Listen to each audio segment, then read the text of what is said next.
Welcome back to Savage Harry fam. Today we're diving headfirst into an absolutely insane crossover. Harry Potter Awakens Sharingan at Hogwarts. Yep, you read that right. The boy who lived is about to unlock the most feared Dijutsu in Shinobi history right inside the halls of Hogwarts. If you enjoy the ride, smash that like button, hit subscribe so you never miss a banger, and drop a comment telling me which Tomo gave you chills.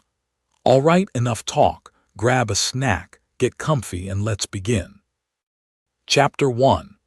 Ashes in the mirror. The summer had been the kind that left a boy thinner than he went into it.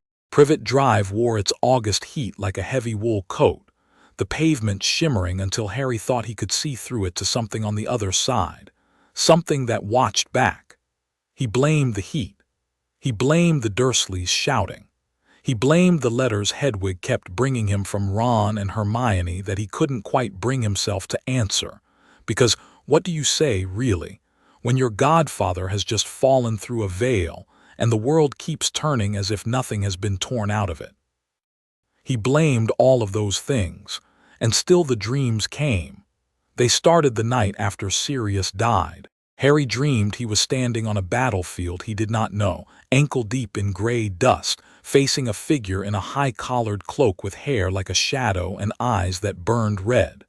3 black commas spun slowly in each of those eyes, around a pupil that was not quite a pupil anymore. "You think I do not know grief," the figure said in a voice that was neither kind nor unkind, merely tired. "I invented it." Harry tried to speak. His mouth wouldn't open. "Sleep, little storm," said the figure. "Sleep and wake and remember. The eye remembers what the heart refuses." He had woken with his pillow wet and his scar cold instead of hot, which was new, and he hadn't told anyone. Not Ron, not Hermione, not Dumbledore, whose last letter sat unopened on his bedside table like a warning he didn't want to take. He had put the dreams in a box in his head and sat on the lid. The box had begun to leak. Now he stood in the corridor of the Hogwarts Express, trunk bumping against his shin, a robe half on and the other half trailing, and he could feel them, the dreams, the figure, that low, patient voice, layered somewhere just behind his own thoughts, like a second heartbeat that didn't belong to him. "You coming, or are you going to stand there and audition for a portrait?" Ron said from the compartment doorway, a lopsided grin doing most of the work his eyes weren't. "Hermione's already in, and she's in one of those moods where she thinks I haven't read any of the books on the list." "You haven't," Harry said, and shouldered past him. "Well, not all of them. Not any of them. That is a slander." Harry dropped into the window seat. The train was already rolling, the platform sliding backward behind a curtain of steam, and there was Mrs. Weasley's hand still waving at a window no one was any longer in. Hermione had a book open across her knees and a smile that knew he needed it. "You look awful," she said kindly. "Thanks. No, I mean properly awful. Have you been sleeping?" "I've been sleeping plenty." "Doing what?" Ron asked. "Sleeping." "Right. And I've been doing my summer transfiguration essay." "Have you?" Hermione said sharply. "That was a joke, Hermione." "It had better have been." Harry let the sound of them wash over him. There was a comfort in it, like a radio playing in a room you no longer live in. Outside, the fields rolled by, hedgerows and sheep and the occasional blur of a crow, wings black as the cloaks in his dreams. One of the crows, he could have sworn, turned its head to track the train. He rubbed his eyes. "Harry." Hermione said, softer now, "Really, are you all right?" "I will be," he said, and meant it, or wanted to. The trolley came. Harry bought more than he wanted and gave most of it to Ron, who accepted the tribute as was his ancient right. Neville wandered in with a new plant that appeared to be breathing, and Ginny came by with a rolled-up copy of the Prophet under her arm and an expression that said, "Don't read this." Harry didn't read it. He watched her go, and for one small second felt something very ordinary and warm, and he folded that up too and put it in the box with the rest. Then the train slowed. It had no business slowing. They weren't close to any station, no tunnel, no weather. The light outside thinned as if a cloud had smothered the sun, and the compartment went colder in the way a room goes cold when someone has left a door open to a cellar.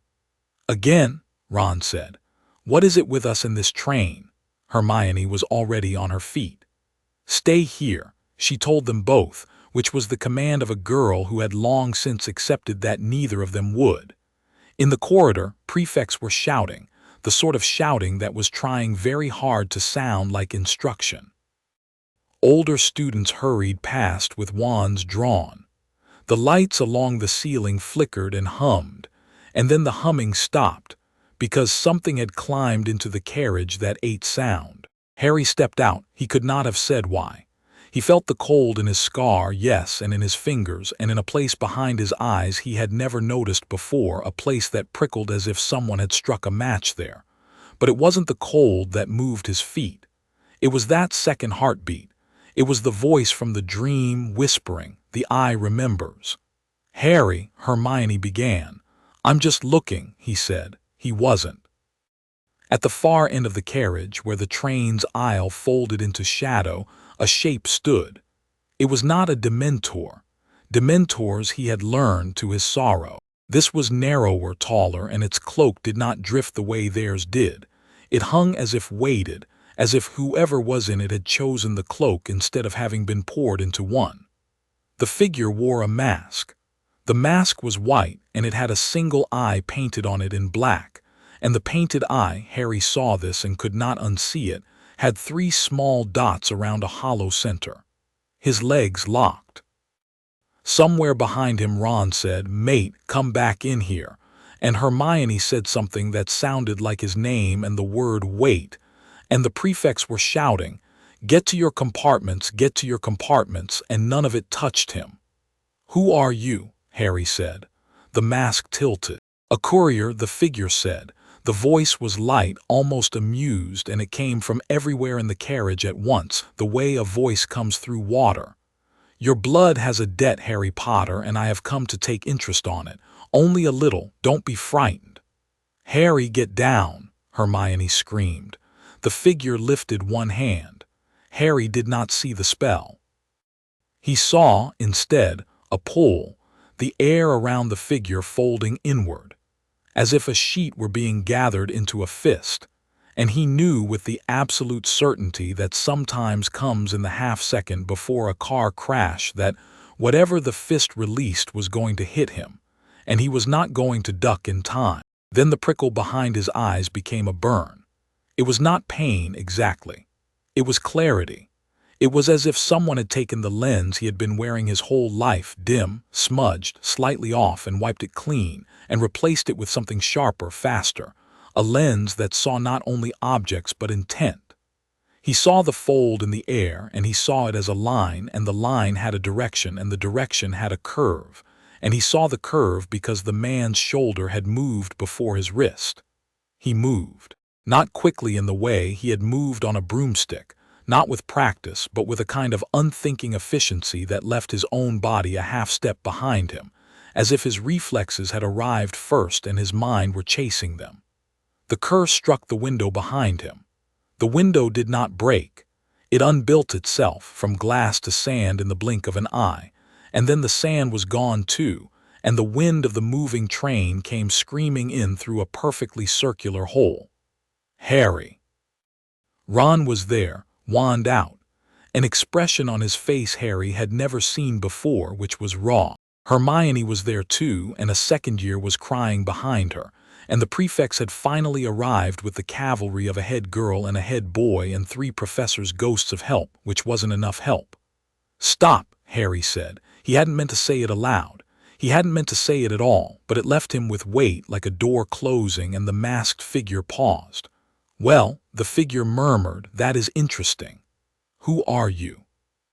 Harry said again, and now the burn behind his eyes was settling into a steady heat, and the carriage had gone very sharp around the edges. He could see Ron's pulse in Ron's throat. He could see the exact angle of Hermione's wand, 3 degrees off true, and the way her elbow would lock when she cast. He could see faintly, like a watermark in the air, the residue of the spell the masked figure had thrown, a faint red curve already fading. He could see the shape of its next spell gathering. "I," said the figure, "am a messenger. I was not told you had eyes. I was told you were a boy. This changes my price." "Get off our train," Harry said. "Your train." "Ours," Hermione said quite firmly and stepped up beside him. "Ours," Ron said on his other side. For a strange, long second the figure stood very still. The painted eye on the mask seemed to look at Harry only. Then from somewhere inside the cloak there was a sound, not laughter but a dry click of satisfaction, the way a lock sounds when it opens. "Then there shall be a lesson paid for in blood later," the figure said almost tenderly. "But not today. Keep your eye open, little storm. Keep it open and look. You will not like what you see." And then the figure was not there. It did not apparate. There was no crack. The air where it had been did not ripple. Harry's new, terrible clarity showed him.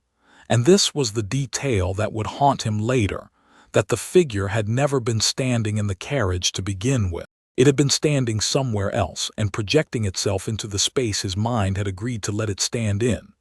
The carriage was empty of it, as if the figure had been a reflection and someone had finally put the mirror down. The prefects were shouting again, only now they were running. "Potter, Potter, sit down, your God, your face." "What about my face?" Harry said. Hermione's hand had risen to her mouth. Ron had gone a color not commonly seen on Weasleys. "Harry," she said, "your eyes." There was a window across the aisle that hadn't been unbuilt. Harry walked to it slowly and looked. A boy he mostly knew looked back. Same messy hair, same scar, same mouth though a little thinner than in June. But his eyes were not his eyes. The green he had carried his whole life, the green of his mother, the green everyone always said, had not gone. It had been overwritten. His irises were red.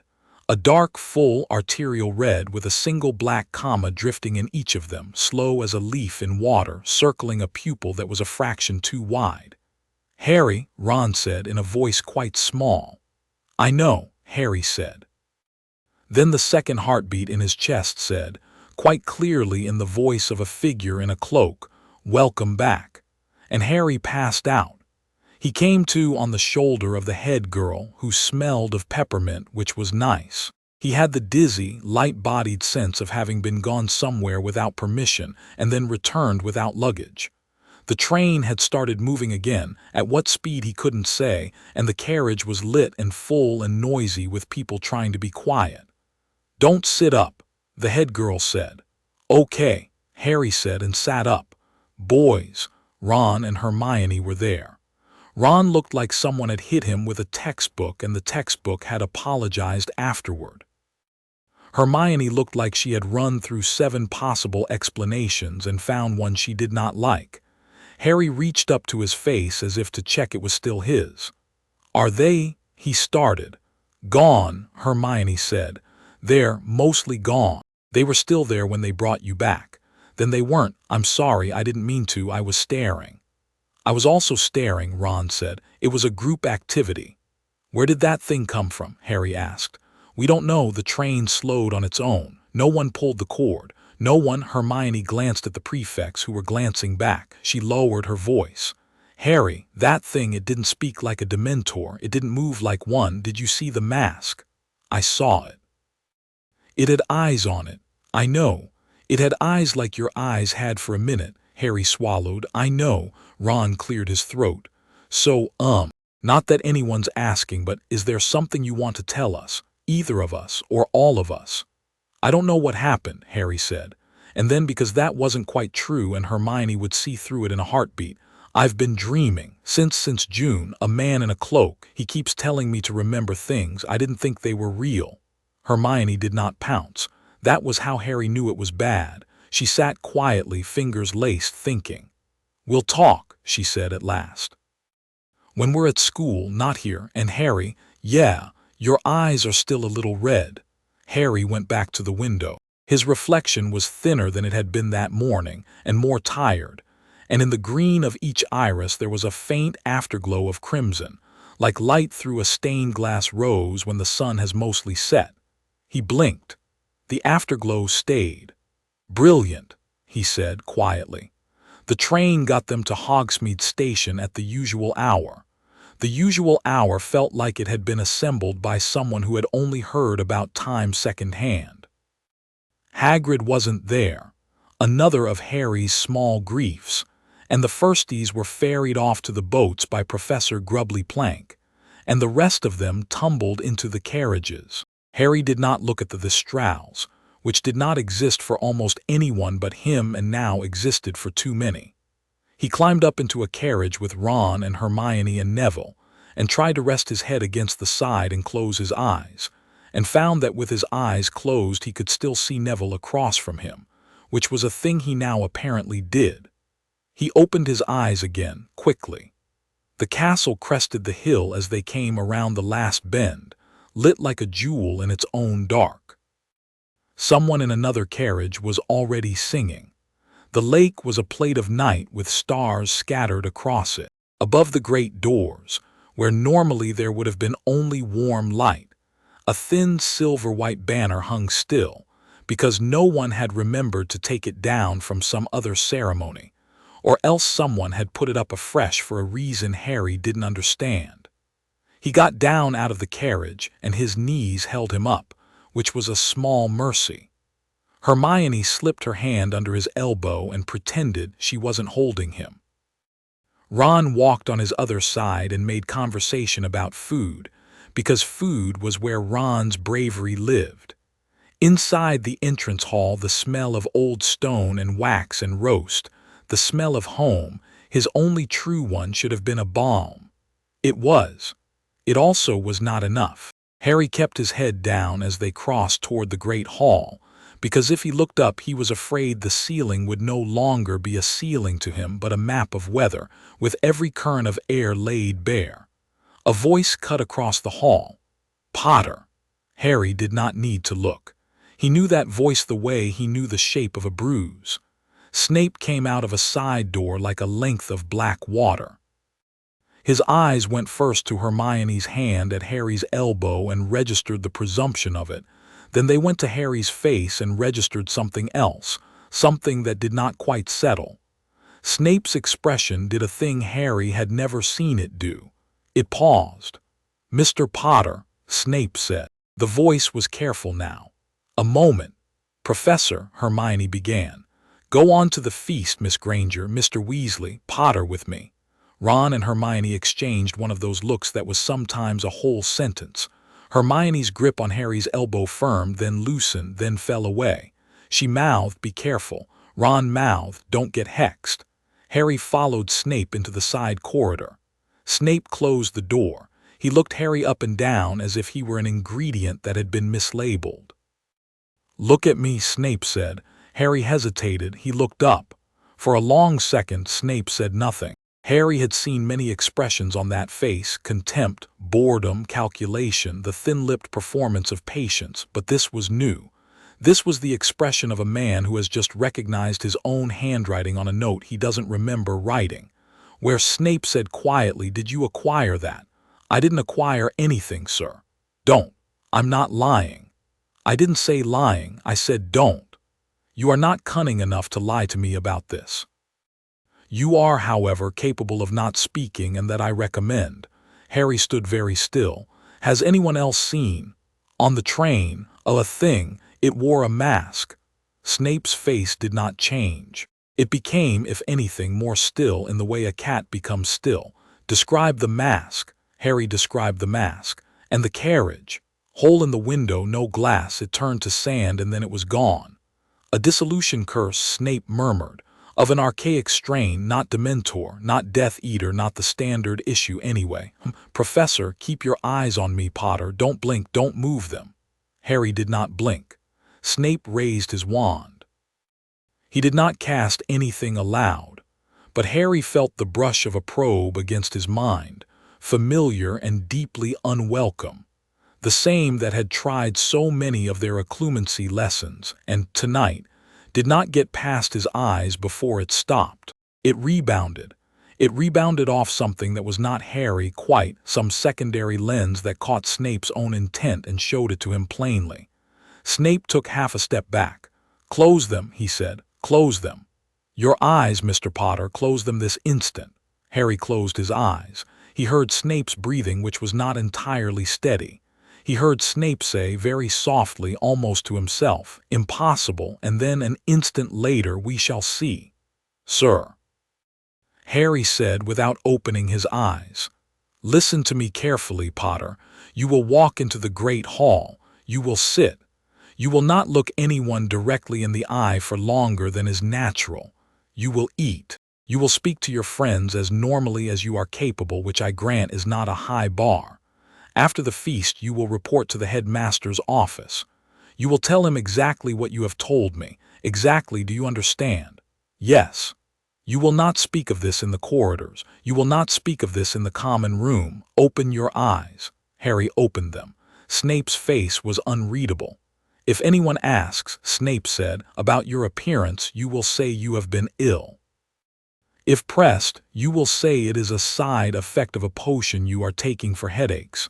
If further pressed, you will tell them to ask me, and I will tell them to go and bother someone else. Are we clear?" "Yes, sir." "Potter." "Sir." Snape paused at the door. There was a hesitation in him Harry had only once or twice before seen. The same hesitation he'd had when he had looked at Harry's face on the night Sirius had fallen, as if the sight were slightly too loud. He spoke without quite looking at Harry. "Do you know," Snape said, "what you have?" "No, sir." "Then neither does anyone else. Keep it that way. A beat. And Potter, for once, try not to die." He left. Harry stood for a count of 10 and tried to make his hands stop shaking. They did not fully comply, but they tried. He walked out into the corridor and into the entrance hall, where the great doors of the great hall had been thrown open, and 1,000 voices bloomed out like music from a forgotten concert. And for a moment the sheer, stupid ordinariness of Hogwarts steadied him in a way he had not thought anything could. He slid into the seat Ron had saved him.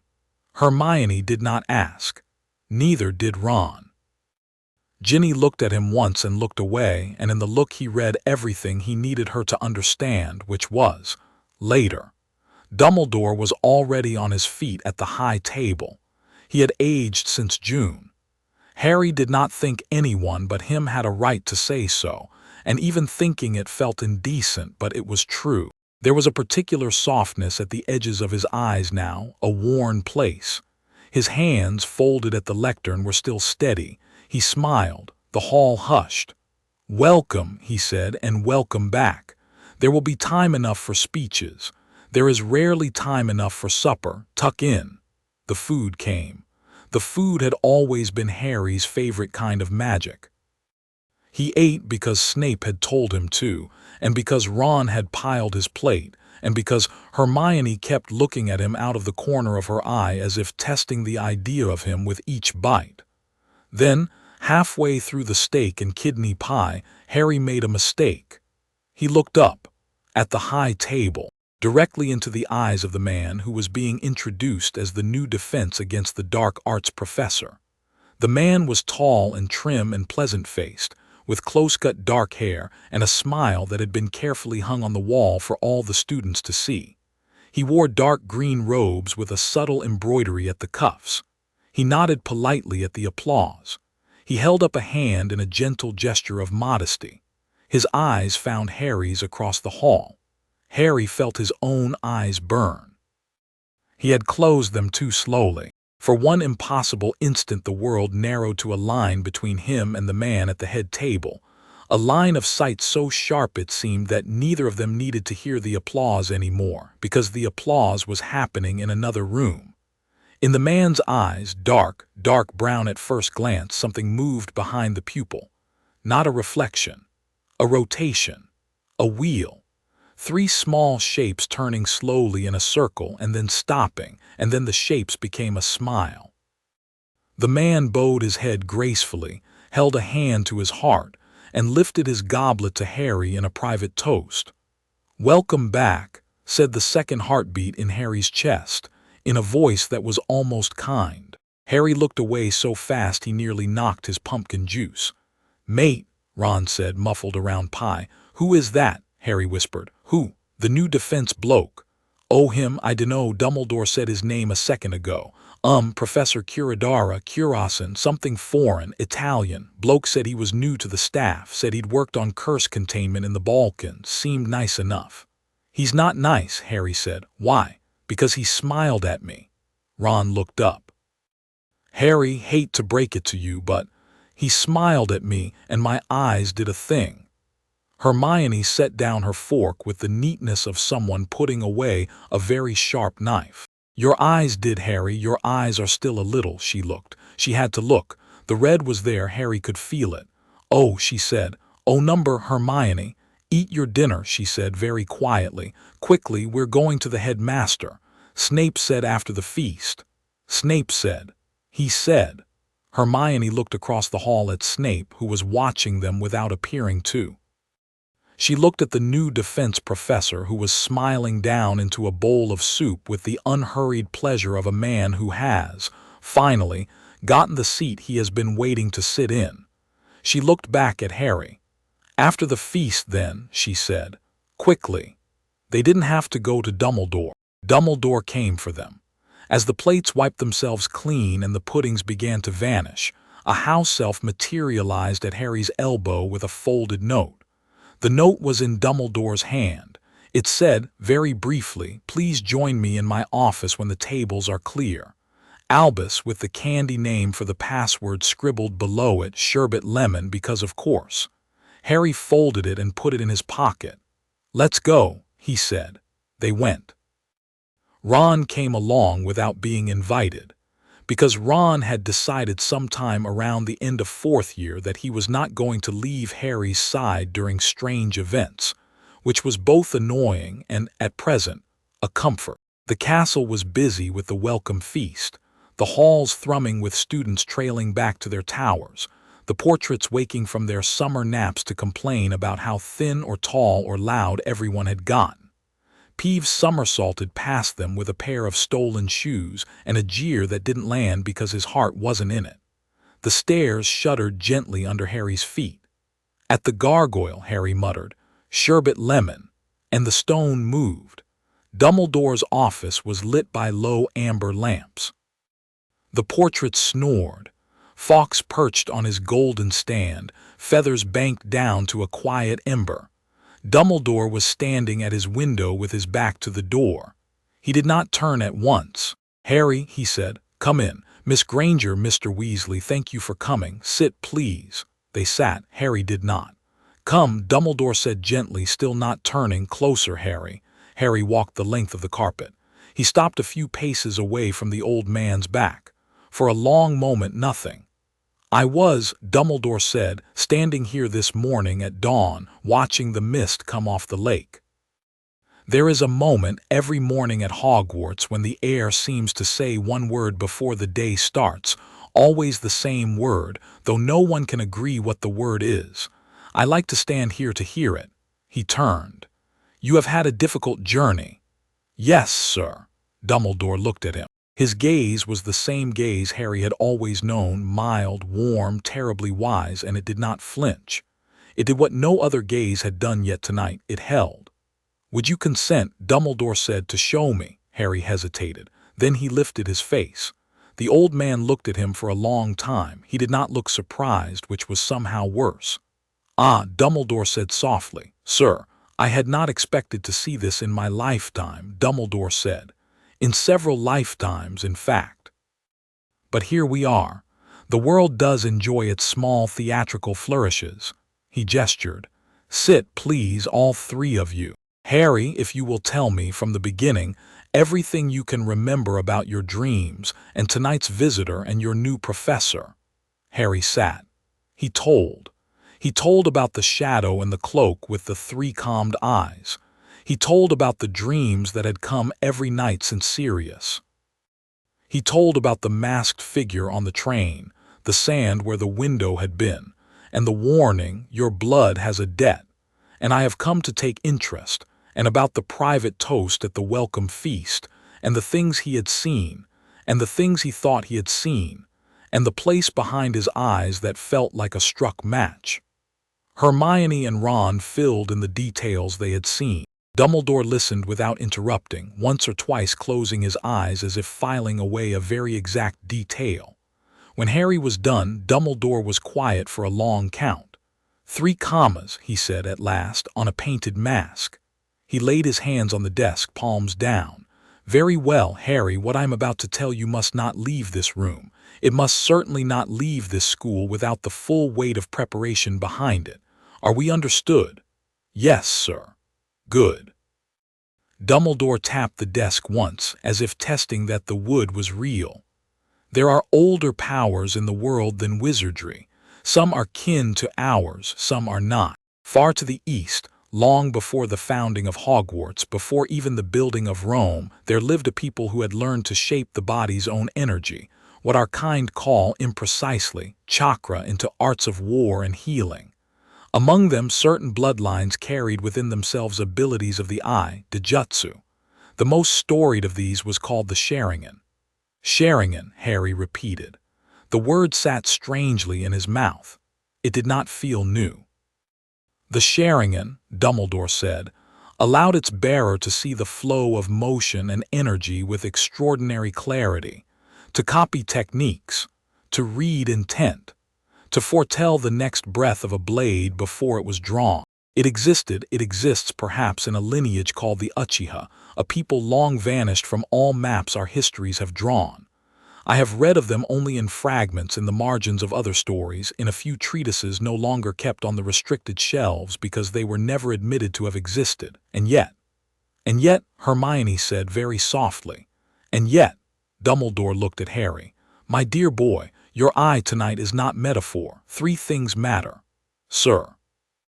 First, this is not an inheritance from your mother, nor from your father, not in any lineage I have been able to trace. Second, your awakening tonight was accompanied by the appearance of a masked envoy, and if your instinct is correct, by a man at the staff table who I admit I have taken on trust from too many reassurances.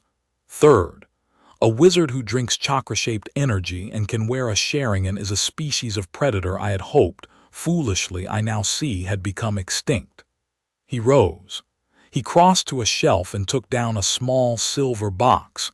He did not open it. You will, tomorrow, begin a set of private lessons with me. Tuesday and Thursday evenings after supper. They will be a continuation of the lessons we began in June, the ones we did not finish. Miss Granger, Mr. Weasley, you will not repeat any of what has been said tonight, either in the common room or in correspondence, including your mother, Mr. Weasley. Is that clear? Yes, sir, Ron said. Yes, Professor, said Hermione. Professor Snape will continue your occlumency. He is, to my knowledge, the only living man in Britain who has ever successfully trained an Uchiha-eyed student, though the student in question died before reaching his majority, and Severus does not enjoy being reminded of him, so please do not. And Harry, yes, sir. Do not look into your professor's eyes. Do you understand? Professor Curadara. He was introduced this evening as Tadashi Curadara. The name is, let us say, incomplete. Do not look into his eyes, not because he will harm you tonight, but because he has brought a key with him, and a locked door always wishes to meet the key that fits it, and we must not let the door wish too loudly. Understood? Yes. Dumbledore set the box down. Then go, all 3 of you, and try to sleep. Harry, one last thing. Sir. Your visitor on the train, the one with the mask. What you saw was a projection, a shadow made of chakra sent to you from somewhere else. Could you describe, as precisely as you remember, the quality of the air where the shadow stood? Harry thought. It was folded, he said. The air folded into it, like it was pulling itself somewhere. Yes, Dumbledore said. Precisely so, thank you. His smile was thin. We shall have much to do. He paused at his own desk, tapping 2 fingers upon a bronze compass set among the silver instruments. A final question, Harry, and then I promise you bed. When the shadow said to you, your blood has a debt, did it feel to your ear like a sentence prepared for you, or like a sentence the courier had heard someone else say and was only repeating? Harry thought.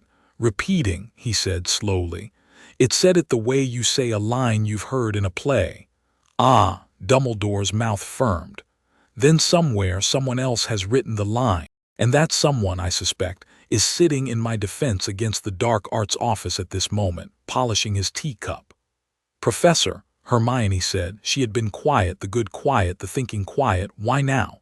Why would this, the eye, the courier, the new professor, happen all in the same day? Dumbledore looked at her kindly. Miss Granger, a door rarely opens because only one hand is pushing. There has to be a hand on the other side as well. Tonight, both hands arrived. We shall not waste the coincidence by pretending it is one. And the debt? Ron asked bravely. What's a blood debt, sir, in this kind of magic? An old word, Mr. Weasley, for a plain thing. It means someone once spared a life or took one in a way that put weight on a ledger. The ledger does not care whose hand carried the weight. It only asks at the end that the weight be answered. Harry's ancestors, I suspect, did nothing to earn this particular ledger, but they stand nonetheless on its page, as do we all when the page is old enough. They said good night. In the corridor outside the gargoyle, Hermione reached out and took Harry's hand once briefly, the way people sometimes do when they don't know what else to say. Ron cleared his throat, started to speak, and did not. They walked in silence up to the fat lady, who was sloshed and sentimental, and let them in after only a token of a password. The common room was thinning out, a few fifth years by the fire, a pair of second years asleep on a couch, and the moment Harry stepped through the portrait hole, a wave of exhaustion hit him as if he had been holding a sandbag at arm's length for an hour and had just set it down. Go, Hermione said. I'm going. Really go. I am really going. Ron clapped him on the shoulder. We'll be here in the morning, yeah. Yeah. Harry went up the stairs to the boys' dormitory. The window was open to the September night, and the curtains moved gently on a breeze that carried cold and the smell of the lake. He sat on the edge of his bed. He looked at his hands, they still shook a little. He lay down. The second heartbeat in his chest was quiet for now. The afterglow in his eyes had faded almost to nothing. Almost. He closed them and for the first time in weeks did not see the shadow in the cloak. He saw instead a crow standing on a branch in a gray wood. The crow was black as crows are. It looked at him. It tilted its head once curious. On its left eye, very small, 3 commas slowly turned. Go to sleep, little storm, it said in a voice that might have been his own. Tomorrow is a long day. The wood rearranged itself the way dream woods do. The branches lengthened. The gray thinned. Harry found himself standing in a place that was and was not a training ground, a flat circle of packed earth, ringed by 3 wooden posts, the sort of posts you tied someone to if you were going to teach them something uncomfortable. A river ran behind the posts, slow and cold, and on the far bank a forest climbed. The cloaked figure from his older dreams was there, but not so close as before. He sat on the middle post with his legs crossed and his hands in his sleeves. He did not loom. That was new. You're getting better at this, the figure said.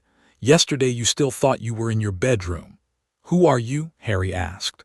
A man who owes your house a debt. A man who owes his own house a larger one. I am a teacher, little storm, when my students are willing to be taught, and I am a ghost the rest of the time. Tonight I am only a voice. Tomorrow, who knows? Sit. Harry sat cross-legged on the packed earth. He could feel the cold rising through the dream. He could feel his own heart, his first one, beating under his ribs. The second heartbeat was softer now, as if it had moved to let him breathe. Why me? He asked. Because the blood goes where it is needed.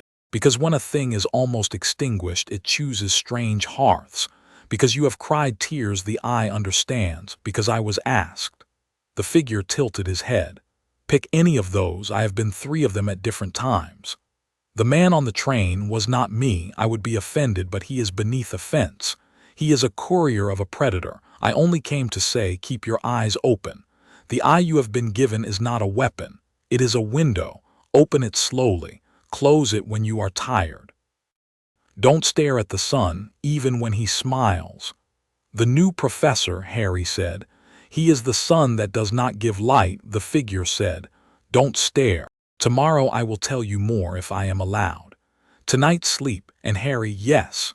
When the wheel turns, count the marks, not for pride, for safety. 1 tomo is a borrowed gift, 2 is attention, 3 is a bill, and the 4th when it comes." The figure's voice had become very gentle, the way old men speak when they are telling you something that will cost you. "The 4th comes in blood, and only in blood, and there is no way around it. Be ready." I know, sleep." The dream let him go. The wood dimmed. For a long, weightless moment Harry floated in the soft dark between the trees, and when he came up again he was under his blankets in his dormitory, with the window still open and Ron snoring in the next bed, and a thin chill curling around his feet where he had kicked the covers off. He pulled them back up. He closed his eyes. This time, mercifully, he did not dream at all. Somewhere in the castle, a man with dark green robes and a very pleasant smile sat in a darkened office and unstoppered a small bottle of something old. He poured it into a crystal glass. He held the glass up to the light and watched the liquid move. It moved as if it were thinking. "Welcome back, Harry Potter," he said to no one and smiled and drank. He did not set the glass down at once. He held it, turning it gently by the stem, admiring the way the candlelight refracted through it. On his desk lay a small stack of parchments, student files, all of them, freshly copied from Professor McGonagall's archives with the polite fiction of a new teacher, familiarizing himself. The top file was Harry's. The second was Hermione Granger's. The third, for reasons that might interest the idle observer, was not a student's at all. It was a withdrawal slip from a vault long thought closed in the deepest stratum of Gringotts, an item described only as containment jar, unlabeled, do not open. The slip had been stamped released 6 days ago to a witness named T. Curadara, with a signature that flowed from right to left. He uncapped a fountain pen. He drew, in slow, deliberate strokes, 3 small commas on the corner of Harry's file. He examined the commas, tilted his head, and with a small contented noise added a 4th, lightly, in pencil, so that he could rub it out if it proved premature. From the corner of the office, a caged bird, a magpie, one of the kind that collects bright things, watched him with one glassy black eye. "Not tonight, my friend," he said to the magpie.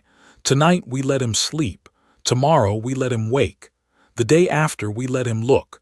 And the day after that, well, we shall see what he sees when he sees." The magpie did not answer. It rarely did. But it tilted its head in a way that was only almost bird-like, and 3 small shapes behind its eye turned slowly in a circle, as if checking a clock. Outside, the wind off the lake rose once and fell. In the tower above, a boy with a scar slept on and dreamed briefly of a river, and in the river a black fish swam downstream with something silver in its mouth and did not look back. Chapter 1 end. Chapter 2, the copy he woke to Ron throwing a sock at his head. "Oi, breakfast, you've got 10 minutes and then Hermione will come in here and be morally superior about it. I'm up. You are not. I will be." "See, that is the classic tense of the lie." Harry sat. He rubbed at his face. The dormitory window was gray with early mist, and the first thing he did, before his feet hit the floor, was cut his eyes sideways to the mirror above the dresser. The green was green again, a faint tiredness in them, nothing more. He let out a breath he had not noticed keeping. "I look normal," he said. "You look dreadful," Ron said cheerfully, "but yes, human." "Good, don't pin me down on beautiful." Harry grinned before he thought to. The grin felt like a muscle he had forgotten how to move. It held for a moment and broke, but the broken pieces were warm and he was grateful. They went down.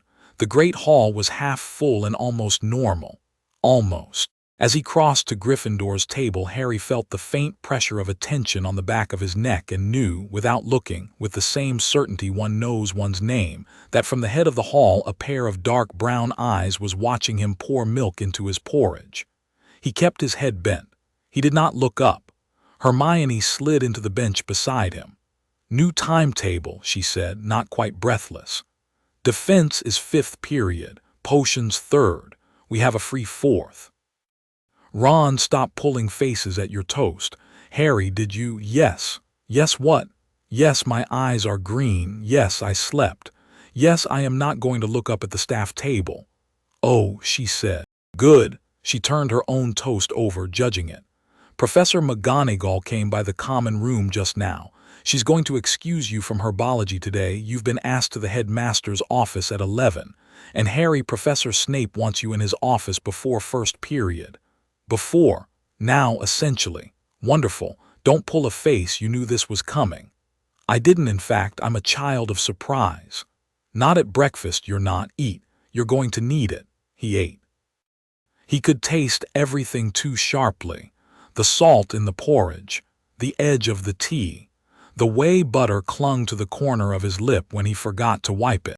He thought, "I am going to spend the rest of my life being able to taste butter this clearly," and he wasn't sure whether that was a blessing or a quiet punishment. He finished his cup, slung his bag over his shoulder, and went to see Snape. Snape's office was down in the dungeons, past the potions classroom, through a door that had always seemed to Harry to be narrower than it ought to be, as if its jamb had been built for a smaller, meaner kind of person.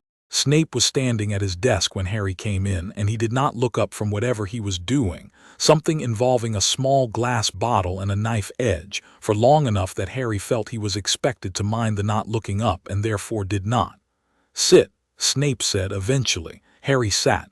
"Do not close your eyes. Okay. Do not blink more than is natural. Okay. Do not try to perform anything you think may be clever. Do not attempt legilimency. Do not attempt occlumency. Do not attempt to make me proud. I wasn't, number you were not, an accurate self-report. Unusual, but I will mark it approvingly. Now." He set the bottle aside. He turned. He looked at Harry's face, and the last faint edge of an expression Harry had seen the night before, the recognition, the half-memory of a boy long dead, flickered on his face and was, with the briefest effort, erased. "We are going to play a game," Snape said. "A very simple game. I am going to throw something at you. You are going to not be hit. You are going to not draw your wand. You are going to not speak. You are going to not think. Is that clear? Not think. Your record, Mr. Potter, suggests that not think is well within your range. Now," he flicked 2 fingers. Something small and black spun out of his hand. A bean Harry saw at the last moment, a dried black bean, and Harry did not see it so much as know it, because the line of its flight had already drawn itself in the air before the bean had really gone anywhere, and his head had already tilted an inch to the left before his brain had made the plan to tilt. The bean bounced off the wall behind him and landed on the floor. "Good," Snape said. "Stand up." Harry stood. A second bean. A third. By the 4th, Harry was moving before Snape's hand had even twitched, because the wrist, he now saw, always twitched a full beat before release. By the 7th, he was catching them one at a time in his left palm, as if he had been catching beans in corridors his whole life. By the 9th, Snape threw 3 at once. Harry caught 2 and stepped off the line of the 3rd. Snape lowered his hand. "Stop," he said. "Sit." Harry sat. "What color are your eyes?" Snape said. "Right now." "I don't know, sir." "Guess." "Red." "Quite. This will be, for you in this office, a reliable signal. The eye wakes when it is needed. It wakes when you are threatened. It wakes, as we shall see, when you are exerted. It can be coaxed. It can, with training, be summoned, with discipline, dismissed. It cannot as yet be hidden, and that is the problem we must fix first. Look at me." Harry looked. "Now," Snape said, "I am going to give you a very simple, very old exercise. It is one of the first things I was taught as a boy. You will learn to put a cloth over the eye." "Sir?" "A cloth. Mentally. Imagine, build it carefully, a thin, dark cloth, the weight of muslin, the color of soot. Lay it over the eye in your mind. It does not stop the eye from seeing. It stops others from noticing that the eye is seeing. Do it now." Harry closed his mind around the shape. He imagined muslin. He imagined it settling, very gently, over the place behind his eyes where the heat lived. He imagined it like a curtain drawn partly over a window, still translucent, still letting light through, but hiding the particular shape of what lay behind. He felt the heat dim. Now open your eyes. No, keep them open. Stand up. Take 3 steps. Sit down again. Good. Now tell me what color they are. Harry glanced at the polished surface of Snape's paperweight, which reflected dimly. Green, he said. Yes. Snape's mouth did not smile, but his shoulders relaxed by a millimeter, and on Snape this was a small ovation. It will come off when startled. It will come off when enraged. It will come off when you need it, in fact, which is how the eye likes it. Your job is to ensure it does not come off when a professor offers you a lemon drop or when an unexpected draft slams a door.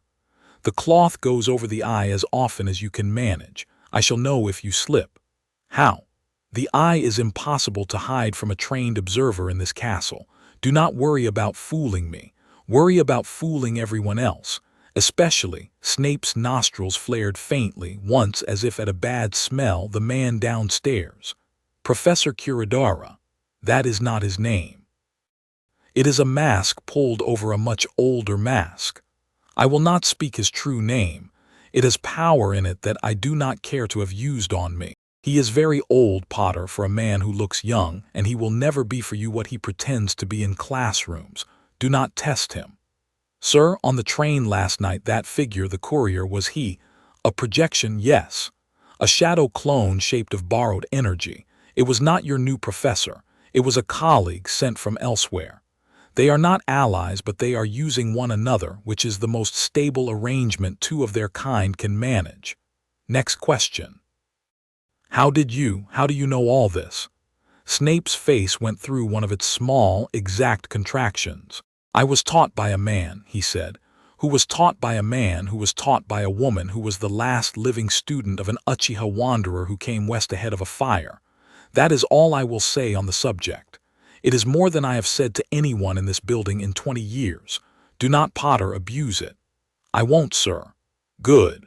He turned back to his desk. Go. You will come to me Monday, Wednesday, and Friday at 7 in the evening. Tuesday and Thursday you have Dumbledore. Saturday and Sunday you will train on your own, which I shall ask the headmaster to arrange space for. You will not tell your friends what we do in here. You will tell them we are attempting to repair last year's failure in occlumency. That is, in a sense, true. Any questions? Will the Sharingan go away if I stop using it? Number all right.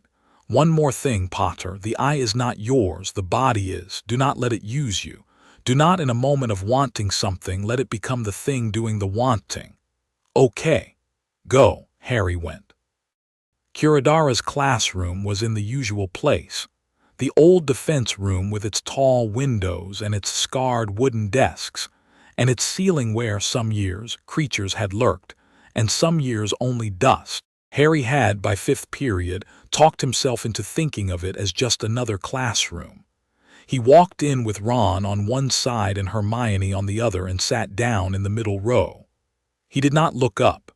He heard Curadara's step, even, unhurried, the heels of his boots unhurried on the stones, come around the front of the room and stop beside his own desk. The desk he had pulled forward so it sat almost level with the first row, the way a man might pull a chair into a circle when he meant to have a conversation rather than a lecture. Good afternoon, Curadara said. The voice was pleasant, lightly accented, something Harry could not quite place. The English was very smooth, just slightly too smooth. The way a man's English is when he has learned it so thoroughly he keeps forgetting it is not his first language. Good afternoon, Professor, said the class a little raggedly.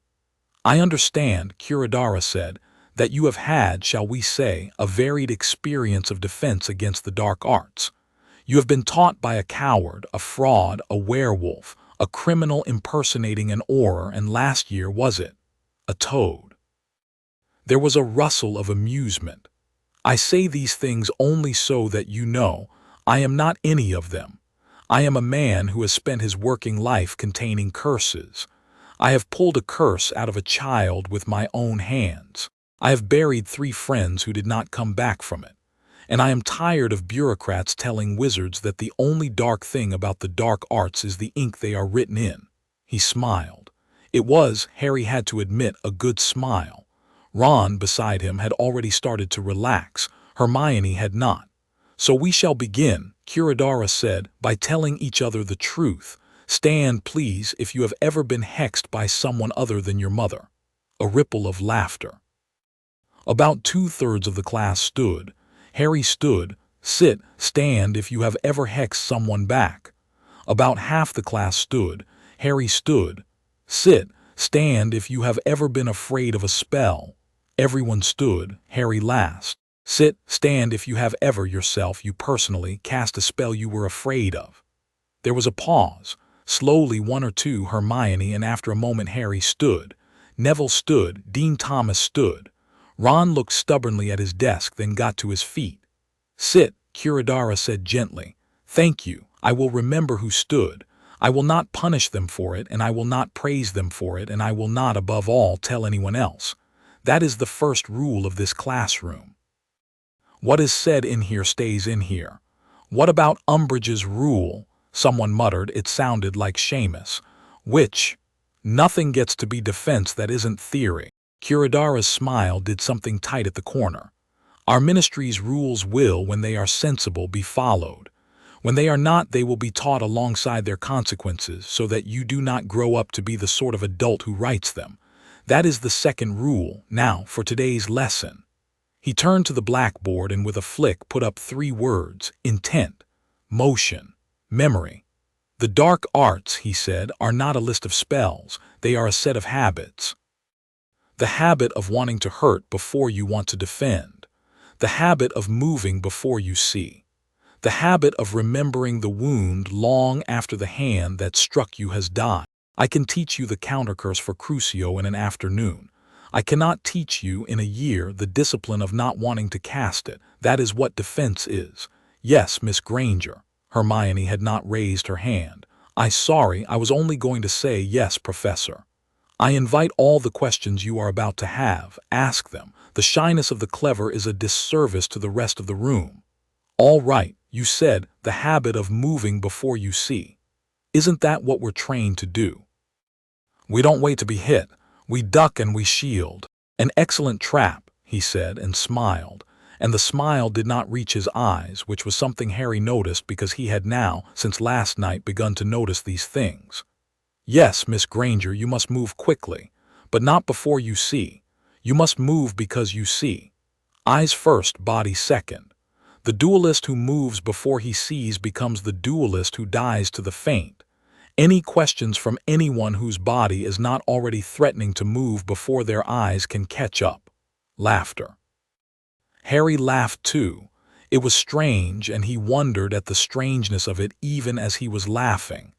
Very good. Your assignment tonight, 1 foot of parchment on the following prompt. A time I reacted before I saw and what I would do differently now. Handwrite it. Do not copy from a friend. I will know. The class murmured. Harry bent to his parchment to write the date. Mr. Potter. Harry's hand did not shake. That, he later thought, was the small grace of the morning's work with Snape. His hand did not shake. Sir? A word, please, after class. Yes, sir. Hermione did not look at him. Ron, who was less skilled at not looking, gave him a sidelong glance so obvious it was almost a semaphore. Harry kept his head down and worked on the essay for the rest of the lesson, writing in plain, careful prose about a time in 3rd year when he had thrown a stupefy at a scarecrow in the gardens because a shadow had moved wrong behind it. He left out the part where the shadow had been serious. He left out a great many parts. The bell rang. Students packed up. Hermione made a show of dropping her quill so she could give Harry one last look. Ron mouthed, eyes down, which Harry appreciated. They filed out and the door clicked shut behind the last of them. Come here, Mr. Potter, Curadara said. Harry came up to the front. He did not look up. He kept his eyes on the wood of the desk, and the muslin over the eye in his mind was thick. You are an interesting student, Curadara said. Thank you, sir. I did not say in a good way. Then I am sorry, sir, a dry amusement in the voice. Look at me, Mr. Potter, I would like to see your face. I have a headache, sir. A headache on the first day of class, how industrious of you. Look at me, please, I will only ask so many times. Sir, Hermione from the back of the room. Harry had not heard her come back in. Curadara did not turn to her. Miss Granger, I did not invite company. I forgot my pen, sir, sorry, I'll be a moment. Take your time. She bent over her desk and did not leave. There was, in the polite small violence of her not leaving, a thing Harry loved her for that he would not have known how to say if asked. He lifted his eyes. Curadara smiled. He did not move closer. His own eyes were a very ordinary brown. There was no wheal behind his pupil. There was nothing there, in fact, but the expression of a man who has seen something interesting and is filing it away.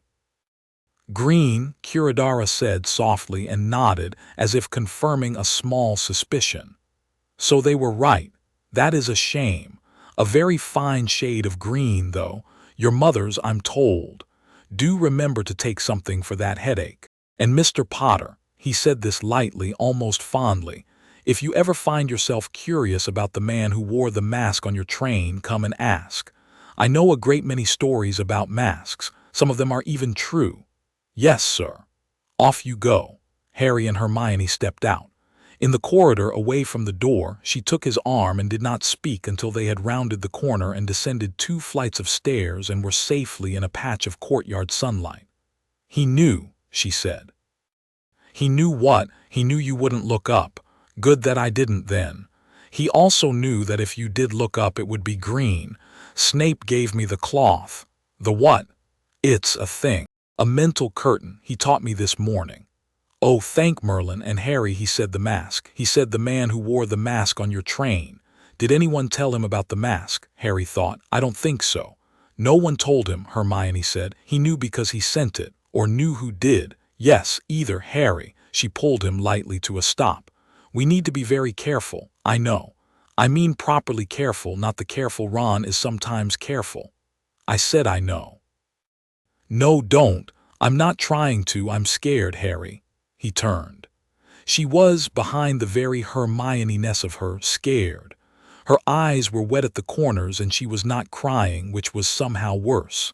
Okay, he said. Me too, proper careful, proper careful, proper. She let out a breath. He let out one too, surprised to find he had been holding it.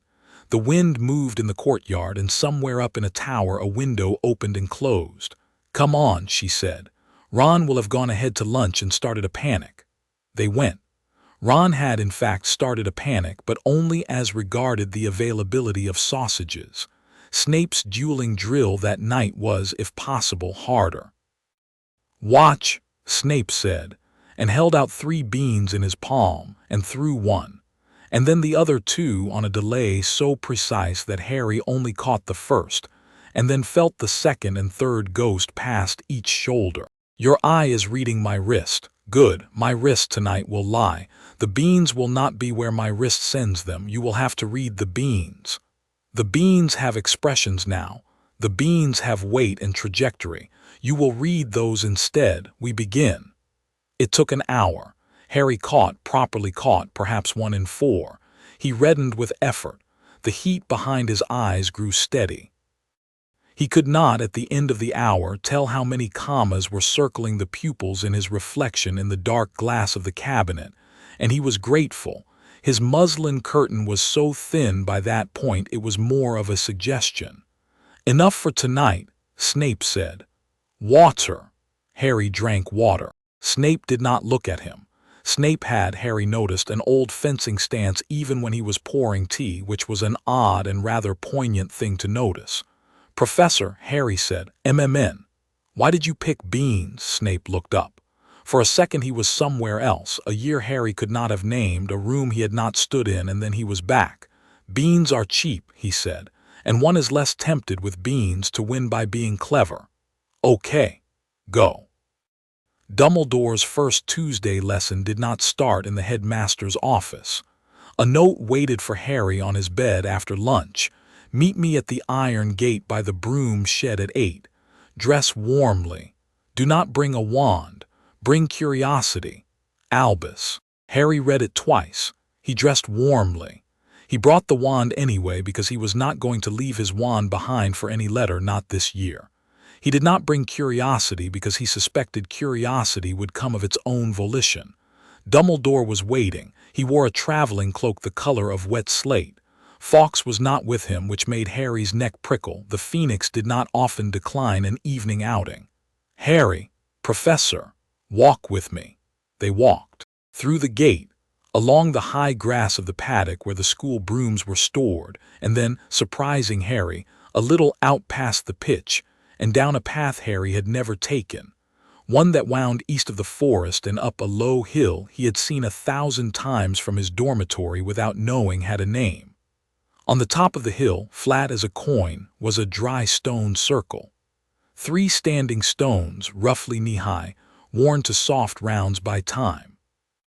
An oak stood in the center, and the oak had been split by lightning at some earlier age, one half black, the other living. This, Dumbledore said, is a place the school's wards respect. It is quieter here than in the castle for our purposes. Sit. Harry sat on one of the standing stones. Your teacher, Dumbledore said, is in a sense also mine. I was not taught the Sharingan, I do not bear one, but I was taught the philosophy of the eye from the same line Severus was taught by, before Severus was old enough for letters. You and I are to sit tonight and to practice together a thing that will seem very boring. Boring. Yes, we will practice looking at a leaf. A leaf. A leaf, without blinking, without speaking, for 1 minute. Then 2, then 3. It will seem boring until suddenly it is not. Do you know why? No, sir. Because once you look at a leaf without blinking for long enough, the leaf begins to look back. And that, Harry, is the next lesson. The Sharingan is a mirror. It catches the intent of the thing seen. The beginner looks at people and is burned. The apprentice looks at a leaf and learns to let the leaf be a leaf. Only then does one graduate to looking at people and not taking and not being taken. Shall we begin? Yes, sir. Dumbledore plucked a dry beech leaf from a sleeve where it had apparently been waiting and held it up between them. Look, he said. Harry looked. They sat there on a cold stone in the wind for what felt like a very long time. The leaf was first just a leaf. Then it was a leaf with veins. Then the veins were small channels down which something very slow was traveling, the memory of summer, moving away from the heart of the leaf and out to the tip. Then the leaf was shaped of the wind that had touched it. Then, and this startled Harry genuinely, the leaf was a little stubborn about being looked at. There was a small resistance in it, a small self, and Harry smiled before he had decided to. Good, Dumbledore said, as if he had been watching Harry's face instead of the leaf which he had. You saw it. It pushed back. Yes, the leaf did not. Your eye did. Your eye wanted to take what the leaf was, and the leaf, which is small and decent, did not consent. The eye denied, relaxed. That is the lesson. Enough. Harry blinked and his eyes stung, and the world was gray and green and blue again in the ordinary ways. Is that all? That is all for tonight. Shall I tell you why? Please. Because the next step is harder, and I want you to sleep on having done an easy thing well before I ask you to do a hard thing. Come, walk me back. They walked down the hill. The sky was beginning to lay out the first of its stars, faint, unserious. Somewhere behind them in the direction of the forest, a bird called twice, and a crow, quite near, answered. Sir, Harry said, MMN. The man with the mask said my blood had a debt. He said he was sent to take interest on it. What debt? Dumbledore walked on for several steps in silence. Do you know, he said, what the Uchiha feared more than death? No, sir.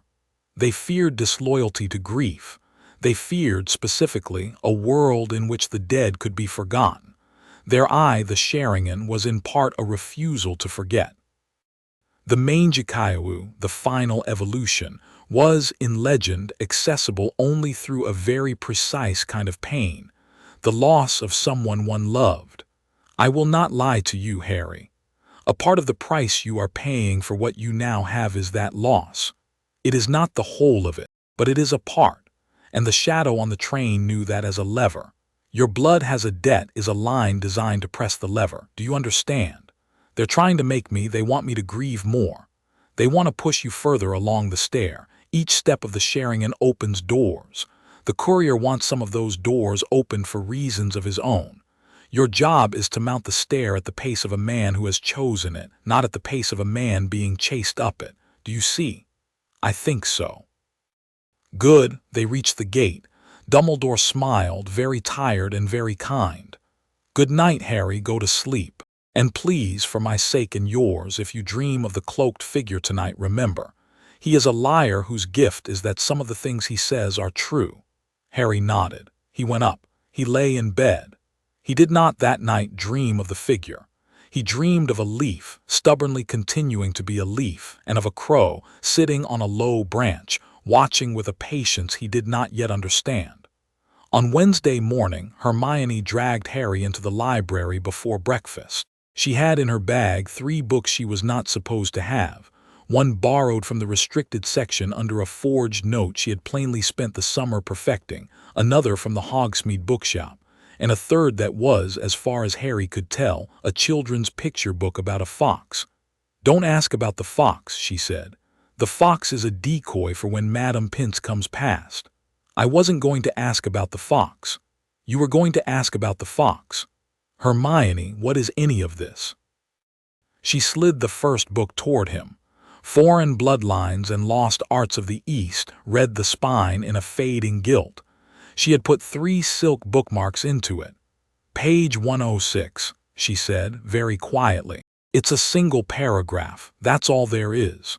The rest of the book is about Indian fire calling and Tibetan wind divination, and I don't know, there isn't anything else because nothing else has been written. At least not in English. At least not here." He read the paragraph. It was, as she said, single and short. It spoke of a people of the eastern mountains, whose ruling houses had borne an eye with 3 marks, 4 or 6, and who spoke to fire to smoke, and to the wills of others with a skill that bordered on the perverse. There was one footnote. The footnote read, "No Uchiha is known to have survived into modernity. Rumors of a Western migration have never been confirmed. So it's real," he said, "it's real. And it's extinct. Rumored not to be. Hermione, I know." She took the book back, slid the second across. "This one is helpful in a different way. It's from that dealer in Diagon Alley who sells odd things out of the back room. It's Japanese, but it's been annotated in pencil in English by someone who obviously loves it and obviously shouldn't have been the one to annotate it. Listen." She read to him softly because the library was very empty but with her librarian manners intact. "The Sharingan is said to read motion. This is incomplete. The Sharingan reads motion by reading intent, and intent is a current in the air, not a picture. The eye, therefore, is a current reader. What the eye sees is not the blow, it is the purpose of the blow. From this, other properties follow. The eye cannot be fooled by feints because a feint has its own intent which the eye reads as a feint. The eye cannot be fooled by silence because silence also has an intent. The eye can, however, be fooled by a lack of intent, by a truly random motion, or by a motion performed by someone who does not yet know they will perform it. That's useful, isn't it? So against a trained duelist, brilliant. Against a drunk in an alley, middling. Against a madman, possibly worse than no eye at all. Lovely. And Harry, listen. The last annotation at the bottom in pencil, and the 4th evolution which the clan called Mangekaiwu may only be opened by the death of someone the bearer loves, and only in those rare persons in whom the bloodline is strong enough to withstand the opening. Note that the death of someone the bearer loves. Harry, someone has been telling you that since yesterday. That's the lever. Dumbledore said lever last night. Good, it's a lever. It has a shape. You see what shape it has. I see. So we are going to be very, very careful not to present it anyone who might pull it. Yes, she closed the books. One more thing. She pushed the third, the Fox picture book, across. He laughed. The decoy. Yes, but look at the inside cover. He opened it. On the inside cover, in a child's hand, was written, "Property of A. Stone, Form II, 1927. He raised an eyebrow. 1927, she said. A. Stone. 7th floor boys' dormitory, Ravenclaw. No surviving relatives. Died at the Battle of Britain in the Muggle War. That's all I could find. And next to that, page 43, look. Page 43 of a children's picture book about a fox had, in the same child's hand, a small drawing. It was a fox, yes, but the fox had 3 small commas in each of its eyes. Harry stared at it. Someone in Ravenclaw in 1927, Hermione said softly, knew what this was. Someone drew it in a picture book. The book stayed in the library. It was rebound in 1952. A note on the flyleaf says, recommended by Professor Dippet. Someone, Harry, has been paying careful attention to who at this school might, at some future point, wake up with these eyes, and has been quietly leaving breadcrumbs for them. Dumbledore. He was a student here in 1927. He was a teacher by the end of the 30s. He is, as of last night, clearly not surprised by any of this. He only said he had read fragments, which is to say, he read this one at a minimum. So Dumbledore is prepared, and has been for a long time, which, look, I love the man, but it means he's been preparing for a student like you, which means we have to ask what he's been preparing for. A war, Harry said, presumably. Yes, Hermione said, probably. They sat. The library clock ticked. Madame Pince, somewhere behind the shelves, coughed pointedly. Breakfast, when they got to it, tasted a little like ash. Ron, who had a kipper, did not notice. The Thursday practical caught Harry out. Curadara, who had cleared the desks to one side of the defense classroom and laid down a mat, faced them with his sleeves rolled and his hair slightly damp, as if he had only that moment come in out of the drizzle. Partners, he said briskly. The room is large. Do not hurt each other. Do not hex, do not jinx, do not curse. Shield only. Block only. Disarm if you have it. Today is about reading, not striking. Harry partnered with Ron. Hermione took Neville. Seamus took Dean, who looked delighted. The room filled with the dry noises of practice, pratigo going up, wands rising, parents of small polite magics leaving their children to get on with the work. Go, Curadara said, and walked between pairs. Ron disarmed Harry twice in the first minute. This was in part because Ron had gotten rather good over the summer, in the quiet way people get good at things when their friends aren't looking. It was also in part because Harry was holding the eye down. He kept the muslin over it. He could feel Ron's movements as plain, ordinary movements, as a boy moving, and not as the swept lines and folded intents he had seen that first night on the train. Ron whooped. Harry grinned. Third time's the charm, Ron said. Don't get cocky, Weasley. Oh, I get cocky. Then Curadara said, Mr. Potter, Mr. Malfoy, come here, please. The room, which had not been quiet, went quiet. Ron, beside Harry, made a sound in his throat that was the first warning of an oncoming disaster. Malfoy, across the mat, did not move. Professor, Malfoy said, and here Harry would later swear Malfoy was genuinely surprised. I was partnered with Crabbe, Professor. And now you are not. Come. It is a practical demonstration. Mr. Potter is our most celebrated duelist, and you are our second most. The class will learn from watching you both. Block only. No hexes, I have said. On the mat, please. Harry stepped onto the mat. His pulse was not nervous, it was precise. He could feel Hermione near the edge of the mat, rigid.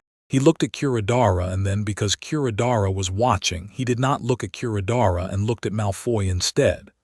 Malfoy was pale. Malfoy was not meeting his eye.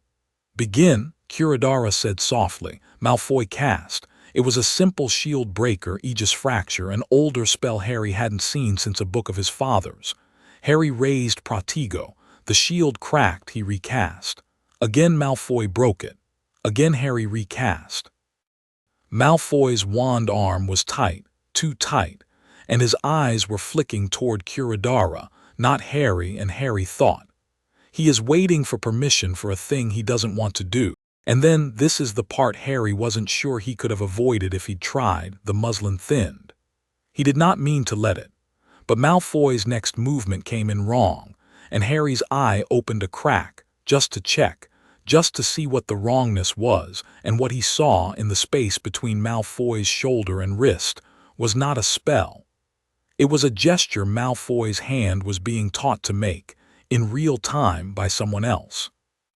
A thread of faint, almost invisible red ran from Malfoy's shoulder back across the room to where Kurodara stood, relaxed, half smiling, one hand in a pocket. Harry saw the gesture's intent. The spell being cued in Malfoy's wrist was not a shield breaker.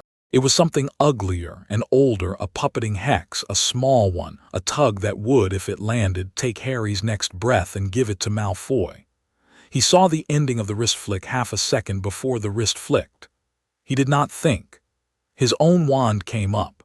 His own wrist moved, and Harry, stupidly, imitatively, the way a child sings a song by hearing the end of it first, cast back the gesture that had not yet been cast.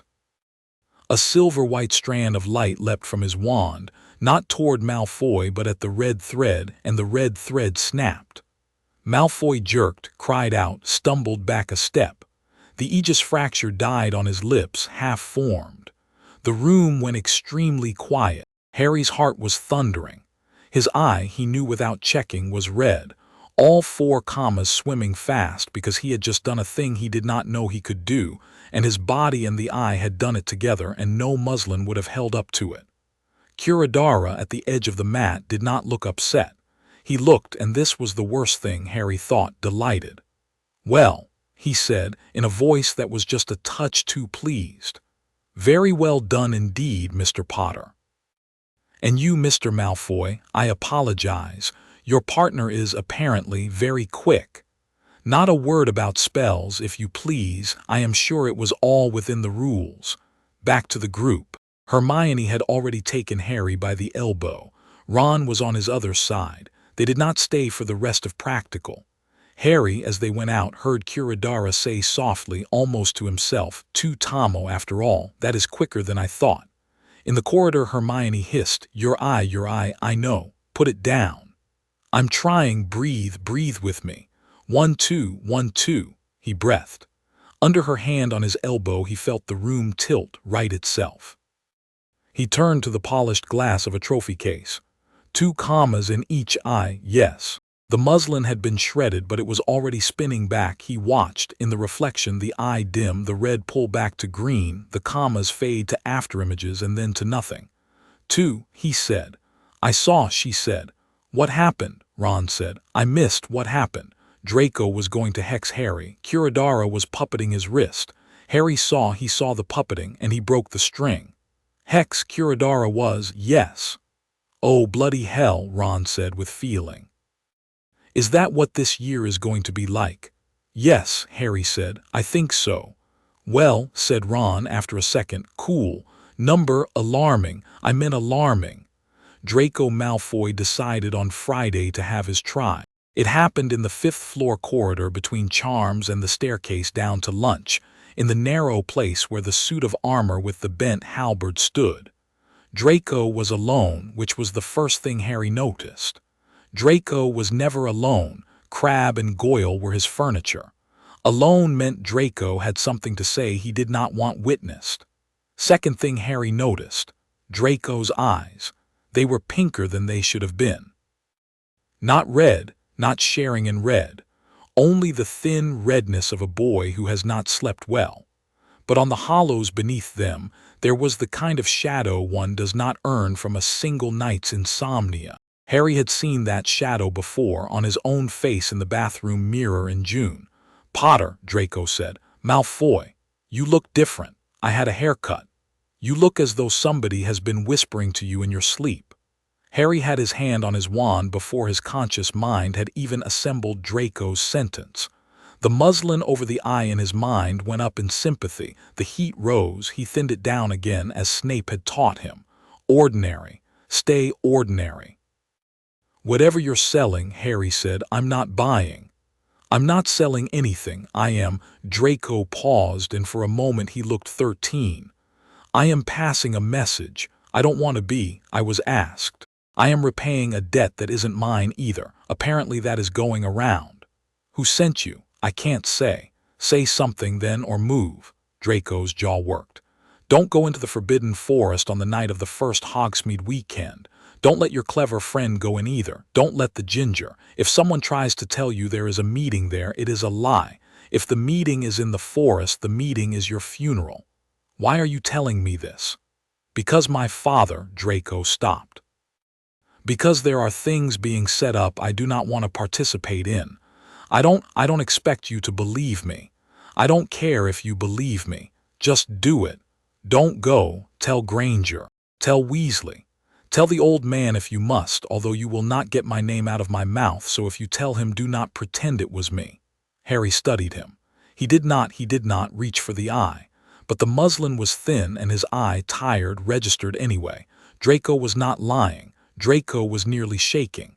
Draco's shoulders under his perfectly pressed robes were higher than a boy's ought to be. Draco was, if Harry was reading any of this right, terrified. All right, Harry said. All right. All right, I'll not go in the forest. First Hogsmeade weekend. Noted. Draco let out a breath. He straightened. The familiar mask of him, the small sneer, the tilt of the chin, the perfect parting of the hair fell back into place, and Harry watched it fall and for one strange second pitied him. Don't make me look a fool, Draco said. I won't, not about this. Right, a pause. If you bring this up to me in public, I will deny it, loudly. I know. Good. He left. Harry stood there for a while, breathing, watching the suit of armor. The suit's halberd was bent, as always. The armor had long since stopped noticing the halberd was bent. Harry thought about that. He went down to lunch. That night in his dreams the crow was back. Well, said the crow. It sat on a branch of a dead tree in a gray wood. There was a red sky behind it. The sky was the color of a wound held open. You had a day. I had a day, Harry agreed. The cloth over the eye, good, he is good, your teacher. He was taught by a very good teacher. I remember the teacher of the teacher, not fondly, but I remember. Who are you? Less than I once was, more than you'd like. Not the man on the train, not the man at the head table, someone who was asked to be a watcher. Asked by whom? A woman who is a long time dead. She asked and I agreed, and a promise is a promise even after death. That's not very specific. It is only the start. We have time, little storm. Now tell me about Malfoy. You saw, I am always watching. That's sort of creepy. It is entirely creepy, I am aware. Go on, Harry told. The crow listened with its head cocked and at one point ruffled its feathers in a way that suggested opinions. The forest, said the crow. On the first Hogsmeade weekend. That is a specific lure. You will not go, of course. Of course. Good. Tell the Granger girl. Tell the Weasley boy. Tell the old man. But do not tell your defense professor, and do not tell the greasy one in the dungeon. Snape is trustworthy. Do not tell him. There are ears on his ears. On what? A lovely old ward. I'll explain later. Sleep now. One more thing. Yes. Your eye, said the crow quite gently, will want to open further soon. It will ask in small ways for a door to be unlocked. Do not. If you want to wake in the morning still yourself, do not. 2 is the natural next step and you will reach it when you are ready. 3 will try to come early. Do not let it. How will I? You'll know. Sleep. He slept. And in the oak-split circle at the top of the hill above the school, in the dark, while the boy in the tower dreamed, 3 small candles burned themselves down to nubs in the grass, in a neat triangle around the lightning-struck tree, each with a little black comma carved into its wax. A man in dark green robe stood among them with his hands clasped and a patient, pleasant smile on his face, and watched the smoke rise. Soon, Mr. Potter, he said. Soon.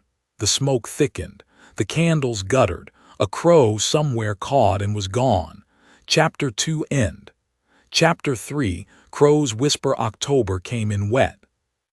It came in with the sideways kind of rain that made the greenhouses weep, and the Scottish hills went that particular smoky green that they only wore in October, and the lake looked every morning like someone had left a lid on a pot overnight. Harry, who had always liked autumn at Hogwarts, found that this year he liked it in a new, sharper way, as if he had just been handed a slightly better pair of glasses and was seeing the red veins in every leaf.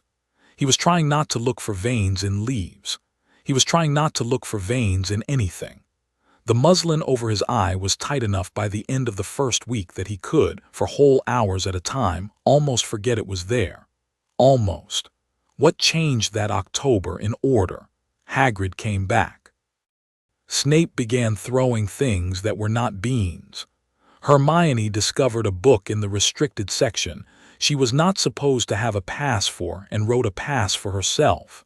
Ron grew an inch. Harry dreamed 3 times in a row of the crow, and each time the crow said more than it had the time before, and each time Harry woke with his fists clenched, as if he had been holding on to something it had tried to take. And the new defense against the dark arts professor, pleasantly and without fanfare, set up optional evening tutorial sessions for any student who wished to attend. The wishing list by the end of the first week had 47 names. Harry's was not among them. Evening tutorials, Ron said flatly, holding up the sign-up sheet he had pretended to drop by the Great Hall's notice board. Yes, Ronald, Hermione said, I can read. On what? Advanced defensive reading. Underline advanced underline reading. He's teaching them to read intent. He's teaching 47 kids the basics of an Uchiha eye exercise. They won't grow one, they can't, but he's laying track.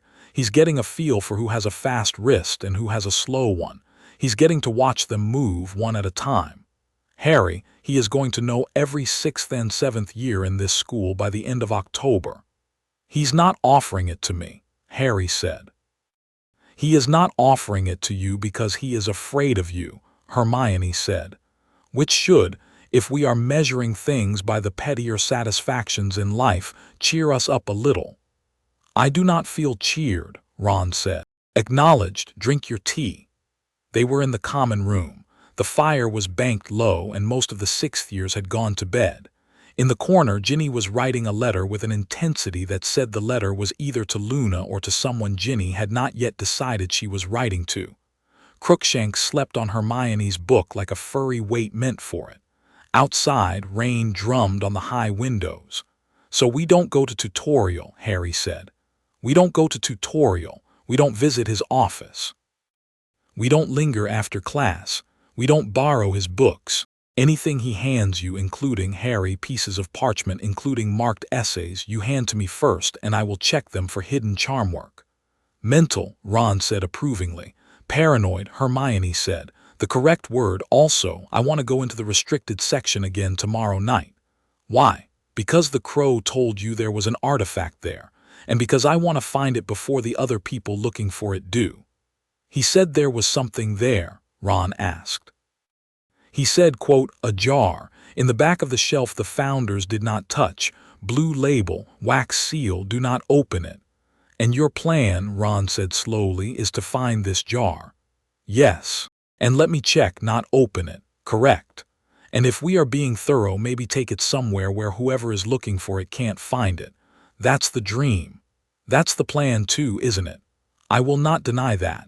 Harry set his cup down. Tomorrow night, all 3 of us, I've got the cloak.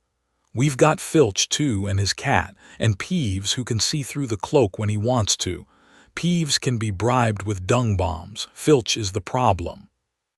Filch will be on the 3rd floor, West Corridor tomorrow night, Hermione said briskly. He's on the roster, I looked. How did you? Don't ask. I love you, Ron said to the room, in a deeply platonic, occasionally frightened way. Hagrid came back on the Wednesday, walking up the path from the forest with his beard wetted into a point and his coat smelling like pine and wet dog. The firsties on the lawn stopped their game and stared. Harry, who had been on his way to Charms, turned and broke into a run before he decided to, and Hagrid caught him halfway up the path and wrapped him in an embrace that smelled of home. "Ello, Harry, gods, you've grown. Maybe. Number same height. Thinner more like. I'm okay. No, you aren't, but that's a conversation for tea tomorrow night. You, Ron, Hermione, got scones. Got the good jam, the one your mum used to love. I'll be there." "Good." Hagrid's great hand on his shoulder. "I heard some things, Harry, not what, just bits. Had a talk with Dumbledore over the summer. He said to keep the door open and the kettle on, so I will." Harry nodded. His throat had decided to close. He didn't mind. "Go on, you'll be late," Hagrid said, and gave him a shove that was gentle for Hagrid, which was to say, would have sent a smaller man into the pond. Harry ran. He made Charms with the bell. Dumbledore's second hill lesson was on the oak. "Tonight," Dumbledore said, "we are going to stand and face each other. You will look at me. I will look at you. Neither of us will speak. For 3 minutes. We will not push and we will not pull. You will keep your eye on a point between my eyebrows. Try very gently not to let the eye reach me." "Sir." They stood. It was cold. Harry's breath made small clouds between them. Dumbledore's face was very kind and very tired and very much present. Harry fixed his eye on the spot between his eyebrows. The muslin, which he had gotten so good at, wanted to slide. He pinned it. The heat behind the eye rose, not painful, only insistent. Dumbledore did not do anything. He only looked. A minute passed. The second minute was harder. The eye wanted to stretch toward him, the way a hand in the dark reaches for the knob of a familiar door. Harry held it. He felt Dumbledore's breath. He saw the small rise and fall of his collar. He did not reach. The third minute was unexpectedly easy. It was as if, having failed to pull, the eye had chosen instead to simply be. Harry saw Dumbledore and Dumbledore saw Harry, and between them, in the gray of October, there was a small, cool mutual attention that neither of them asked anything of. "Good," Dumbledore said softly, and the exercise ended. "Sir, did you feel anything?" "I felt you not reaching." Is that good?" "It is extraordinary, Harry. Most people who have the eye at your age spend their first year flailing with it. You have found, in a week, the first discipline. Keep finding it. Severus was right. The cloth over the eye is the foundation. Now I want to ask you something." "Yes, sir." "What does your new tutor smell of?" "Green tea and bergamot, and something like lacquer, wood." "Yes, that is a distinctive blend. It was worn in a previous life by a very particular man, not a man I had believed still walked. Thank you, go to bed." "Sir, bed, Harry. We will discuss him more when I have spoken to some others and you have slept a long night." He bent and briefly put his hand on Harry's shoulder in a way that was not a teacher's hand, quite. It was the hand of a man who had, against all odds, been permitted to meet someone he had quietly helped to shape, and was glad the meeting was a good one. Harry went. Snape's lesson on Friday was bees. "Bees," Snape said, dropping a small cork jar onto his desk. "You objected to beans. I have upgraded." "I didn't object to beans." "Your face objected for you, bees." He tapped the jar. "These are a species called Apis occulta. They are harmless. They do not sting. They are charmed to fly in irregular spirals at erratic speeds. They will not kill you. They will be annoying. The exercise is this. You will close your eyes. I will release 5 bees. You will open your eyes and, using only the eye, count them in a single glance." "Why close my eyes?" "Because, Potter, the eye is not meant to be left on. Left on, it burns you. It must be turned on with purpose for the duration of the task and then turned off. You will practice the trigger. With bees. With bees. You are enjoying this. I am a somber man made festive by unusual pedagogy. Close your eyes." Harry closed his eyes. He heard the cork. He heard the small dry whir of wings, the soft bumping of 5, he guessed, but he was about to check bodies in the air. "Open." He opened. He triggered as Snape had been teaching him, a small gathering of intent, a deliberate flick behind the eyes, the way one rolls the ball of one's tongue to catch a drop at the corner of the mouth. The muslin split. The room sharpened.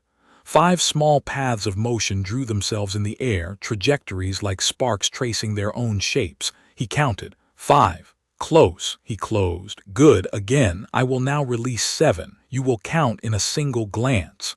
He counted 7, then 11. Then Snape being Snape, 13. Then the 13th bee turned out to be a small wooden peg flicked into the air at exactly the moment a bee had died, and Harry saw, with unreasonable pride, the peg among the bees and named it Peg. "Very good, Potter," Snape said. "Now the harder thing." "Sir?" Snape opened a small drawer and took from it a square of fabric. He held it up. Muslin. It was, Harry realized with a faint start, the actual fabric the mental cloth had been named for. "Place this," Snape said, "over your eyes." Harry frowned.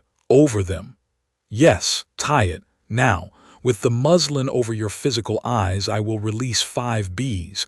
You will not see them. You will attempt, with the eye turned on, to count them anyway. With my eyes blindfolded." "Yes." You cannot." "Then why are we? Because one day, Potter, your eyes will be swollen shut, or a spell will have poured dust into them, or you will be in a dark place where eyes do not help, and the eye, if you have trained it, does not require the other 2. It'll work without my normal eyes. It is not as sharp. It is not a second sight in the dramatic sense. It is more a pressure, a sense of the weight of a body in the air, but it is there. And it will save you one day if you have it." He tied the muslin. Harry sat in the dark. He triggered the eye. The dark did not go away. It did not need to go away. He felt it instead: the room, the desk, the jar, the bees when they came, the faint air pressure of bodies in flight. He counted slowly and wrong. 3, he said. 5, 3, 5 again. They went until he got to 3 out of 5, which took an hour and left Harry sweating and vaguely nauseated. Snape did not tell him he had done well. He said, "Better go eat. Come back Monday," and that was as close as Snape ever came to a medal. Harry walked back up to the common room in the kind of good mood that is indistinguishable from exhaustion. On the 3rd-floor landing, he almost collided with Luna Lovegood, who was reading a copy of the Quibbler upside down and did not seem at all startled by the collision. "Oh, Harry, hello." "Hi, Luna." "I saw a crow in the rafters this morning," Luna said. "It had 3 tiny dots in its eye. It looked at me as if it expected something, but I'm afraid I was on my way to Charms." Harry stopped. "You saw it?" "Yes. It didn't stay long. I think it was waiting. Do you suppose crows wait for people?" Yes, I suppose they do." "If you see it again," Luna said, "tell it I'd like to talk to it, please. I haven't had a proper chat with a crow in weeks." "I will. Good night, Harry." "Good night, Luna." She drifted on. Harry stood in the landing for half a minute, and then he laughed, very softly, at something he could not have named. The restricted section at 1 in the morning has a particular smell. It is the smell of paper that has been very lonely for a long time. Harry had learned that smell in his 2nd year, when he had come down here looking for something about the chamber. He had learned it again in his 4th, when Hermione had dragged him in looking for something about dragons. Tonight he learned it in a new way, with a thinned muslin and an open eye, and the smell of the paper had, he discovered, a layer he had not known about, a sort of crackle in the air, a memory of ink, a memory of hands. "Stop smelling the books, Harry," Hermione whispered. "I wasn't, you were. It's charming, but we have a schedule." They were under the cloak, all 3 of them, which meant they were cramped. Ron's elbow kept jabbing Harry's ribs. The lantern Hermione carried was hooded to the thinnest slit. The shelves rose into dark above them. Somewhere, a clock in a distant corridor struck. Back of the shelf the Founders did not touch, Hermione recited. The Founders built the restricted section, of course, but not the far back. The far back is older. It's from when this was a monastery or the thing before the monastery. Look, she pointed. The shelves here were older. The wood was darker. The floor dipped. Blue label, wax seal, Ron whispered. Jar, Harry whispered. I mean, yes, jar. They walked. Slowly. Hermione ran her fingers lightly along spines, the way a violinist tests strings, not reading the titles but feeling for something. The cloak was warm. Harry could hear her breathing, even and thoughtful. "Here," she said finally. It was on a low shelf behind a stack of scrolls. A squat stoneware jar the color of old milk with a blue paper label fixed to its front. The label had characters on it that were not English. There was a heavy wax seal over the lid, the color of dried blood, and stamped into the wax was, Harry would not have needed the eye to see it, a small design of 3 commas around a circle. "Sweet Merlin," Ron breathed. "Leave it in the cloak," Hermione whispered. "I'll carry it." "Hermione, I know, don't worry." "I am not going to open a jar someone told us not to open. I am, however, going to take it somewhere it cannot be found by a man who is looking very hard. Come on." They wrapped it in Hermione's scarf. They slid it into her bag. They turned, and heard from a shelf 3 rows over the sound of a very soft, very pleasant laugh. Harry froze, so did the others. The laugh came again, amused, unhurried, the kind of laugh a patient man gives when someone else's joke has made him smile. "Oh no," Hermione mouthed, footsteps, slow and deliberate, coming down the aisle 2 over from theirs. "Was the cloak supposed to?" Ron began. "Hush." The footsteps stopped. A voice light as tea. Now, we are in a library. The ghosts are trying to read." Curadara. Harry could smell him now. A faint smell of green tea and bergamot, and under those, something older and drier, like lacquered wood. He could hear the soft rustle of robes moving past the end of the aisle. The lantern Hermione carried was hooded, but Harry realized with a sinking in his stomach. The lantern was warm, and warm things in a very cold library had a heat signature, and if Curadara's eye was open, and if what Harry feared was true, the warm things would be visible. Hermione set the lantern down. She shut it off completely. The aisle went black. They stood under the cloak in the black and did not breathe. Curadara said from the end of the aisle. "I smell something." Silence. "I smell," he went on, very musing, "the smell of a cloak that is not mine. Curious. This castle has one such cloak, doesn't it, among the students? It belonged, I am told, to the boy's father, heritable, handed down, lovely old object. Students do love bringing such things out to late adventures. Hello." Harry, without meaning to, put a hand to the jar in Hermione's bag. "I think," Curadara said softly, "that I will not look for you tonight. I will instead spare you the lecture. Because a lecture delivered at 1 in the morning is rarely the lecture a young person remembers. I will, however, ask you very politely, you, whoever you are, to leave certain objects in this library where they have slept for a great while. They have been quiet. They would like to remain quiet." Silence. "I am not a man who enjoys threats," Curadara said. "I think them vulgar, so let me instead make a promise. If the jar is not where I left it the next time I come here, I shall assume a student has taken it out of curiosity. I will not come looking because I am a tutor, not a warden. I will, however, quietly and with great regret, remove an entirely different student from this school. One, perhaps, very dear to you. Do you understand? I would not want to do it. I wouldn't even want to plan to do it. But doors that open should, if they are inadvertently opened, be inadvertently closed. Do we all agree on that in the library?" Harry's teeth had set so hard his jaw hurt. Ron's hand was a fist in Harry's shoulder. Hermione, who knew what kind of quiet he meant, had closed her eyes. "Good," said Curadara as if they had answered. "Good, sleep well. The library is for sleep, really, I find it so. Good night." The footsteps receded. They heard the door at the far end open and close. They waited. They counted to 200. They counted to 400. Hermione was crying, very quietly. Harry had never seen her cry like this, not messily, not dramatically, but as if a tap had come on somewhere inside her and she could not reach it to turn it off. "He saw us," she whispered. "He didn't," Ron whispered. "He's bluffing. He saw us. He knew where we were. He threatened Ginny. He didn't say Ginny. He said one of us, whoever is dearest. He knows I'm dear to Ron. He knows Ron is dear to Harry. He knows Ginny is. Oh, Harry, don't you dare let him know. He won't. I won't. Let's go." They got up. They picked their way out. At the library door, Harry slid the cloak off one of Hermione's shoulders and wiped his thumb gently over her cheek. He did not say anything. She nodded. They slipped out. In the corridor, Hermione's hand went to the jar in her bag. She looked at Harry. "We have to put it back," she whispered. "Now, before he number Harry. We put it back and he uses it in a week. We don't put it back and he has to come after it. He's already coming." "Yes, but now he's coming for an object instead of for us. That's better. It's marginally better." "I will take marginally better," Ron said. "I'm putting it in my sock drawer. He'll never look in my sock drawer. It is an abomination of organization." They almost laughed. They didn't, but almost.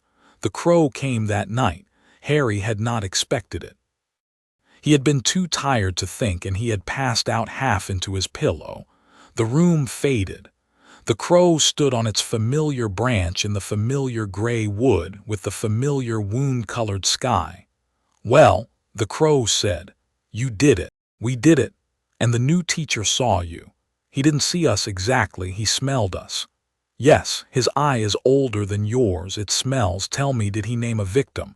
"He threatened. He said he would remove a student." "Which one?" "He didn't name them." "Good, that means he doesn't know yet either. He was bluffing with a hand you are afraid he has. Do not fold to the bluff, keep the jar." "What is the jar?" The crow ruffled its feathers.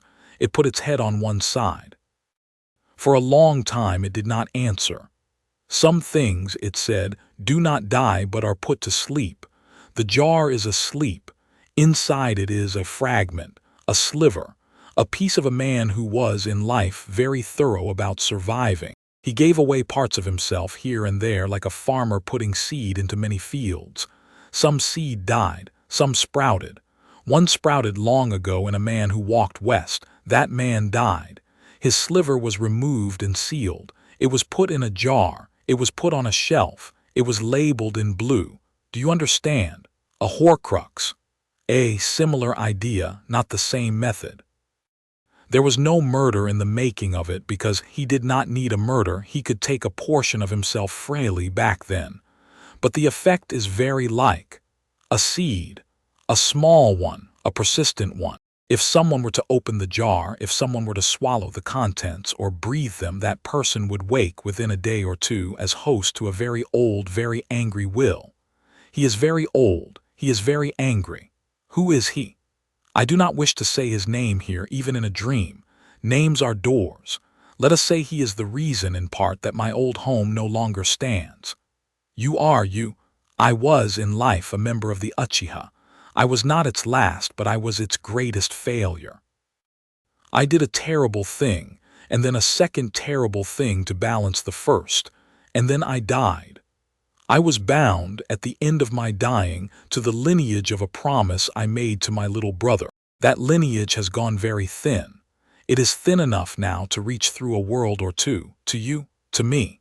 You are a convenient heir of convenience. There were other candidates over the years. The picture book your Granger found belonged to one. He died in a war that was not his. There have been 6 before you in the West. None yet awakened the eye. You did. A part of the reason is the woman who died for you. Another part is a question of geometry I will not go into tonight. The short version is, the eye is yours. I am here to help. I cannot do more than guide. I cannot cast a spell for you. I cannot stand in the way of a blade. I can only speak, and occasionally show. Show what? Show you what a knife looks like when it is being prepared. Show you what a room looks like through my eye, which is older and a little wiser. Show you what your friends think when they are too shy to say. Don't do the last one, thanks. Only if asked. Your Granger wants you to know she is not angry with you for keeping the jar. She does. She does. She is furious with the man who wore the mask and with the man in the library and a little with herself for crying. She is not angry with you. She thinks you were brave to decide. It occurs to her that deciding is harder than she thought, and she will try to let you do more of it. Do not, Harry said, read my friends' minds without asking. I cannot read them, only the surface, only the fears and the warm things, and only because you and she have dreamed in the same house for 3 years, your minds have brushed. I ride that. Please stop. As you wish. One more thing, little Storm. Yes, the Hogsmeade trip. Do not go to the forest. I think you have heard this already, but I will say it again. The lure will be very clever. It will look like someone in need of help. It will look like a friend. Do not go. We won't. Good sleep. And he did, deeply, more deeply than he had in a week. In the morning he woke in the gray before dawn and for a moment did not know where he was. Then he remembered. And the jar was in Ron's sock drawer. And Hermione was somewhere down the tower asleep, possibly with Crookshanks on her head. And Curadara was somewhere else in the castle. And he reached for the muslin. His eye was quiet. He got up. He dressed. He went down to breakfast because it was Saturday, and breakfast was the one holiness Hogwarts never quite spoiled. The Hogsmeade trip was, on the Wednesday before, announced for the following Saturday. Curadara announced it himself, for some reason, in defense against the dark arts. He made a pleasant little speech about shops he had enjoyed and cafes that were worth the coin. He recommended Honeydukes with particular warmth. He did not, Harry noticed, mention the Hog's Head. He did not, Harry noticed, mention the forest. After class, Harry let himself be slow and let the other students leave and walked up to the desk. "Professor," he said. Curadara looked up. He had been writing with a thin brush in a notebook. The hand writing with the thin brush had 3 small dark marks on the inside of the wrist, not quite tattooed, smudges, like someone who keeps touching ink. "Mr. Potter, I wanted to ask you a question about the essay you set last week." "Certainly. You wrote on mine. Intention is not always clear to the actor. I wondered what you meant by it." The brush paused. Curadara smiled. His eyes found Harry's, and Harry, who had been holding the muslin so tightly that his neck was beginning to ache, let the muslin slip by a deliberate hair. Green stayed green. That was the point of the exercise. Curadara's eyes, his ordinary brown eyes, did not move. But behind the pupil, for just a blink, the wheel turned. 3 shapes, and Harry saw it because he had practiced bees and he had practiced peg amongst bees. A 4th, waiting just inside the pupil's dark, very still, very hungry. A 4th Tomo. The shape of it was not a comma. It was a shape like a pinwheel or a flower. Harry held his face still. He held his muslin. He did not let himself flinch. "I meant," Curadara said smoothly, "that sometimes we hurl ourselves at things because we cannot live with our own decisions to stand still. Our bodies, Mr. Potter, act to escape knowledge we do not want to hold. So, the duelist who casts too early, the brother who writes an angry letter, the boy who runs into the dark because running into the dark seems easier than not running. I trust this answers your question." "It does, sir. Thank you. Good boy." He went back to his writing. At the door Harry paused, hand on the frame. "Professor, have you ever been to the forest?" Curadara did not look up. "I have, yes. It is very pretty. At night particularly. You should take care if you go. It is not safe after dark." "Thank you, Harry." Harry turned. "If anyone ever tells you to meet them in it," Curadara said, still not looking up, "do please mention it to me. I would like to be there as a chaperone for your safety, of course." "Of course. Good night, Professor." "Good night." Harry walked out. In the corridor, with the classroom door closed behind him, he unlocked his jaw. He walked 5 paces. He put a hand out against the wall because the wall was cool and he needed cool, suddenly, very much. 4, he whispered. He had, in the dream, been warned about 4. The crow had been very specific. A 4th would come only in blood. In the Uchiha, 4 was Mangekaiwu, and Mangekaiwu cost a loved one. Curadara's 4th had been in its holster, waiting, and a man does not wear a 4th Tomo he has not paid for. Curadara had paid. Curadara had already, long ago, killed someone he had loved. And that someone, Harry thought, with a sudden colder understanding than any he had yet had all autumn, that someone was probably walking around in the jar in Ron's sock drawer. He went to find Hermione. He had to tell her. He had to tell Ron. He had to tell Dumbledore. Somewhere above him, on a high rafter, a crow sat and watched him go. Hagrid's tea was on Thursday, and it was everything Harry had not known he needed. The cabin smelled of wood smoke and old leather and the faintest warm note of treacle. Fang drooled on Ron's knee. The scones, contrary to precedent, were soft, because Hagrid had acquired over the summer a small enchanted oven which, he confided, bakes like your mum if your mum were a thing made o' copper. There was the good jam. Harry ate 3 scones, then 4, and felt, while he ate, a small part of him unclench that he had not known was clenched. Now, Hagrid said, once they were all stuffed and Fang had migrated to the rug, I'm gonna say a thing and ye don't have to tell me a single detail, all right? None of ye, not one word ye don't want. All right, Hermione said. I know something's up. I know Dumbledore's worried and Snape's twitchy, which is Snape for terrified, and I know you, Harry, walked in tonight looking like someone's been macking ye carry rocks. I'm not asking, I am tellin'. He leaned forward. Whatever it is, whoever it is, this cabin's got room. I've got me crossbow. I've got Fang, who will at minimum lick an enemy to stunning. I've got a back door nobody but me and the forest remembers. I'm your cabin. Am I clear? Crystal, Harry said. Good. He sat back. Now, tell me about Quidditch. Ron, relieved, told him about Quidditch. Hagrid roared at the right places. Hermione, whose Quidditch stories were never quite right because she always tried to include weather, was indulged. The fire crackled. The jam between them disappeared. When they left, Harry turned at the door.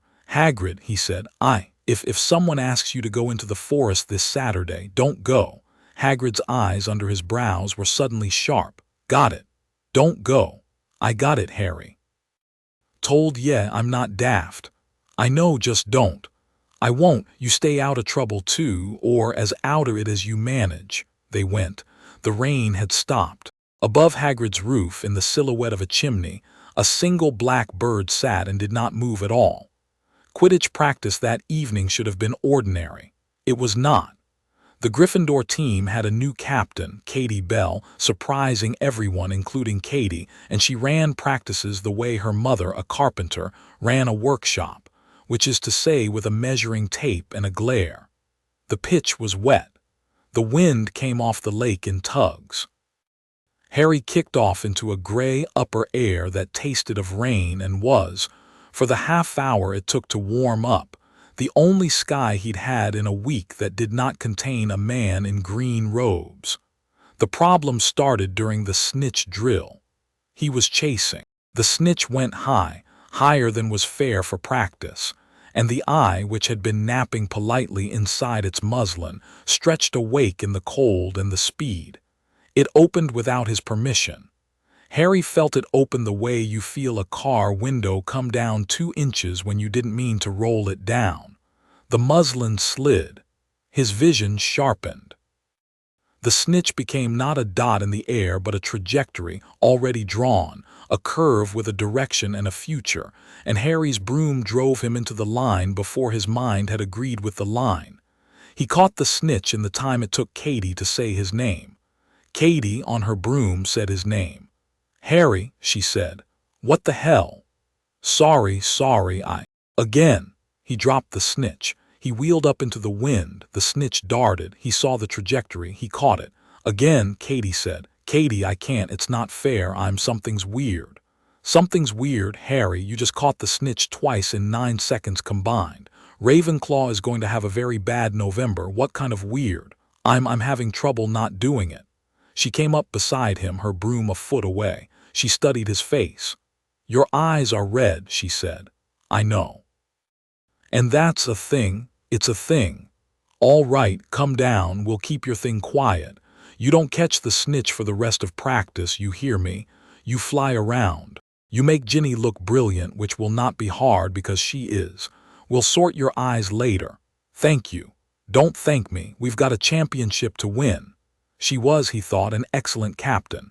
In the changing room after, Ginny came up to him and he, for the first time all term, turned his face away a beat too slow. Her eyes flicked, registered, did not quite flinch.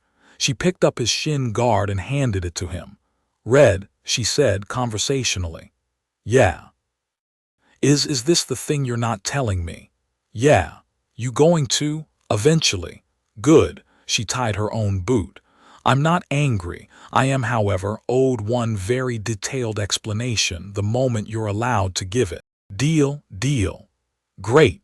She left. Harry, for reasons he would not be able to later articulate, rested his head against the cold wood of the locker for a full minute before finishing dressing.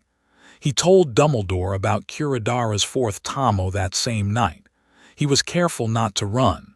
He was careful to walk and to take stairs in twos only when no one was looking. The gargoyle moved for him on the sherbet password, and Dumbledore was at his desk writing and looked up, and Harry did not sit. He stood and spoke. Dumbledore listened, pen unmoving. When he was done, the old man closed his eyes. For a long time he did not open them. When he did, they were very sad. Yes, he said. I feared so. Thank you for telling me at once. Who is he, Professor? He is a man who long ago chose a path I hoped he had died on. I will not name him tonight. Names, Harry, have weight, and he is the sort who listens for his own name across oceans. But I can tell you this. The fragment in your jar, the fragment Severus, and I have been quietly aware for some years, was sleeping in this library, is a sliver of his twin. It was his twin who was his first great love. It was his twin, in fact, whose death opened his fourth tomo many years ago, and who has been, in grief, in guilt, in rage, the whole of the fuel for what this man has become. He comes now, I think, to take his twin back. He believes if he can merge with the sliver and awaken, he can make things as they once were. That's not how grief works. It is not. It is, however, how grief talks to those of us who have had it for too long. Harry, you will keep the jar. You will not attempt to destroy it. Please, above all, do not attempt to destroy it, because the destruction of the jar would require a very particular kind of fire, and he wants us to try. He wants us to attempt it with the wrong fire. He would dearly like to see what a wrong fire does. Do you understand? Yes. Good. Now the forest this Saturday. Yes, sir. You will not go. I have arranged a set of rather pleasant distractions in Hogsmeade that should keep you occupied. However, someone else will. I will, sir. I am going to keep the appointment he has set. I am not, as it happens, planning to keep the one he has written. I shall be in a different part of the forest at a different hour, and I shall bring a friend or two, not you. Stay away, Harry, and when you hear what has happened, do not come looking. Promise me. I promise. Good. One more promise. Yes, sir. If in Hogsmeade you see anyone you love in the vicinity of the forest edge, anyone, you will assume they are not themselves. You will do nothing foolish. You will fetch Hagrid. You will fetch McGonagall. Do you understand? I understand. Good boy. Harry hesitated. Sir the Crow. Ah, do you know what he is? Dumbledore smiled very briefly, very warmly. I know who he was. Yes. He is the reason you are being helped at all, I think. He was in life a man who loved someone very much, and who was asked to do a terrible thing for his village's sake, and who did it, and was, in the doing, broken and remade. He is, to the best of my understanding, a shade bound to a promise, a ghost that is still useful, an elder brother, I believe. You are lucky to have him. Be kind to him. He said he loved his little brother. He did. He died trying to teach him something. Let him teach you. It is perhaps a way for him to finish a lesson he did not quite finish in life. Harry nodded slowly. He felt for the first time that week very small, and in a way he had not expected, very held. One last thing, Professor. Yes. My parents, did they know any of this? Any of the bloodline? Dumbledore considered. He folded his hands. Your mother, he said, was a brilliant witch with a gift for charms and a kind of moral clarity I have rarely encountered in a person as young as she was when I knew her. She did not, to my knowledge, possess the bloodline. Your father, similarly, did not, though he did have, if I may say, the reflexes of a boy who ought to have had something if the universe were organized more tidily than it is. It is not tidy. Your eye is, in that sense, a gift given to you by the universe as a sort of apology for some of its other decisions. I have been thinking lately that your mother would have been pleased, not for the eye itself, for the way you are carrying it. You are carrying it, Harry, like a person, not like a tool. She would have liked that very much. She was that kind of person. Harry's throat had done the thing it did when it did not want him to speak. Thank you, sir. Thank you, Harry. Good night. Good night, Professor. Somewhere above him, on a high rafter, a crow sat and watched him go. It ruffled its feathers once, as if to shake off the damp, and then slowly, patiently, as if it had all the time in the world that a bound shade can have. It turned its head and looked for a long minute toward the closed door of the defense against the dark arts office on the floor below. Behind that door, a candle burned. The crow watched the candle, and the candle for a moment guttered as if it had felt the watching and then burned steadily again. Chapter 3 End. Chapter 4. Second sight. Hogsmeade came in on a thin blue Saturday. The sky was that washed blue that only Scotland's brief autumn days provide, like old glass held against a lamp, and the wind had dropped. The path from the castle to the village was striped with the shadows of bare branches, and the bare branches looked, if one's eye was tuned to see it, like fingers. Harry, who was trying not to see anything like that today, walked with his hands in his pockets and his head bent and a promise on his tongue to Dumbledore and to Hermione and to himself. Do not go into the forest. Repeat after me, Hermione had said at breakfast. I am not going into the forest. Thank you again with feeling. I am not going into the forest. Ron. If Harry goes into the forest, I will break his arm. That was lovely, Ron, thank you. The village was loud. Students swarmed Honeydukes. A queue had formed at Madame Puddifoot's that was half holding hands and half laughing at the other half. Harry, Ron, and Hermione drifted, ate, bought unnecessary things, and kept half an eye each on the tree line east of the Hog's Head, where the forest's fingers touched the edge of the village. Dumbledore had told them to stay away. They stayed away. They stayed so far away that they could feel themselves staying away like a muscle held out. It was nearly 1 o'clock when Ron spotted Ginny. Oh no, Ron said quietly. Where? Harry asked. East. The alley by the Hog's Head. Hermione turned. That's her. That is her. That's her scarf. That's her hair. Harry did not immediately turn. He counted to 3 inside his own chest. Then he turned. Ginny was standing at the mouth of the narrow alley that led from the square to the lane that led down to the east edge of the village, which was to say the lane that, if you followed it long enough, met the forest. She was standing still. She had her scarf on and her gloves on, and her hair was out of her collar. She did not, from this distance, seem to be distressed. She was looking into the alley. Is she alone? I don't know, Harry, don't. I wasn't going to. You were. I wasn't. I'm going to go to Hagrid. You stay here, get McGonagall from the 3 broomsticks. She said she'd be there all afternoon. Tell her East Alley. Tell her exactly that. Do not follow her. Mate, don't follow her, Harry said again, and the sharpness in his voice was enough to stop Ron in his tracks. I promised Dumbledore I wouldn't go into the forest. I'm keeping it. I am going to Hagrid. You are going to McGonagall. Hermione, I'm fetching McGonagall, Hermione said, already moving. Ron, go with him to Hagrid's. Don't split up. I'll meet you there. Right. They split. Harry and Ron ran. Hagrid's cabin was close as the crow flew, but on the wrong side of the village for easy running. They went round. Harry's eye did not open because he was, with the careful muscle of a boy who had practiced bees, keeping the muslin pulled down. The eye wanted, yes, it wanted to look, wanted to trace Ginny's shape in the alley, wanted to read the shoulders, wanted to check for a red thread. He didn't. He didn't dare. He went to Hagrid. Hagrid was already outside his cabin. He had his crossbow. His beard looked, if possible, even wetter than it had the day of his return. Oh, lads. Hagrid, East Alley, a girl that looks like Ginny. I know. Had me eye on it for an hour. Come on. We're not going to her.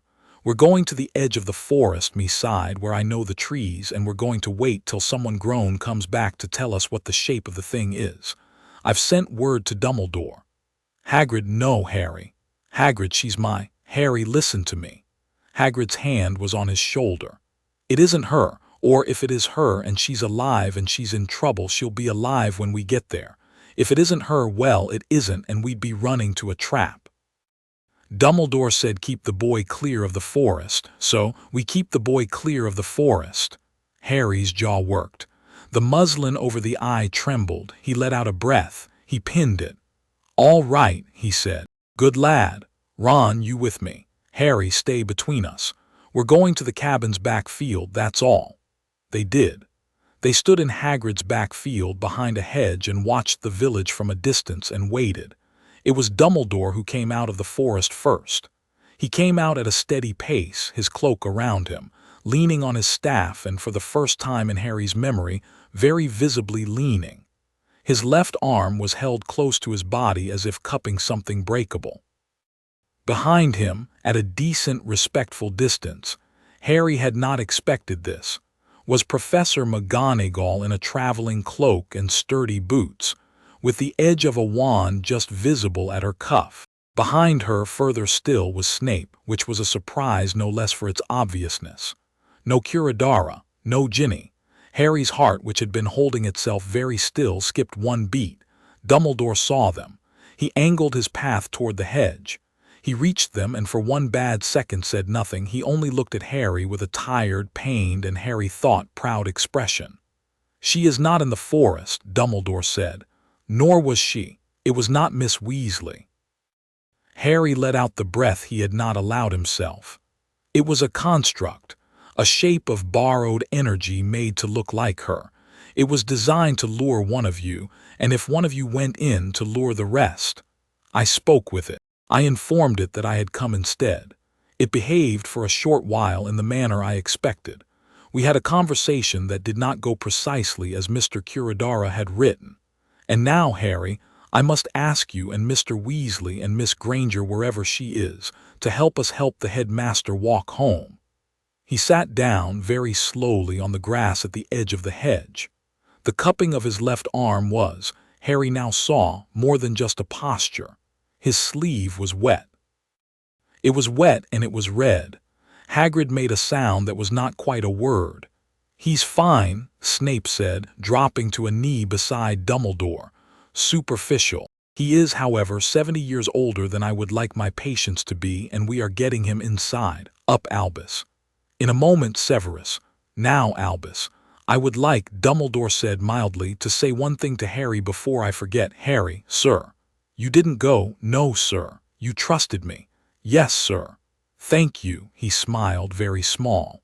"It was a very near thing today for all of us. It is not a thing I will do often. But I wanted you to have done and to have known that you had done the right thing first. It is, when one has the eye, a small miracle, the doing of right things first. Please continue to do them." "Yes, sir." "Severus, up, as you say." They got him up. McGonagall took his staff. Hagrid took his good elbow. Snape, who would not have been caught dead in the role of an apothecary if it could have been helped, had his sleeve pushed up and was already muttering about dittany and standard blood replenishers under his breath. They went, the procession of them, along Hagrid's back field to the cabin, and from there to the castle by the quieter path. Hermione caught them up halfway, having spent her own entire afternoon on her feet, and her relief at seeing Ron was loud enough to embarrass them both. Ginny was in the Three Broomsticks.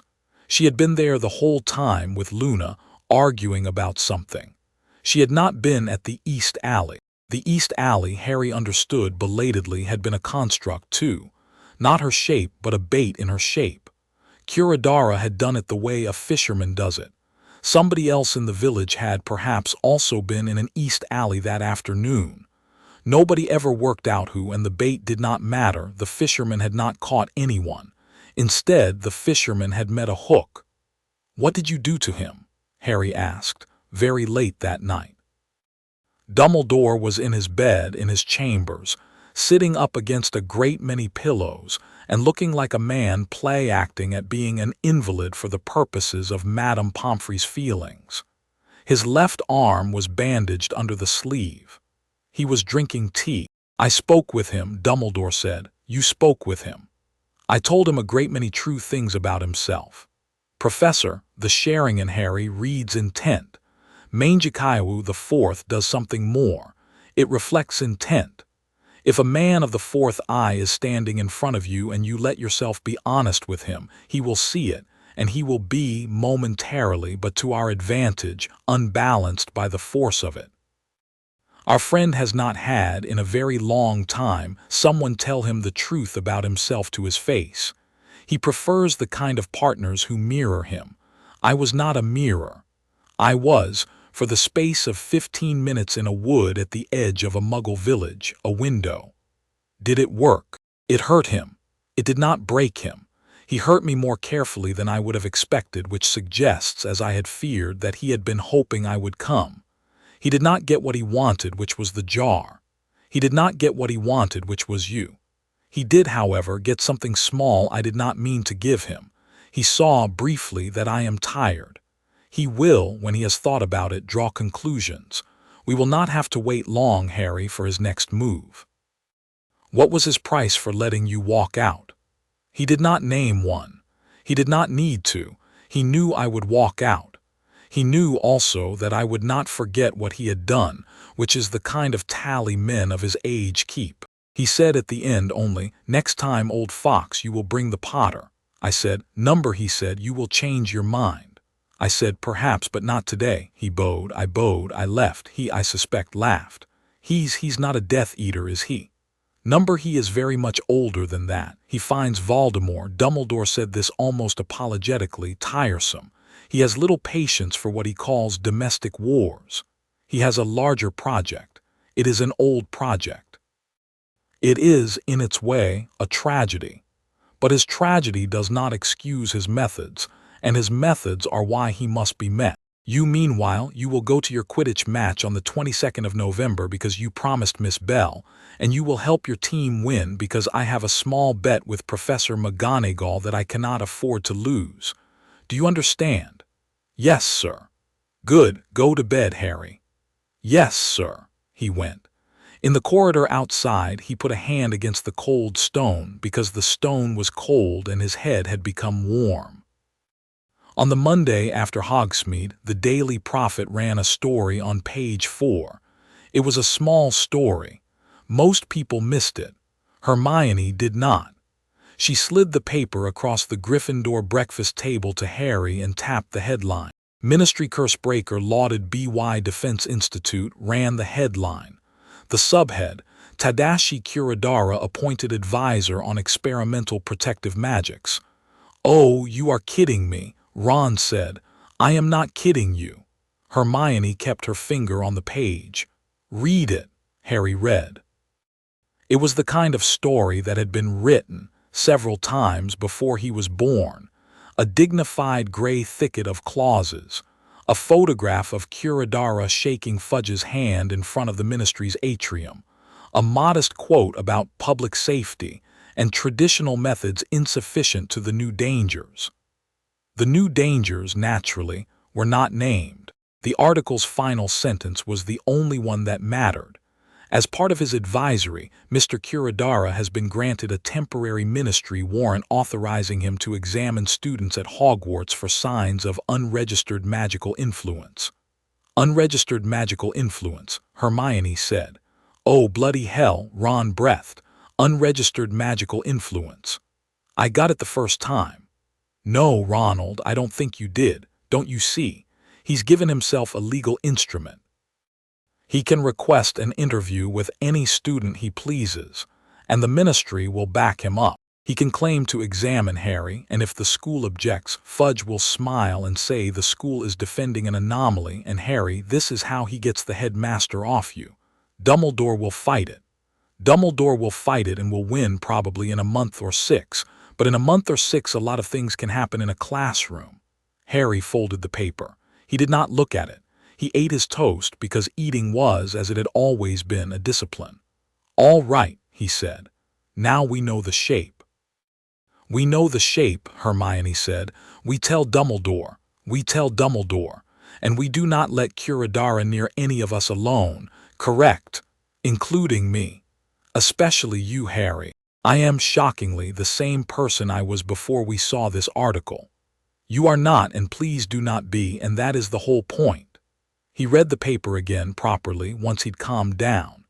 2 pages later, at the bottom of the politics section, there was a second small story, a single paragraph, about a witch on the International Confederation of Wizards who had, the previous week, resigned from her post for personal reasons.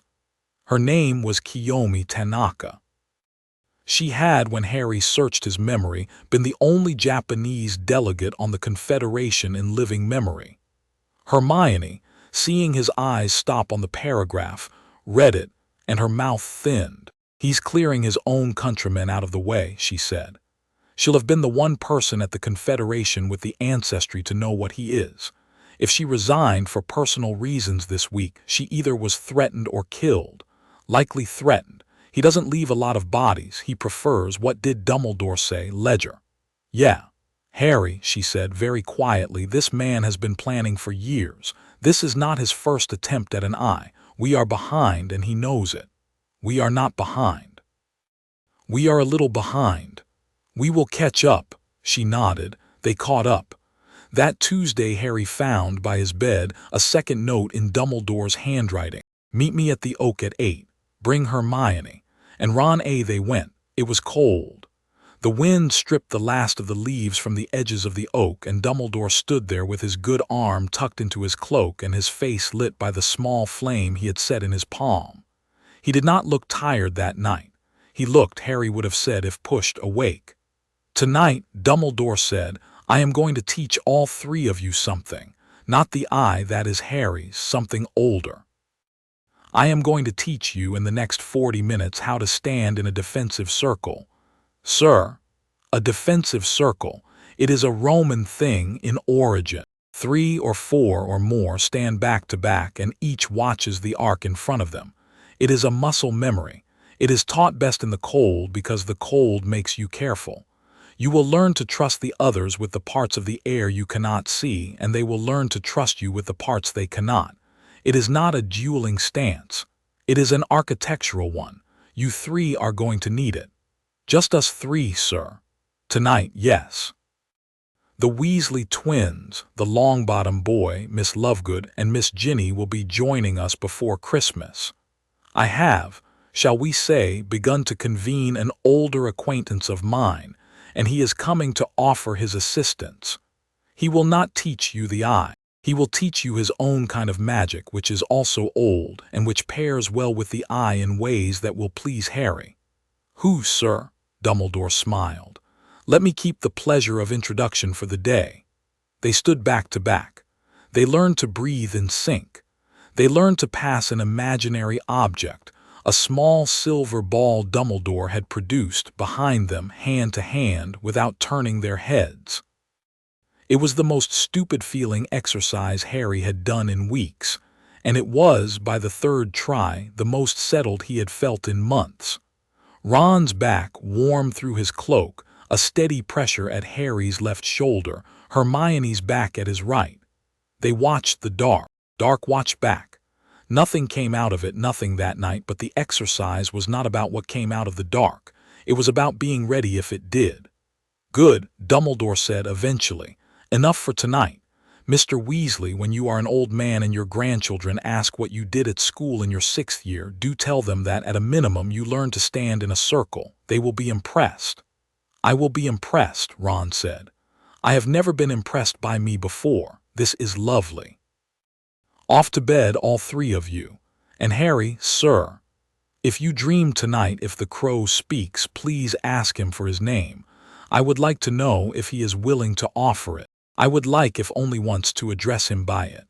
"I will. Thank you." The crow came that night, Harry asked. The crow fluffed himself. He looked away, which was new. "It is a silly question," the crow said. "Dumbledore asked it. The old fox has always been fond of names. Will you tell me?" A very long pause. The wood rustled in the dream with a wind that was not there in Harry's bedroom. The gray sky went for a moment nearly white. I was called Itachi, the crow said finally, and the name sat in the dream like a stone dropped in water. If your old fox wishes to address me, that is the word. Itachi. It means weasel. Oh, it is not a grand name. It was my mother's joke. I wore it well enough. I'll tell him. Tell him only. Tell no one else in this castle. The name has ears in this world as well as the one I came from. I will listen for his voice. He will not be able to address me directly. I cannot appear to anyone who does not have the eye, but if he speaks my name in a room in which you are, I will hear it. Thank him for me. I will. Little Storm. Yes. 2 commas. You felt the third wanting to come on the pitch. Yes. You held it. That was very well done. I nearly didn't. But you did. The third, I am afraid, will come. It will come when you cannot hold it. What I can promise is this: when it comes, it will be because a thing is happening that justifies it. Do not blame yourself for it when it does. Blame, if you must, the man we do not name. Who is the man we do not name? I know he is old. I know he had a twin. I know he has a 4th Tomo. I think I know what he is trying to do, but I do not know what he is called. I know, said Itachi. I will tell you only once and only here. His name is Madara. He is, in every sense, the oldest living Uchiha. His twin, who sleeps in your jar, is called Izuna. Do not speak either name aloud in the castle. Do not write either name in ink. He can hear them. In the wood, in a dream, in the head of a boy who has had the eye 1 season, he cannot hear. Here is safe. Madara, Izuna. Yes. How did he survive when he should be dust? A great while ago he prepared a survival, a set of contingencies so thorough that even I, who was taught to find such things, did not find all of them. He tethered himself down an eye into a bloodline. The bloodline died out slowly. He rode down the one that went west. He walked this world under 100 borrowed faces. He has not in centuries had a body that was fully his. He has been borrowing.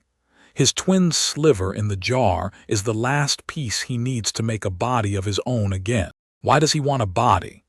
Because, Little Storm, he has had a dream for 600 years and he believes he can finish it only with hands of his own. The dream is simple in a way. He believes that if he can reach the moon with the right eye open, he can put the whole world to sleep in a dream of his choosing. Everyone alive would live out the life they wanted in a dream. No one would fight. No one would hurt. The world would end in a sleep. That's, I know. That's obscene. Yes. And everyone I love would be dreaming without meaning anything. Yes. That is why he must be met. That is why, in my life, I died fighting for a world in which people were awake. That is why, in my dying, I chose to remain long enough to see if I could help one more boy stay awake. You, awake. Awake. Sleep, Harry. I will watch. Tomorrow is another day of being awake. Harry slept. He told Dumbledore the name very quietly in Dumbledore's office with his own hand cupped over his mouth like a boy speaking a secret in a pond. Dumbledore's eyes went not wide, narrow. Itachi Uchiha, Dumbledore murmured almost to himself. Yes, I had wondered. My dear bound friend, thank you. You have been more help than you know. He looked up. Harry, does he know, does he, the one we do not name, does he know who your crow is? I don't think so, sir. Good. Keep it that way. And when the time comes that you must speak that crow's name aloud in this world, do so only over running water or in a thunderstorm. Those are old rules that still hold. Yes, sir. And the twin's name, Izuna. Yes, very well, thank you. Go, and Harry, tomorrow is Tuesday. Sir. Quidditch practice, I believe. You have a match on Saturday. Yes, sir. Don't fall off your broom. Your professor will take advantage. I won't. The days between Hogsmeade and the Quidditch match thickened. Harry felt them thicken. He felt them in a way that was hard to put in words, as a pressure on his temples. A slow squeeze. The way a change in barometric pressure before a storm settles into the bones of a house. He did his exercises. He did his essays. He went to Snape and worked through bees and pegs and a new exercise called coins. which involved trying not to spend a real sickle while 6 fake ones shuffled past. He went to Dumbledore, whose left arm was healing, and the two of them sat on the hill and 2 nights in a row practiced the notch reaching until Dumbledore's smile at the end of it was as close to tears as Harry had ever seen it. Curadara did not do anything dramatic. This, somehow, was the worst. In class he was exactly as pleasant as always. He smiled at Hermione. He teased Neville into a better pronunciation of a shield charm, and Neville's shield charm improved, which was both marvelous and disturbing. He never called Harry up to the front again. He never met Harry's eye. The tutorials, now numbering 53, continued without comment. "He's counting off days," Hermione said on the night of the 17th. "He's waiting. He's not waiting for a particular day, he's waiting for one of us to make a mistake." "I'm not going to make a mistake," Harry said. "Neither am I," Hermione said. "Nor is Ron." "Nor am I," Ron said. "In fact, my lack of mistakes is at historic levels. The Ministry is producing a commemorative coin." "Ron." "I'm trying, Hermione. Bless you." On the morning of the 22nd of November, Harry woke with the eye already awake. It had not done this before. Usually the muslin held through sleep, and he had to draw the cloth back with effort in the morning. This morning it was thinned, the eye was lit.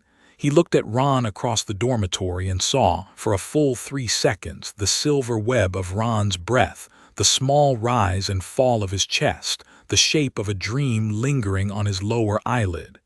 He blinked. He pulled the muslin. The eye dimmed, but not all the way.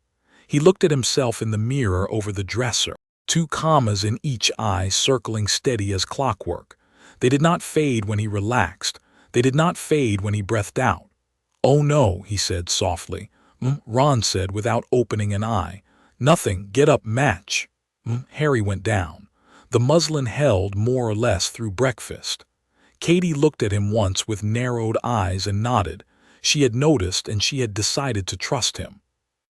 Ginny from further down the bench said, "Don't lose, please," and Harry said, "I won't," and Ron said, "That is confidence I do not share this morning," and Hermione quietly said, "Harry." "Yes, the eye, I know. It stayed on. I know. Is that new?" "It's new." "Is it something to worry about?" "Yes, but not this morning. This morning it's going to catch a snitch." "All right." The Gryffindor-Ravenclaw match was cold.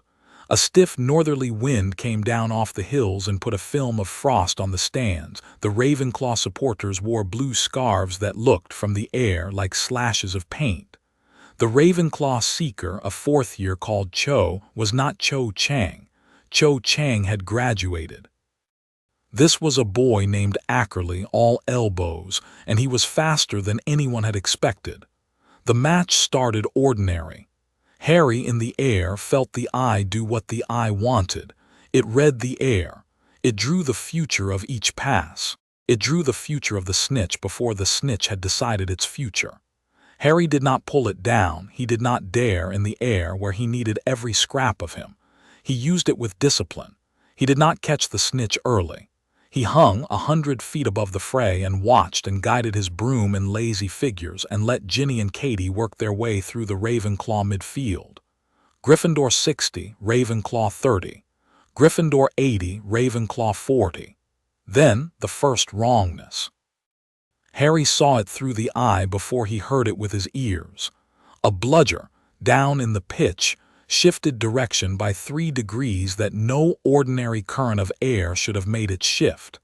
He followed the line. At the edge of the pitch behind the teacher's stand, a man in a gray coat who did not ordinarily attend Quidditch matches was standing with his hands clasped behind his back and a very faint smile on his face.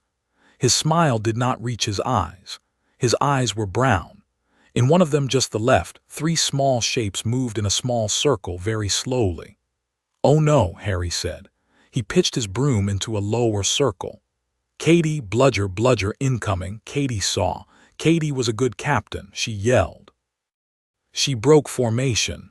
She caught the bludger on her bat. She sent it rightly back along the line from whence it had come, and the bludger, Harry would swear to his dying day, shifted its direction 3 degrees again on the return, away from the gray-coated man, and went instead into the Ravenclaw hoop where the Ravenclaw keeper had just been leaving. The Ravenclaw keeper was fine. The hoop took the hit. A piece of it came off. Madam Hooch's whistle screamed. The match paused. Both teams in the air looked at one another. The gray-coated man at the edge of the pitch had not moved. He had not smiled harder. He was only waiting. "Game on, you lot," Madam Hooch called up. "Weasleys, pay attention to that bludger. Bell, good work. Potter, stay up top." Harry pulled up. His muslin was shredded. The 2 commas in his eyes were, he knew without looking, spinning fast. He felt as he hung in the winter air the slow beginning of a 3rd mark right at the edge of his pupil, a kind of faint dark thickening that would, if he pushed or if he reached or if he were surprised, become a 3rd comma. The crow had been very specific. Do not let it come early. He held, he breathed. He did not reach. The snitch at last showed. It darted along the Ravenclaw posts. Ackerley saw it. Ackerley went. Harry went too, but not for the snitch, for Ackerley. He had seen in the gray-coated man's smile that the snitch was not the thing being watched. He had seen that the thing being watched was Ackerley. He saw the flick of a finger, so small, so private, that the gray man gave, and he saw the thread, red, fine, climb the air and attach itself to the hilt of Ackerley's broom. Ackerley's broom jerked upward, then hard left. He was not ready. He lost his right hand. He was hanging by one hand at 40 feet in the air, and his face was the face of a boy whose body has gotten away from him. Harry's broom went under Ackerley's. "Drop!" he shouted up, because there was nothing else to shout. Ackerley dropped. Harry caught him across his broom. They were both too heavy. They were both too low. Harry's eye, with the grace of a thing that had been trained by bees and pegs and coins, saw, quite simply, the next 4 seconds and their obligations. Left knee up, right knee down. Tilt the broom a degree, no, 2. Turn into the fall, not away from it. He turned. They hit the grass. They hit it not hard. The pitch had the frost on it, the frost gave. Harry, under Ackerley, took most of it, and the air came out of him with a thump, and he lay for a second staring up at a winter sky in which the goalposts stood like fingers, and he thought, very clearly, with someone else's thought. This is the 2nd mark confirmed. "Welcome to 2. Potter," said Madam Hooch, kneeling. "Potter, you with me?" "Yes." "Bell." "Captain, I'm fine." "Bell, get the snitch." "Ackerley, I need you off the field." The match resumed. Katie got the snitch 3 minutes later. The Ravenclaw reserve seeker did his best but did not have Ackerley's speed. The Gryffindor stands exploded. The Gryffindor team on the ground huddled around Harry like a small, loud, grinning shelter.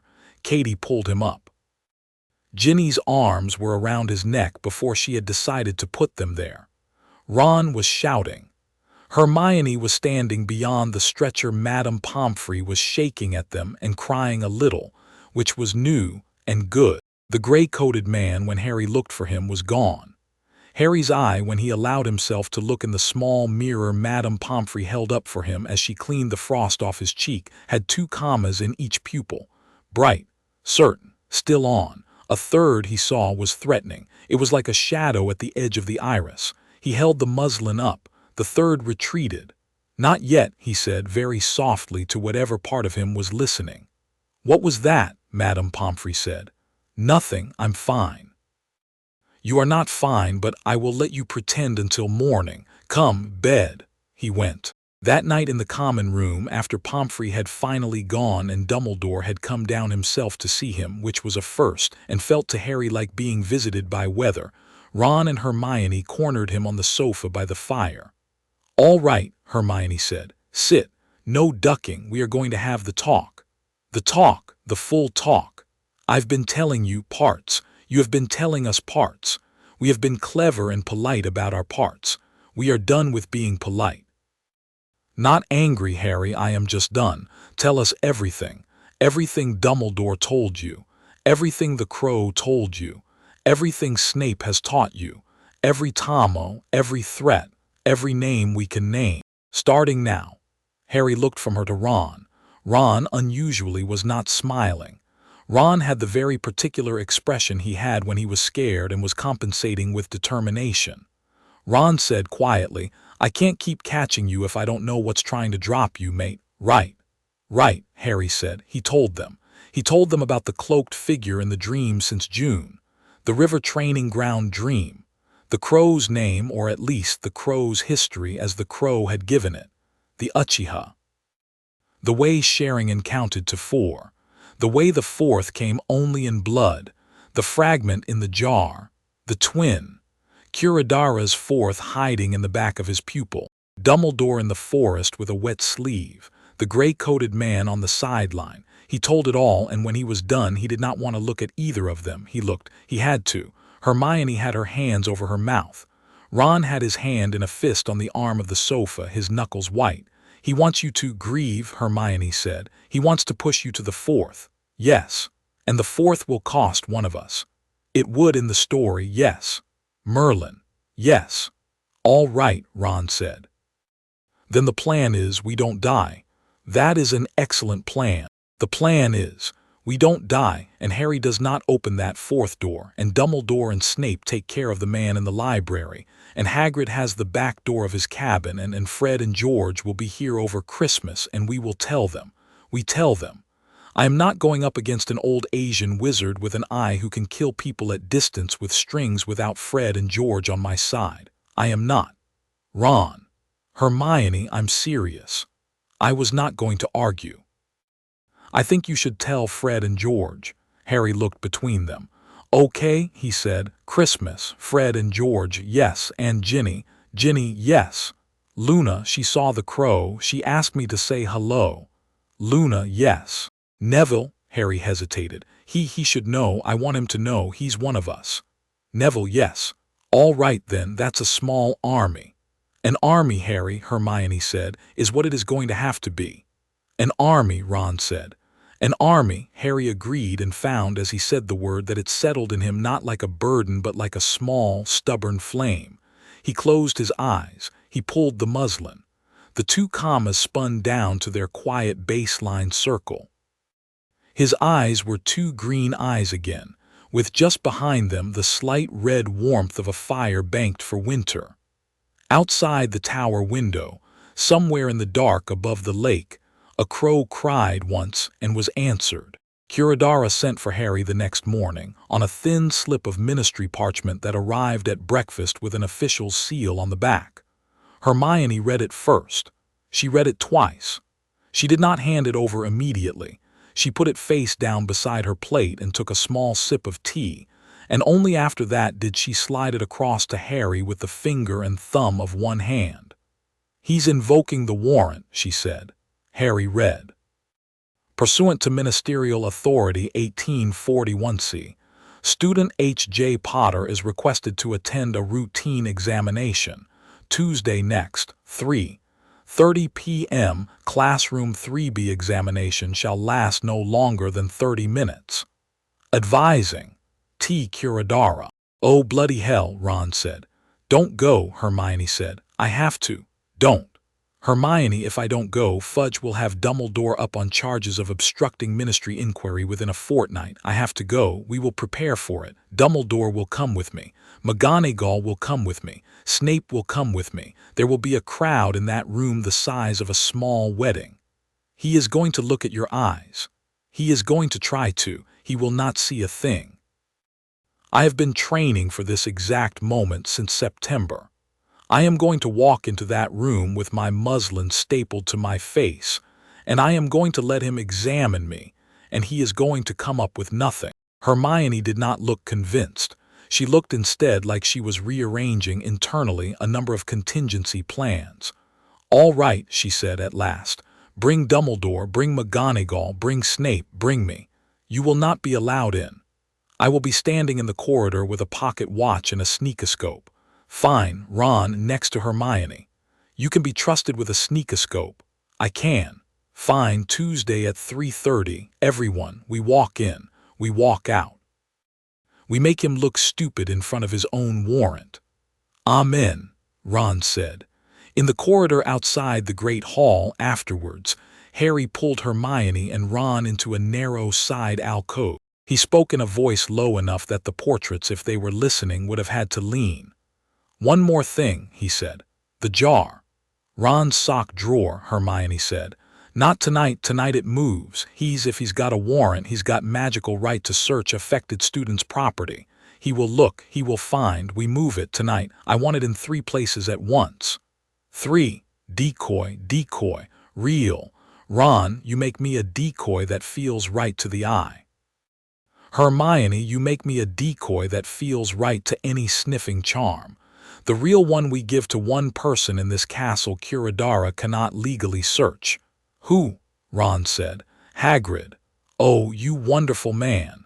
"Hagrid is not a student. Hagrid is not faculty technically. Hagrid is a gamekeeper. His cabin is not on the ministry warrant for student premises, and his back door, as he said, is old." "You thought of this, did you?" Hermione said. "I had 3 days. I thought of this and several worse things." "We will not go with the worst things." "Fine. All right, tonight." They did that night have 3 jars. Harry carried the real one under his cloak and did not, out of a species of superstition, open the scarf even once. Hagrid opened the door in a stocking cap and a flannel nightshirt and did not ask questions. He only said, "Under me floor." 3rd plank from the hearth, and lifted the plank and took the bundle in his great hands with the carefulness of a man accepting a child, and set it under the floor and lowered the plank back and nodded once. "Thank you, Hagrid." "Nuffin' to thank. Go to bed, Harry." "Yeah. And if ye need it, knock twice on the back door, not the front." "I will." He walked back to the castle. The night was cold and very clear. Over the forest, a thin edge of the moon was visible above the trees, a nail's width no more. Somewhere an owl called. Harry tucked his cloak tighter around him and looked, for only a second, up at the stars, and because no one was watching, let the muslin go. The eye woke bright and steady, 2 commas circling each pupil. The stars through the eye were not stars. They were small flickers of cold intent at unimaginable distances. The moon was not a moon. It was a shape that waited. The world was full of shapes that waited. He pulled the muslin back down. He closed the eye. He walked to the castle and went up to bed. The rest of the week, in the way of Hogwarts weeks, filled itself with the small, ordinary things. Essays Harry wrote with his elbow in a pool of lamplight. A dual practice in which Neville, for the first time in recorded memory, disarmed Dean clean in 3 steps. A snow that came in on Thursday and left half an inch on the greenhouse roofs. A letter from Fred and George, delivered in the beak of a very smug eagle owl, that read simply, "We have heard from certain quarters. We are coming home early for Christmas. We are bringing product. We are bringing muscle. If anyone in a green robe sneezes at our mother, we will have words." F and G. Harry read it twice and at the second reading laughed. He could not have said later what the laugh had been about. He only knew that it had been the first real laugh he had had since the end of September, and that when he folded the letter into his pocket, something in his chest, a thing that had been holding very still since Privet Drive, quietly unclenched a notch. Hermione watched him fold the letter. She did not ask what it said. She only, after a moment, said, "Your eyes are green." "They are," he said. "Just so you know," she said. "Thanks." She smiled. It was, he thought, the first smile all week he did not have to earn from her. It did not last. It was not, after all, that kind of week. But for a moment there was sunlight on the Gryffindor table, and 3 of them sat under it, and the snow kept falling outside, and Hogwarts, with its 1,000 small lamps lit against the oncoming winter, went on being the only home Harry had ever had. And on a high sill outside the great hall in the low cold sun of November, a crow preened its feathers, tilted its small dark head, and for the first time in weeks looked quite unmistakably pleased. Chapter 4 End. Chapter 5. 3 marks classroom 3B, which had for 3 years been an unused arithmancy classroom, had been rearranged in a hurry. It had, the morning Harry was due to go there, 3 things at its center that were not ordinarily in any classroom at Hogwarts. First, a low stool of a kind you might see in a carpenter's shop. Second, a circle of salt laid down by someone who had not been taught salt circles by the usual wizarding instructor. It was drawn with the precision of a Muggle draftsman. And its salt was, Hermione noticed from the doorway, not just salt but a coarse white powder shot through with flecks of black. Third, on a folding table at the edge of the room, a neat arrangement of small instruments. A hand lens, 2 small mirrors on hinges, a brass bell, a stopwatch, a flask of something that steamed slightly without having anything under it, and a folded handkerchief that Harry did not, on principle, want to look at twice. "Lovely," Ron said from the doorway. "A dentist's." "Mr. Weasley, if you are not here for the examination, please step back," said Curadara from his stool. "I am moral support, sir. Moral support waits in the corridor." "Right you are." Ron stepped back. Hermione set her pocket watch on the low window ledge in the corridor and clicked it into motion. Ron took out a small, very obtrusive sneakoscope and placed it on the floor next to his boot with the care of a man lighting a signal flare. Harry walked in. Dumbledore came with him. McGonagall came with him. Snape came with him. A very small, very serious ministry witch whom none of them had met before came with all of them. Her name tag read HUA TAN, Observer, Confederation, and she had a notebook in which she was writing already. "Headmaster," Curadara said politely. "Madam Deputy Headmistress, Professor Snape, Observer Tan, Mr. Potter, welcome." "Mr. Curadara," Dumbledore said mildly, "I note for the record that this examination is being conducted in the presence of 4 adults, one of whom is an independent observer of the International Confederation, because the school considers Mr. Potter a minor under our care. You are not to lay a hand on him. You are not to speak to him without addressing one of us first.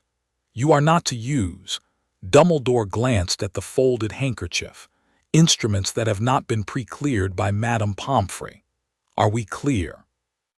"Perfectly clear, Headmaster. I am here only to look. Mr. Potter, if you would sit on the stool." Harry sat. The stool was low. It put his eyes on a level with Curadara's, which Curadara had chosen deliberately, because Curadara was playing a long game and enjoyed small architecture. Harry held the muslin so tight his jaw ached. He did not meet Curadara's eyes. He looked at the salt. He looked at the table.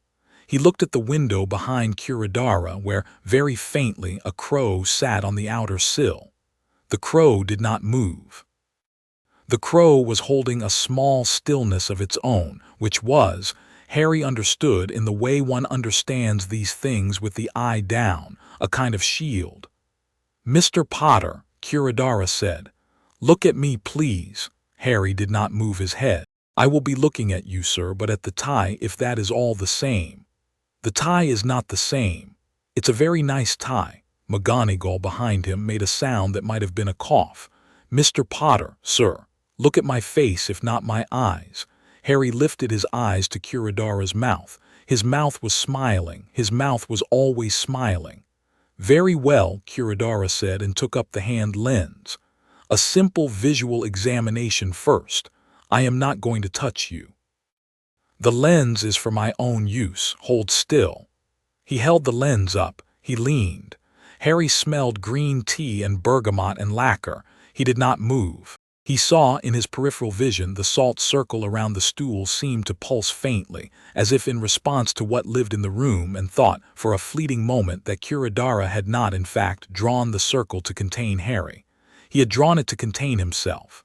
The circle was to protect Curadara from what was in the boy. That, in a very small way, was reassuring. "Hold quite still," Curadara murmured. "I am. Breathe naturally. I am." "Your eyes, Mr. Potter, appear quite ordinary." "Thank you. Green with a very slight flecking of hazel. Yes. Inherited. Unremarkable. Tell me, Mr. Potter, have you, this term, experienced any visual disturbances, any sudden sharpness of vision, any change in color perception, any awareness of, let us say, shapes in the periphery that you had not noticed before? Harry considered. Somewhere behind his own eyes he felt the faint, steady vibration of the eye at its banked resting state. Somewhere in his chest the second heartbeat, which he had gotten used to, thudded its patient, slow thud. I wear glasses, sir. Everything has been about the same. About the same. Yes. Nothing unusual. I had a bad cold in October. Not that kind of unusual, Mr. Potter. Then no, sir. Kuradara lowered the lens. He set it back on the table. He took up one of the small mirrors, and Harry's body, all on its own, decided it did not want the mirror near it. Mr. Kuradara, Dumbledore said smoothly, please describe the purpose of the mirror before employing it. A standard tool, Headmaster. It is used to examine the reflection of the iris at angles not otherwise accessible. It is entirely passive. And the silver in the frame? Inert. Madame Pomfrey cleared it. She did. Kuradara produced from inside his sleeve a small square of parchment with Pomfrey's signature on it. Dumbledore took it, read it, folded it, and handed it back. Proceed. Kuradara lifted the mirror. He held it so that it caught a sliver of Harry's left iris and threw the light up toward the folded mirror on the table's hinge, which then, and here Harry, who had not been raised among instruments, caught himself being impressed, redirected the light down onto the salt circle. There was a very faint color change in the salt. Kuradara's smile tightened almost imperceptibly. He said, interesting, Mr. Potter. Your eye is, I am sorry to say, exhibiting what we call a non-baseline resonance. It is slight. It would not in a Muggle examination be noted. It is, however, detectable. Sir, your eye is very slightly doing what it ought not to be doing. Like a compass that is off by a degree or two, it does not make you unable to see north. It does, however, tell me that you have been, shall we say, in the vicinity of a magical source it has been slightly affected by. I attend a magical school, sir. A very small, dry laugh from Kuradara. You do, Mr. Potter. Fair enough. Let me be more specific. The salt, which has been treated with a reagent sensitive to a particular family of foreign magics, has shown a response of approximately 0.03. 0.3 would have indicated an awakened eye of the kind I am trained to recognize. You are at 1/10 of that, which means... He looked directly at Dumbledore now, not Harry. The boy has been exposed to an ambient source. He has not, in my professional opinion, awakened it. The exposure is consistent with being near an object or person who has.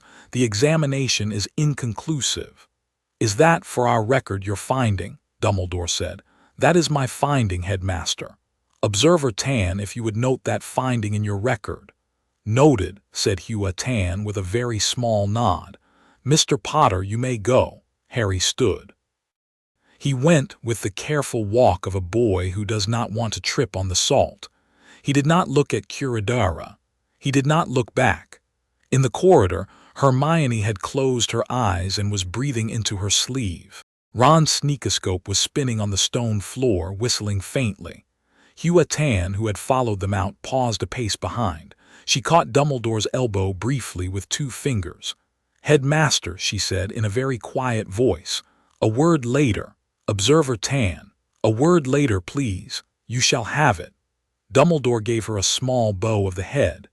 Hua Tan walked off toward the stairs with her notebook under her arm. Snape, on Harry's other side, did not bow to anyone. He looked at Harry and said, in a voice so low that only Harry heard, Very well done, Mr. Potter. Harry, on hearing that, nearly fell over. Fred and George arrived the 2nd week of December. They did not wait for the train. They came in by some method none of them would say out loud. Harry suspected broom. Hermione suspected something involving a portkey and a suspicious amount of pickling brine, and they arrived at the castle in matching dark coats that had, sewn into the lining, small silver runes one did not get from any store Harry had ever seen. They embraced Ron. They embraced Ginny. They embraced Hermione, who did not usually accept embraces but Harry noticed, did not resist them this time. They shook Harry's hand with both of theirs and George said, "We've got a friend at the train station in Aberdeen who told us 4 very interesting things on Wednesday." And Fred said, "All of them bad," and George said, "2 of them we'll share with the headmaster later and the other 2 we'll save for our mother if she asks." And Fred said, "She will ask," and George said, "She always does." They had, Hermione would report with awe later that night, also brought 3 crates of things. What was in the crates she had not, at that point, inventoried, but one of the crates had a very clear labeled shipping instruction that read anti-bloodline. Use only AT midnight, which is the sort of label that usually means you have shipped a joke, and occasionally means you have shipped a serious weapon that happens to be very funny on the way down. "We are officially," Fred said, at the Gryffindor table loudly, "on extended honorary alumni residency." "You are not," said McGonagall, passing behind him. "Oh, Professor." "No, Mr. Weasley." "But Professor, Professor, I have grown so much. The headmaster has signed off on 1 week." 1 week. "Professor, that is the same thing as forever." 1 week, Mr. Weasley." "I'll take it," Fred said. They sat down. The Gryffindor table warmed up by a degree with their presence. Harry, watching Ginny laugh, really laugh from the belly for the first time since October, thought that Dumbledore's timing had not been accidental. Dumbledore had, after all, been arranging many things.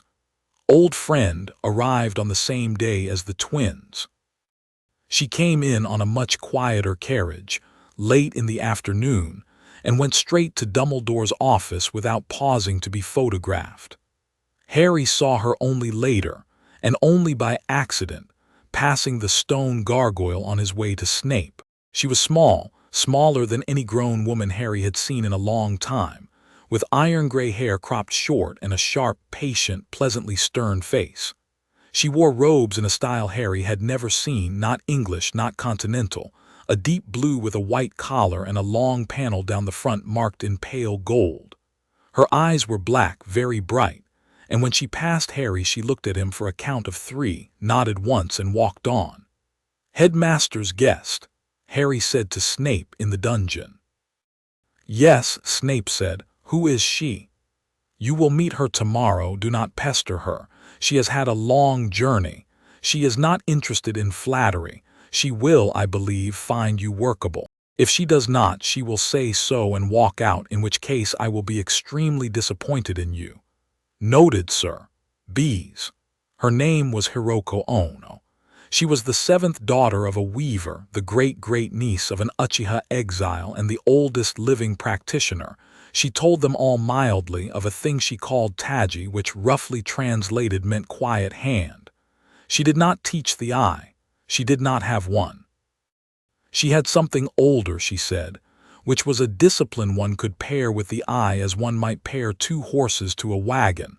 The eye saw, the hand acted. Her hand, she said, was mostly her voice. She taught Harry, Hermione, Ron, Ginny, Fred, George, Neville, and to Harry's mild surprise, Luna in the old Dada practical room on 4 successive evenings.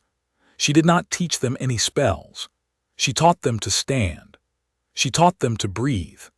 She taught them, this Harry loved, to walk across a room in such a way that one's heels did not make a sound.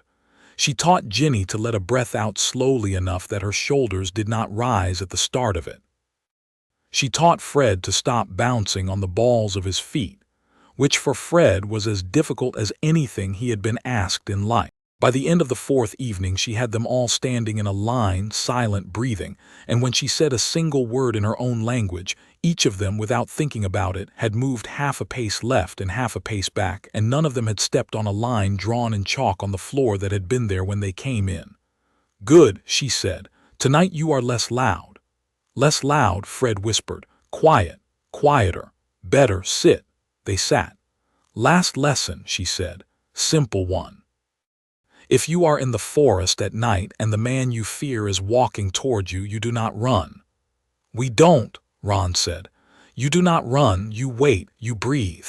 You let him pass. If you must move, you move in the direction he is not expecting. Do you know what direction that is? Sideways, Fred said. Up, up, up. People look at the ground and at the horizon. They do not look at the trees. In the forest on a dark night you go up. Go up, sit, breathe. He will walk under you. He will walk through. When he is past, you come down behind him and you walk away in the direction you came from. Not forward, back. Always back. He will not look back. Men like him do not look back. Do you understand? Yes, Hermione said. Good, sleep, eat. Tomorrow we do it again. And she looked at Harry only now. Young Potter, your eye is on this evening. It is. Keep it on today and every day, at all times from now. Sensei, keep it on. The muslin is for others to not see. It is not for you to not see. You must see. The time for discipline has moved. The time for seeing has come. Do you understand? Yes, Sensei. Good, go. Harry went. In the corridor, Hermione caught his sleeve. She just told you to leave the eye on. I know. All the time. I know. That will burn you out. Yes, it will. She knows something's coming.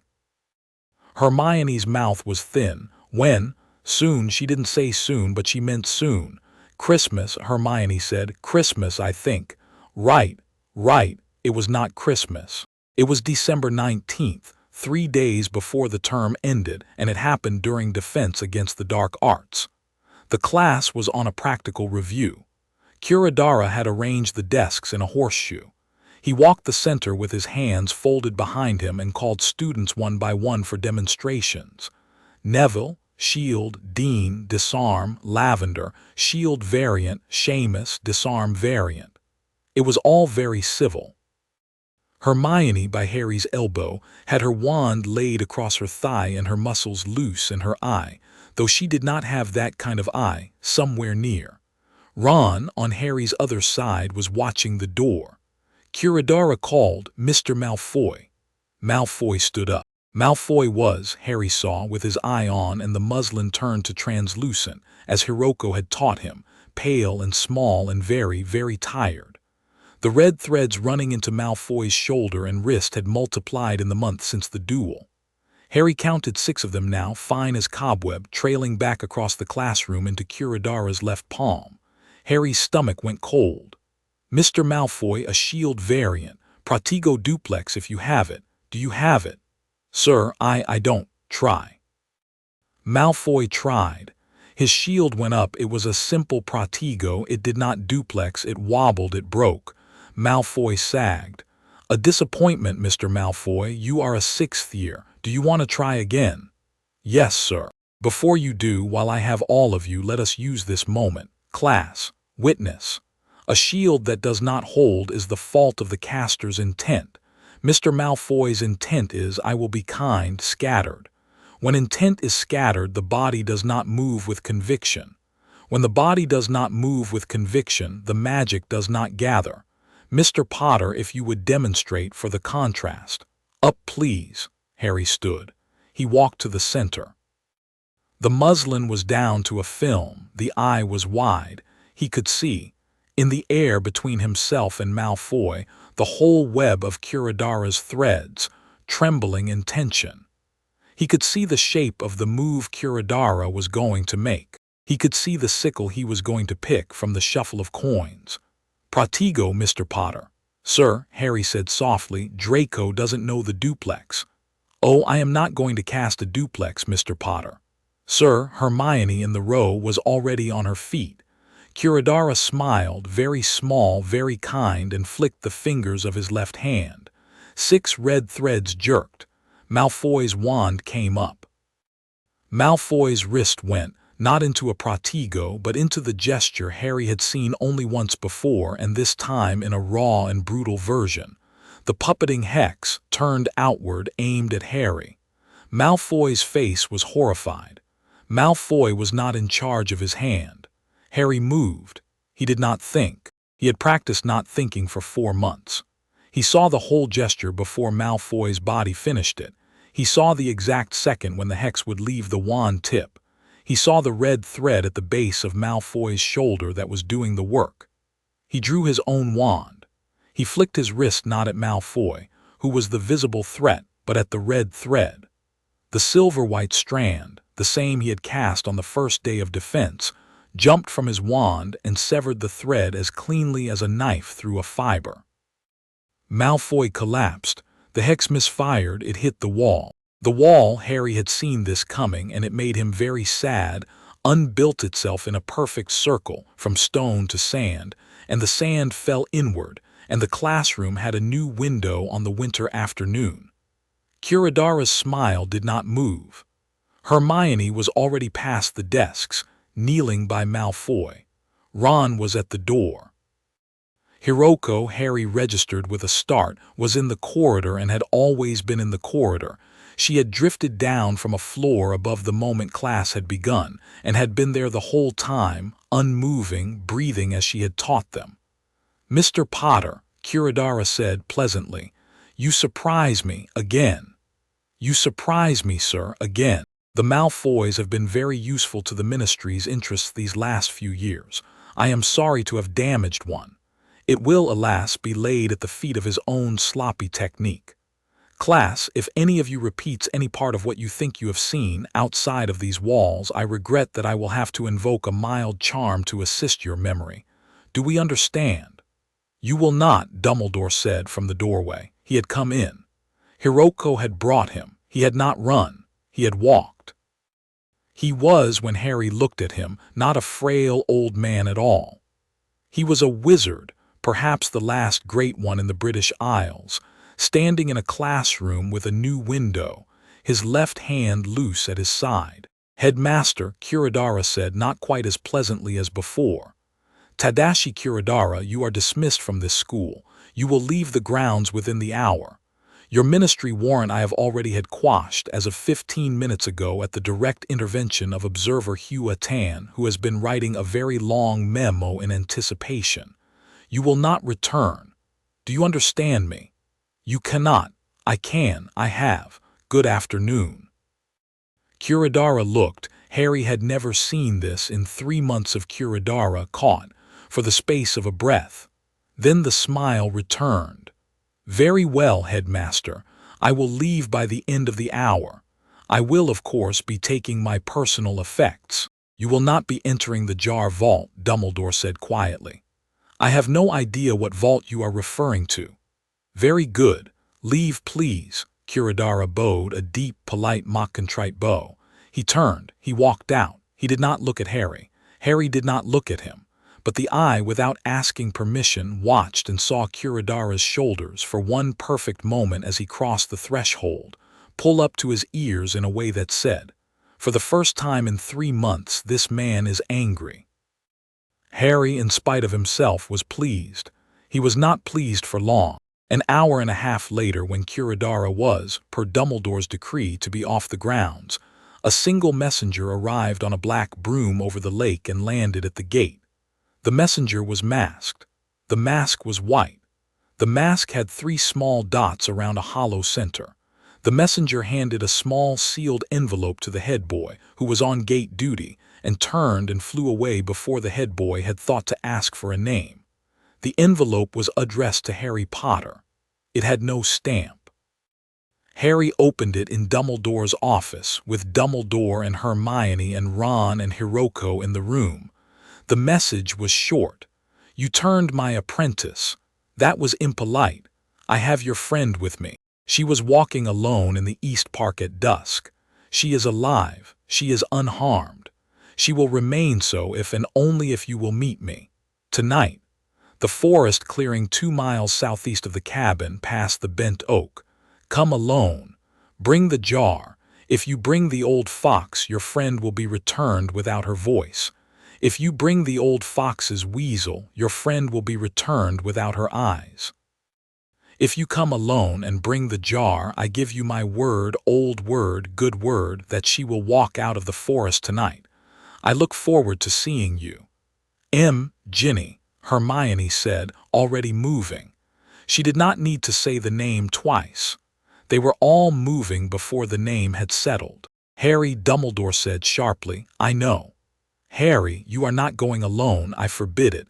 Under no circumstance. I am not going alone, Professor. I am going with all of you. We are going to do the thing Hiroko taught us. We are going up. We are going to sit in the trees. And you, sir, you are not going in through the clearing. You are going around. And Ron and Fred and George are going to come with me.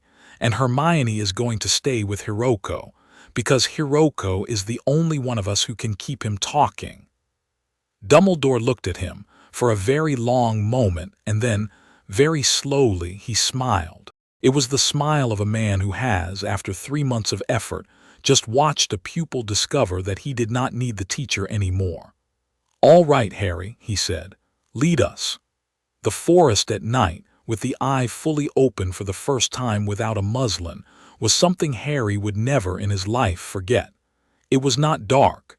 It had never been dark. Harry had simply never before had eyes that could see in that direction.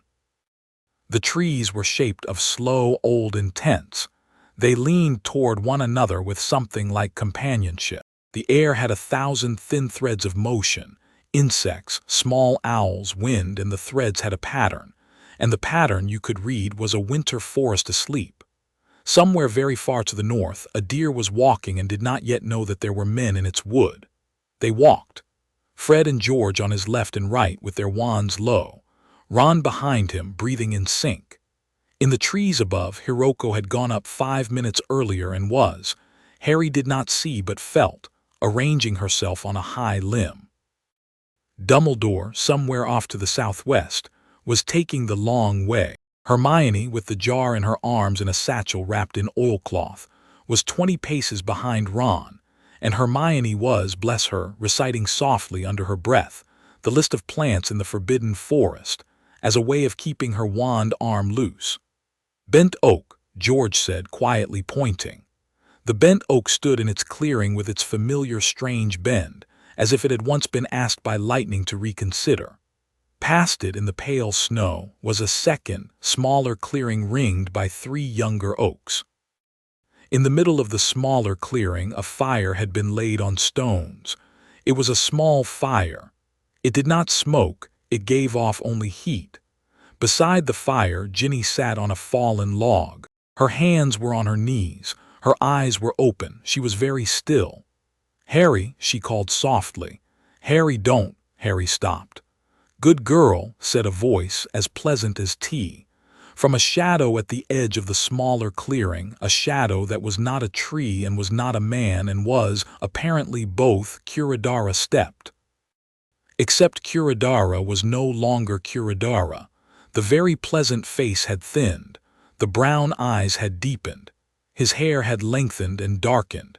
He wore different robes, darker, older, with a high collar, and his eyes, both of them now, carried not 3 tomo but 4, each with a 4th pinwheel shape that did not stop moving. Madara Uchiha, or the body he had most lately borrowed that called itself so, smiled. "Welcome, little storm, thank you for coming." Harry's eye, without permission, began to turn faster. He felt the 3rd comma begin at the edge of each pupil, a small dark thickening he had been holding off for a month. He felt Hiroko's breathing in the tree above him, steady as a metronome. He felt Ron's warmth at his back. "Let her go," he said. "In time. I am, as I said, a man of my word. Bring the jar." Hermione, she stepped forward. She set the satchel on the snow 10 paces from Madara and stepped back. Madara did not go for it. He only smiled. "Now," he said, "I would like to admire a thing before I take my evening with it. Little storm, look at me, please, sir, look at me. I have been kind, I am still being kind. Look at me, little storm. I would like to see with my own eye the thing that has surprised me thrice." Harry looked. He did not mean to. His head turned all on its own. His eye, he felt the 3rd comma he had been refusing for a month, slide into its proper place with a small, almost tender click. And the world grew yet sharper and yet deeper, and in the air between him and Madara 1,000 red threads trembled. The center of the clearing, the fire, the logs, Ginny, was not solid. Ginny's body was not Ginny. The warmth of her breath was not warm. It was a shape held together by threads Madara controlled. "Oh no," Harry said. Ginny's head lifted. Her face was not her face. Her smile did not belong to her. The skin of her arms rippled ever so slightly as if a lot of thin things beneath were rearranging. "No," Harry shouted. "Hiroko," Dumbledore said, somewhere to the east in a voice that reached the clearing like a blade reaching a joint. "Now." A knife of blue fire arrowed out of the dark from the south. A second knife came from the north. Hiroko, in the tree above Harry, dropped, not to the ground, but from branch to branch, with a grace that was entirely silence. The Ginny shape at the fire flew apart into 100 thin strands and blew away on a wind that Madara had not summoned. And Madara, with his 4 Tamil eyes, turned his head to meet Harry's 3 Tamil eyes, and for the briefest of instants looked not at Harry but at Harry's friends, at Ron, at Fred, at George, at Hermione standing with her hand trembling by the jar, at Hiroko falling through the air, at the dim silhouette of Dumbledore coming through the trees, and in that instant he chose. He lifted one hand. 100 black threads leapt from his sleeves and braided in midair into a single dark rope, and the dark rope lanced across the clearing, not at Harry but past him, straight at the one of his friends Madara had calculated Harry had the least armor against. It took Hermione in the chest. She fell. Hermione. The word left Harry like a coal out of a fire. He heard in the same instant Ron scream and Fred and George cry out, and the 3rd Tamil in each of Harry's eyes, which had only just slid home, shiver, and the clearing, the forest, the trees, the snow, the fire all went very slow and very sharp. And he saw, this was the thing he would not forget, he saw in the air the exact intent of Madara's next move, and he saw also the exact opening in the world through which that intent would pass, and he saw between the intent and the opening the thin, vulnerable line where the eye had always been asking him to reach. The eye reached, and as it reached, as Hermione lay in the snow and Ron was screaming, a 4th thing began to form very faintly at the center of Harry's pupils. Not a comma, a shape like a pinwheel, like a flower. "Not yet," said a voice in Harry's ear, very close, and Harry felt the black wings of the crow fold around his shoulders in the dream and in the waking world at once. "Not yet, little storm. She is not dead. Look, look properly. Hiroko is there." Harry looked. Hiroko was already beside Hermione. Hiroko's small hands were on Hermione's chest, and between Hiroko's palms a pale blue light was alive, and Hermione's mouth was moving, and Hermione was breathing, and Harry would have given anything in the world for this at that moment. Hermione was alive. The 4th shape at the center of Harry's pupils began slowly, unwillingly to fade. "She lives," Madara said quite calmly. "I did not say I would kill her. I said I would teach the lesson. You have learned it. Look at me again, little storm." Harry looked. "Next time," Madara said, "I will not miss." And he was gone, no crack, no ripple. The clearing where he had stood was only forest. The satchel with the jar was gone too.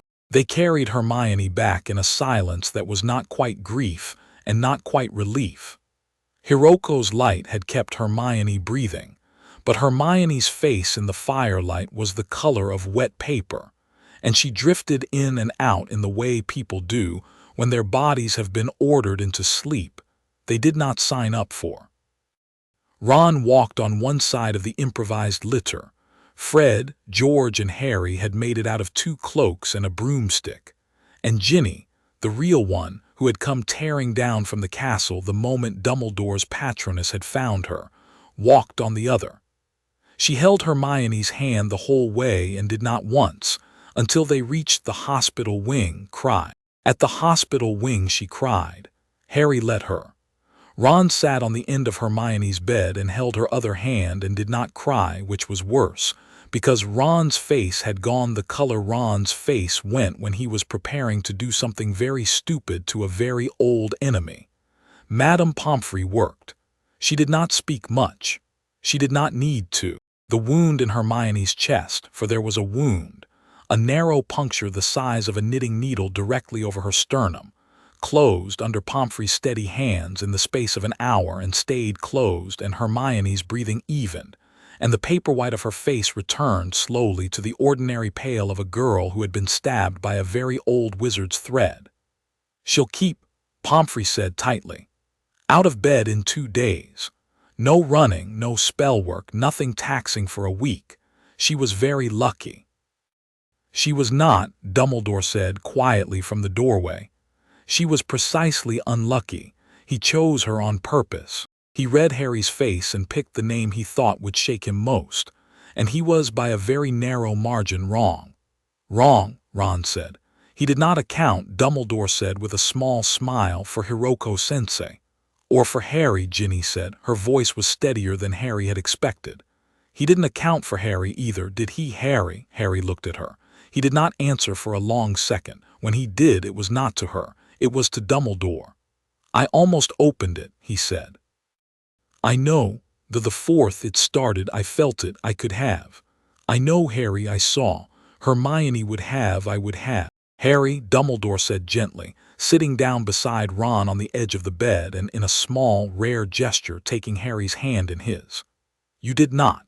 Because a dear friend who is both a crow and a man, and who loves you very much for having been permitted to love anyone at all, told you to look again. And you looked. And you saw that she was alive. And the 4th went back to sleep. That is the mark of a man who will be worth a great deal in a small and coming season.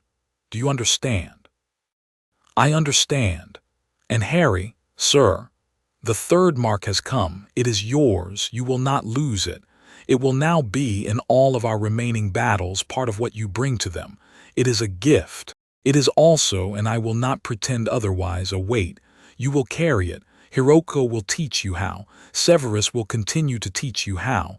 I, for what it is worth, will watch. You are not alone." "I know, sir." "Good." Harry sat.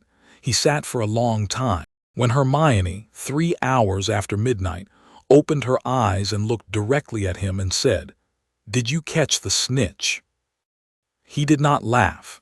He only, after a long breath, leaned his forehead against the back of her hand and closed his eyes, and in a way he had not done since the day his godfather had fallen, let himself weep because she was alive, and because a teacher he would have gladly killed to please had dismissed him tonight, and because, in a very old wood at the edge of a Muggle village, a man who was not yet dead had promised he would not miss next time. "I didn't," he said into her hand. "But I didn't let you die either, so it was a kind of catch." "Good catch, Harry," Hermione said. Her voice was so tired that it was a kind of music. "Go to sleep. You too." "Yeah." Snape came to the hospital wing the next afternoon. Harry had not expected him. Snape had not all term come into the hospital wing while Harry had been in it. Snape had, in fact, by his own admission, never come into the hospital wing unless he was carrying something acid or something corked.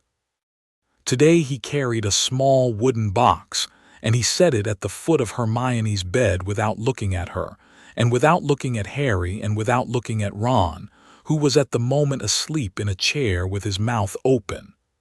"Miss Granger," Snape said, "Professor, you will take 1 drop of this in water in the morning for 3 days. It is a Hephaestion draught. It will, in short, not permit any remaining fragment of the thread to reopen your wound. Do you understand?" "Yes, Professor, thank you. I am not here for thanks, I am here for Mr. Potter." Harry, who had been half standing, sat up. Snape said, "Sir, you will be coming with me to my office for a lesson." "Sir, it was not a request, Mr. Potter." Now, Harry stood. He went. In the corridor, Snape walked briskly, his black robes trailing behind him like punctuation. He did not slow to be asked questions. In his office, Snape set the door to locked and turned at last to Harry. "The 3rd Tomo is a new load on a body that has not yet finished growing. It is not dangerous in itself. It will, if unmanaged, be dangerous by Wednesday. You will come here every morning this week at 7 before you leave for the burrow. We will do bees. We will do coins. We will do a new exercise called mirrors. You will learn to put the muslin up and take it down at a speed that is, for you, unnatural. Do you understand?" Yes, sir. Sit, we begin now. They began, it was hard. Harry, whose chest still had Hermione's stab in it metaphorically, and also, he suspected, in some way he did not yet have words for, could not at first pull the muslin on and off cleanly. It kept sticking like a sail that had gotten wet. Snape, for once, did not scold. Snape said again, again, again. They did it for 90 minutes. At the end, Harry's forehead was damp and his jaw ached, and he had gotten the muslin on and off 13 times out of 20, and Snape said, "Sufficient. Tomorrow we will do 20 of 20. Go." At the door, Harry paused. "Professor." Thank you." Snape did not look up. "I did not, Potter, have a teacher tell me, not yet, on the night I might have opened the fourth," he said, in a voice so low Harry nearly missed it. "I had one later tell me many other things which I ignored. I have tried this term not to be a man who does not say the things a good teacher says. It has been a correction. Now go." Harry went. The term ended 3 days later. Most of the school went home for Christmas. The Weasleys, at Molly's incandescent and tearful insistence, relocated in a body to the Burrow, with Harry, with Hermione, and with Hiroko, who accepted the invitation with a small bow, and the observation that she had always wanted to see an English farmhouse. Dumbledore remained at the castle with Snape and McGonagall. The four of them, with Fred and George, planned. They did not tell Harry what they planned. Fred, on the train platform at Hogsmeade, pressed a small round object into Harry's hand and said only, "If you need us, break it. We'll know where. We'll come." George, on the other side, said, "All of us. We're in us now." Harry, who could not trust his voice, nodded. On the train to London he sat between Hermione and Ginny and across from Ron, and for 5 hours did nothing but sleep. In his dream the crow came. "Little Storm." I know, thank you. It is," the crow said, "what I was asked to do. I will not always be able to stop it. You must know that. Someday the fourth will come, and it will come because someone will have been lost to you, and I will not be able to keep the eye from turning. I am sorry in advance for that day. I will not be there on that day to tell you not to blame yourself, so I will tell you now, do not blame yourself. The fourth is a grief, not a sin. Okay, sleep." He slept the rest of the way to King's Cross, and Mrs. Weasley, on the platform, did not ask why he was crying when she hugged him. She only put a warm hand between his shoulder blades and led him out of the station into a London evening lit with its small cold lamps, and steered him home. Chapter 5 End. Chapter 6 Eyes of a Friend. The Burrow in December looked the way a lantern looks to a man coming down out of a cold hill. It sat in a fold of the land a mile east of Ottery St. Catchpole, lit by a dozen low yellow windows and a chimney that gave off a continuous happy gray. Snow had come down in the night and lay on the paddock in the slabs and shawls that English snow always laid in when it was not quite sure it was going to stay. Mrs. Weasley met them at the gate with a tea towel over her shoulder and the sort of embrace that Harry, who had never had a mother to put his face in, accepted as if he had always had one. Hermione, wrapped to the ears, leaned into the hug without a word. Ron pretended to be embarrassed, which he was, and pretended not to be pleased, which he was not able to manage at all. Hiroko stood on the path a polite step behind them, her small frame dark against the snow, her gray hair uncovered to the wind. Come in, Mrs. Weasley said. "You must be freezing, all of you. You, Mrs. Ono, come straight to the fire. You're a guest, please." "Thank you, Mrs. Weasley," Hiroko said and smiled, and the smile was the first Harry had seen her give anyone in all the time they had known her. It was very small. It was very warm. They went in. The Burrow greeted them the way the Burrow always did, with a great deal of noise, a great number of plates, a great smell of onions, and a certainty that nothing very bad could happen inside its crooked walls. The twins had got there an hour before and were in the kitchen arguing with Ginny about whose turn it was to feed the ghoul. Mr. Weasley, who worked right up to the Thursday before Christmas most years, had this year declared holiday 4 days early without telling the ministry. He came down the stairs in slippers, spotted Harry, and said warmly, "Harry, house is yours. So is the top landing cupboard. Don't let Bill tell you otherwise." Bill, arriving that evening from Egypt with Fleur on one arm and a nervous-looking goblin colleague on the other, did not tell Harry otherwise. Fleur kissed Harry on both cheeks before he had the chance to flinch. The goblin, whose name was Murg, nodded and did not kiss him. It was, for 2 nights and a morning, Christmas. On the third day, a black envelope arrived on a broom without a rider. The broom settled itself onto the kitchen step. The envelope slid off and lay on the mat as if it had always lived there. It was addressed, in a handwriting none of them recognized but all of them instantly hated, to Harry Potter, C.O. the Weasley Farm. Mr. Weasley, very carefully, carried it in with a pair of tongs and set it on the kitchen table. Hiroko, who had been in the garden, appeared in the doorway within a heartbeat. "Do not open," she said quietly. "Put in circle. Circle, salt." Mrs. Weasley produced salt. Hiroko knelt and in a slow, patient ring around the envelope laid the salt down with the practiced economy of a woman who had done this many times. She spoke a single word in her own language. The salt glowed, briefly, the color of a bruise. Then she nodded.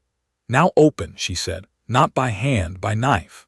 Harry took a small kitchen knife. He slit the envelope. He did not touch the paper inside. The paper inside held a single sentence. "Solstice Eve, the Shrieking Shack. Bring the old fox. Bring the weasel. Bring the girl. Bring the Potter. I will open the jar at midnight.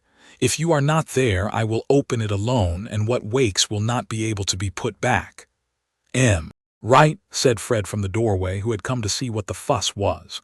"So Christmas is off, then?" "Christmas is not off," said Mrs. Weasley, whose voice was brave and whose hands Harry saw were shaking. "Dinner is on the table in 20 minutes. That is an instruction, not an invitation.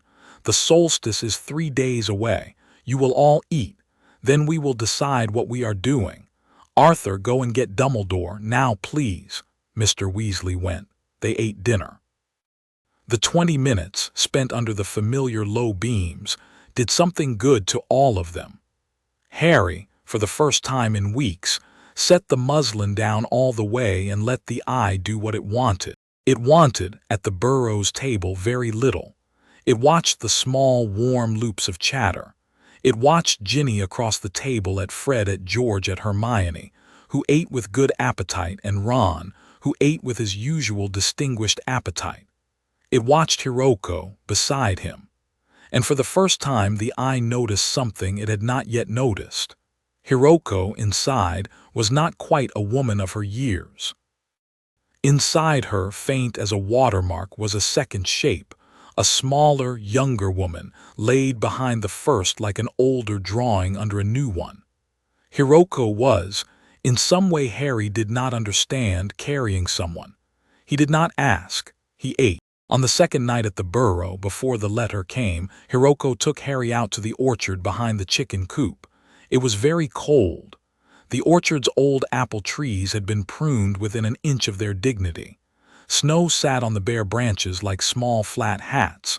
Hiroko pointed to a bird feeder nailed to the tallest tree. "Go up," she said. "Sensei, that's 15 feet. Go up." All right," he climbed. It was, to his mild surprise, easier than he had feared.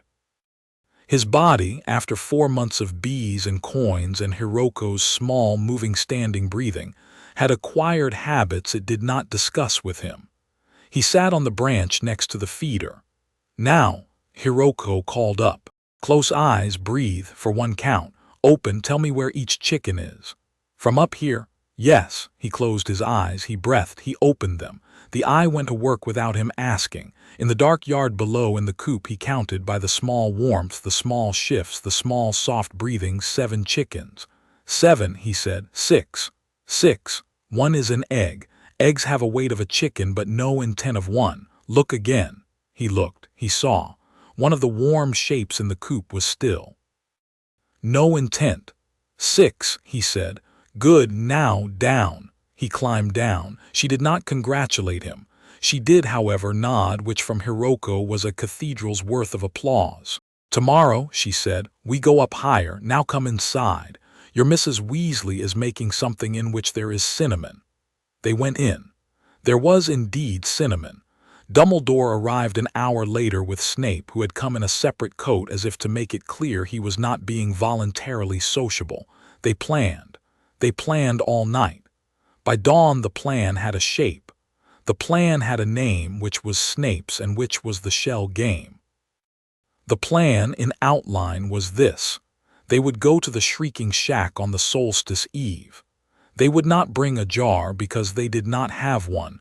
Madara did. They would bring, instead, a counterpart to the jar, a thing Dumbledore had been quietly preparing since November, which was not a jar but a sigil, a device of the kind the old wizards used to call a binding anchor. The anchor would be laid in the floor of the shack under a rug. At the right moment, when Madara opened his jar, they would trigger the anchor, and the anchor would pull the fragment inside the jar into a second container Hiroko carried on her person. Madara, if he noticed in time, would break the anchor. Madara, if he did not notice in time, would find the sliver of his twin gone into Hiroko's container, and would, Dumbledore predicted, become extremely enraged. And then, Harry said. And then we fight him, Dumbledore said. And then we fight him, Harry repeated. Yes. All right, Snape, who had been silent through most of the planning, cleared his throat. One amendment, Headmaster, Severus. The Potter does not engage, not unless the eye is needed. I will engage, Harry said. Number Severus. I said number not as a matter of courage, Potter. As a matter of discipline. You will on the night stand on a particular spot and watch. You will turn on the eye all the way for the entire engagement. You will read the threads. You will read the shape of his attacks. You will tell me, Hiroko, Dumbledore, 3 words each when the moment comes. That is your job. You will not fire a spell, not one, do you understand? Sir, Potter, the one thing he wants on the solstice is for you to be within arm's reach, not to take the jar, to take the eye. Your eye at the third is to him a small priceless meal. He will take it from you with the same carelessness with which he lifted an apple from a tree. You will not give him the chance. All right, Harry said. Good boy. Don't call me that. I will call you what I like, Potter, until you are old enough to stop me. On the 4th night, the night before the solstice, Harry could not sleep. He went down to the kitchen at 2 in the morning. The fire had been banked but was still warm. Mrs. Weasley had left a kettle on, which Mrs. Weasley did as a kind of blessing on any house in which people woke in the night. Harry made tea. He sat at the long scrubbed table. He held the mug in both hands. A footstep at the door. Ginny. Couldn't sleep either, she said. Number, mind. Number, she made herself tea. She sat across from him. For a long time they did not speak. The fire ticked. Somewhere upstairs a Weasley snored. Harry, she said eventually, yeah. If this goes wrong tomorrow, it isn't going to. Yes, but if it does. And I end up being one of the things it goes wrong with. I don't want you opening any more eyes. All right. Ginny, I mean it. I don't want you carrying another mark for me. You carry enough. You were carrying enough when I met you, Harry Potter, when I was 10 years old and my knees were dirty and my brother had brought a thin boy to our kitchen and the thin boy had Sirius's eyes without knowing he had them. I knew what you were carrying then. I know what you are carrying now. Don't carry more. For me, don't. Ginny, please. I won't if I can help it, I won't. Good. She reached across the table and put her hand over his. The kitchen had that perfect warm quiet that belongs to kitchens at 2 in the morning in houses that have been loved. Harry's eye, if he had opened it, would have shown him the small warm thread between them, honest, ordinary, and very old. He did not open the eye. He did not need to. Ginny. Yeah. When this is done, yeah. Can we? Yes. I hadn't, yes. He laughed quietly, almost silently. And she did too, and neither of them let go of the other's hand for the rest of the time they sat. Fred and George went home for a day to deliver Christmas to their mother, and came back with 2 crates they did not unpack. Bill, who had seen things in Egypt that had taught him practical wizardry, helped Dumbledore with the anchor for an afternoon. Fleur, who had been bored by the idea of Christmas at the Burrow and was decidedly unbored by the idea of a fight, took Ginny aside for 2 hours and taught her a thing she had learned at Beauxbatons. Ron sat with Hermione by the fire and, without speaking, held her hand. Hiroko, in a quiet corner of the sitting room, drew a small dark bird on a piece of paper with a brush, and burned the paper afterward in the fire, and the bird's shadow, for a second, flew up the chimney as if the smoke had taken its shape. They came into Hogsmeade on the night of the 20th, with the long, slow dusk of a northern winter. The village was empty. Curadara, or Madara, now that they had his name, had in his usual economical way arranged for it to be empty. A rumor of a gas leak had been circulated by an unrelated ministry department, and the shopkeepers had been evacuated by the early afternoon. The 3 Broomsticks was dark. The snow on the square had no footprints on it. The shrieking shack on its knoll above the village looked as it had always looked, beaten, bent, and half held together by years. They crossed the empty square in a loose group, not running. Hiroko had in her palms 2 small ceramic canisters. Dumbledore carried his staff. Snape carried nothing visible, which was always the most dangerous way for Snape to carry anything. Ron, Hermione, and Ginny had their wands in their sleeves. Harry walked between Hermione and Ron and kept the eye on. At the gate of the shack, the door stood open. "Hello in the house," Dumbledore called mildly. "Come in, old fox," said a voice from inside. It was Madara's voice. It was also, very faintly, not quite a voice. It had the damp quality of a voice that was not coming from a body yet. "Come in, all of you. I have made tea. It is terrible, but it is hot." They came in.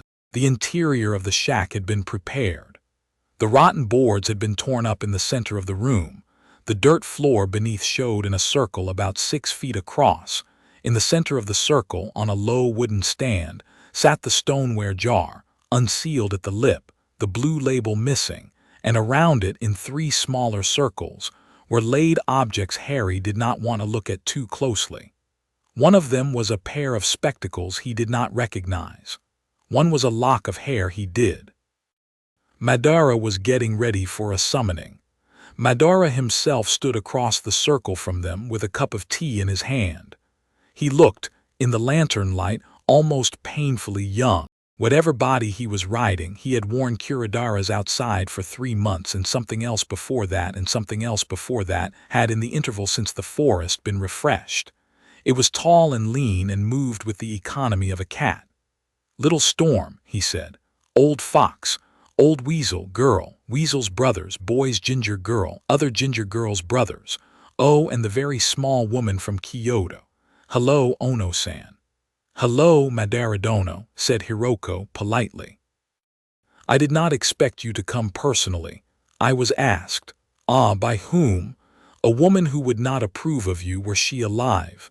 Madara's smile did not change. "I am sorry you knew her. I am pleased to have known her." "Do not concern yourself," he laughed. It was a small dry thing. He raised the cup. "To the season," he said. "May we all, when tonight is done, find what we were looking for." He drank. He set the cup down. He looked at the jar. "Shall we begin?" he said. "One moment," Dumbledore said. Madara inclined his head. "Before you open the jar," Dumbledore said, "I would like to ask you one question, on your honor, which, for the Uchiha, used to mean something." "Ask." "When you wake your brother, if you wake your brother, will you ask him if he wants to be woken?" Madara did not at first answer. He looked at the jar. He looked at the spectacles, which were not his spectacles, and the lock of hair, which was his brother's. He looked back at Dumbledore. For the very first time since Harry had seen him, for the first time Harry thought in perhaps a century, Madara's smile faltered. "It is a kind question, old fox," he said. "I will answer it honestly. I have not in 200 years considered asking him. I have assumed." "I will," he lifted his hand, palm up in a small, sardonic gesture, "take the question under advisement. Now, shall we?" He turned to the jar. He reached. Hiroko, 3 feet to Harry's left, took one breath in. She did not exhale. In that single-held breath, Harry, with his eye wide open and the third Tomo circling fast, saw the web of threads that Madara had laid in the room, invisible like fine spider silk, across every beam and every corner. He saw the way the anchor beneath the rug had been laid to lance through one particular weave. He saw, with the clarity of a man looking down at a diagram he had been studying for weeks, the one loose point of the web, the one single knot that, if struck, would cause everything else to fall. "Dumbledore," he said softly. "Yes, Harry.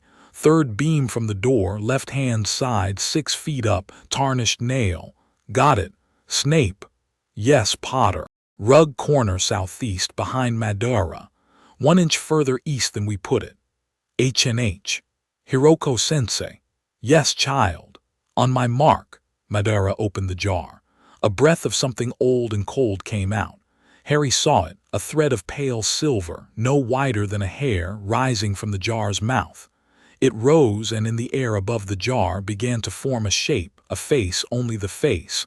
A narrow young man's face with features Harry did not recognize but which were, unmistakably, the face of a brother.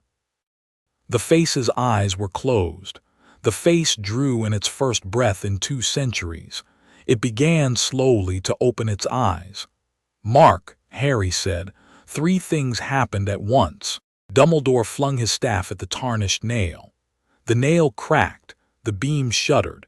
3 of the strongest threads in Madara's web snapped in a ripple of faint blue light. Madara, for the first time, moved without grace, a quick, hungry half-step of surprise. Snape, soundless in the moment Dumbledore struck, crossed the floor in 2 long strides and tugged the rug's southeast corner an inch east. Beneath it, a small carved rune, the anchor laid in bronze, sang, a single faint note. Hiroko, without fanfare, let out her held breath and raised the 2 small ceramic canisters in her palms. And the face that had been forming above the jar, the brother, half-waked, shivered, and like a strand of silver reeled in, snapped from the jar up and out, and a foot from Hiroko's palms, diverted in midair into the smaller canister on her right. The canister closed itself with a small hiss. The stoneware jar collapsed inward empty, and the blue sliver of smoke that had been rising from it went out. For one long beat, the shrieking shack was perfectly silent. Then Madara said very softly, "Oh, Ono-san." Hiroko did not put the canister down. "I am sorry, Madara Dono," she said. "It is not personal. It is a very old debt." He smiled in a small, sad way that had, for a second, nothing to do with the man who had nearly killed Hermione in a forest. "It never is personal," he said, "with people like us. Will you give me a moment, Ono-san, before I kill you?" "I will give you nothing, Madara Dono. I am quite finished giving you things." He moved. Harry, in the small, infinite fraction of a second in which Madara moved, saw everything. He saw the 16 strands of intent that split from Madara's shoulders and drove outward, one at every person in the shack. He saw Dumbledore raise his wand and catch one. He saw Snape's counter arcing up. He saw Ron bring his wand around the way Hiroko had taught him and intercept a strand by its exact midpoint. He saw Fred and George, standing side by side, both of them having gone much quieter and much more adult than they had ever gone in any joke shop, raise their wands in the same motion and together take one thread. He saw Ginny's shield go up and catch 2. He saw Fleur somewhere. She had come in late. She had not been invited. She had come anyway, cut a 5th with a sweep of silver flame. He saw Hiroko step between 2 of Madara's threads, and one of them, the one aimed at Harry, she caught with her own body. It went through her. She did not fall at once. She stood for a heartbeat looking at Madara with an expression Harry would never be able to describe and would for the rest of his life try, and she said very softly, "Little Storm, run." Harry did not run. The 4th mark in each of his eyes slid, quiet as a latch, into place. The world did not speed up. The world did not slow down. The world instead became a map. He could see the whole shape of the room, the threads, the people, the jar, the bronze rune, the open door to the snow, the sky, the stars above the shack, the winter wind on the hills, the small half-moon above the ridge. He could see above it all the shape of Madara's own design, what Madara had planned for the next 3 seconds, the next 30, the next 300 years. He could see also what he would have to give up to stop it. He gave. "Sensei," he said out loud. "Thank you." He moved. He lifted his hand. He did not throw a spell. He opened the eye fully, all the way Mangekaiwu, in a word, the flower, and in the air between himself and Madara he drew, with the eye alone, a shape that had no name in English and that the Uchiha had in life, called Amaterasu. Black flame bloomed at the edge of Madara's shoulder. He did not burn at once. Madara, of all men, was not a man who burned at once, but the black flame was not a flame of heat. It was a flame of intent. It burned what Madara had been intending. It burned, Harry saw this and would remember it, 180 years of intent, of campaign, of moonlight, of dream. It burned the dream he had been carrying. It burned it out of him in one slow breath. Madara looked at Harry. "Oh," Madara said, and then very softly, as if at the end of a very long day, "Thank you, little storm. That is a mercy I would not have been able to give myself." He fell. Not dead, Madara, Harry suspected, would not fully die in any one night, but unbodied. The body he had been wearing dropped to the rotten floorboards. The pale thread of what had been him, fainter now, thinner than the brothers had been, rose, circled once, looked at Harry with an expression almost like gratitude, and drifted in a slow climbing line up through the rotten roof, and with great dignity was gone. Harry lowered his hand. Hiroko, on the floor, was trying to sit up. "Sensei," Harry said, and was beside her without remembering the steps. "Child." "No, no, no, don't, child." She touched his face. Her small hand was cold. "You used it." "Yes, the flower." "Yes, Sensei." "Good, it is a good flower. You will, I think, be able to use it again, not lightly, but when needed. Yes, yes." "Listen, listen. Ono-san is not my only name. I carried another woman's name for a long time. I carried my mother's sister who did not live to be old. I was hers before I was mine. She is in me. She will leave now with me. Do not be sad. We have had a long," she coughed faintly, "a long visit, she and I. Sensei, the canister. In my right hand, take it. Dumbledore knows what to do. Do not open it, ever." "I won't, Sensei." "Good boy." Her eyes closed. She did not open them again. Her hand on Harry's face slid down to his shoulder and rested there, and then, after a very long breath Harry would remember as the longest breath he had ever counted, was still. The shack, with Madara gone and Hiroko down, was not silent for long. The body Madara had been wearing, which, Dumbledore would learn later, had been the body of a young wand-maker from Osaka who had vanished from his shop 4 months earlier and had not, until tonight, been properly missed, lay in the middle of the broken circle, not breathing and not bleeding. The rest of them took their places around it as if drawn by strings. Snape kneeling at the boy's wrist, checking for the pulse that was not there, Dumbledore above, staff reversed, point down, as if keeping a watch, Fred and George and Bill and Fleur spread out in a wider ring, wands still up, waiting for the thing that might come back through the door that was now closed. Nothing came. "Clear," Bill said after a long count. "He's gone." "He is not gone," Dumbledore said. "He is hurt. He is uncurrented. He will not return for a good while. It is for tonight enough." "Dumbledore," Ron said very quietly from where he had dropped to his knees beside Harry and Hiroko. I know, Mr. Weasley. She is, I know." Ron, who had been Harry's brother in every way that counted since the age of 11, put his hand on Harry's back and kept it there until Harry could breathe without shaking. Hermione came to Harry's other side and took his other hand. Ginny, across Hiroko, crossed Hiroko's hands over her chest with a gentleness that Harry had not known Ginny had in her. Fred and George, one on either side of their little sister, said nothing and did not move. Snape, after a long moment, knelt beside Harry. "Potter, sir, you did what you should have done." "Yes, sir." "It was correct." "Yes, sir." "It was not, Potter, easy. Snape paused, and for the first time Harry could remember, he did not finish a sentence he had begun. He put his thin hand briefly on Harry's shoulder, and then removed it, as if he had not meant to and was embarrassed to have done. Harry looked up. Snape's eyes, for the first time in their long acquaintance, were wet. They did not spill because Snape was Snape, but they were wet. "Thank you, sir," Harry said. "Yes, Potter." They sat with her a while, then they stood. Dumbledore produced from a pocket that should not have held it a long piece of pale silk. He laid it over Hiroko. He said a word that none of them understood, and the silk settled, and a smell as of new rice came from it, and a faint pale light glowed through it for a long count before fading. "A passing rite," he said quietly. "Hers appropriate. Come." They took her back to Hogwarts by the dawn. The burrow came with them, all of the Weasleys and Fleur and Bill and Murg and Hermione, and so did Dumbledore and Snape, and so did McGonagall when they reached the castle gate. The sky was the color of old lead. The ground between the shack and the school was bare of snow where they walked, because the wind had brushed it clean off the ridges. Fred and George carried Hiroko between them, her small body no burden at all, and they did not, either of them, make a joke.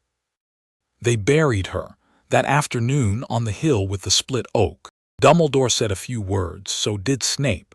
Surprising them all, so did Harry, who, at the end of his words, could not go on, and let Hermione finish for him in a clear, strong, unexpectedly steady voice about how a teacher who had known her for 4 weeks had changed the way she, Hermione Granger, would move through rooms for the rest of her life.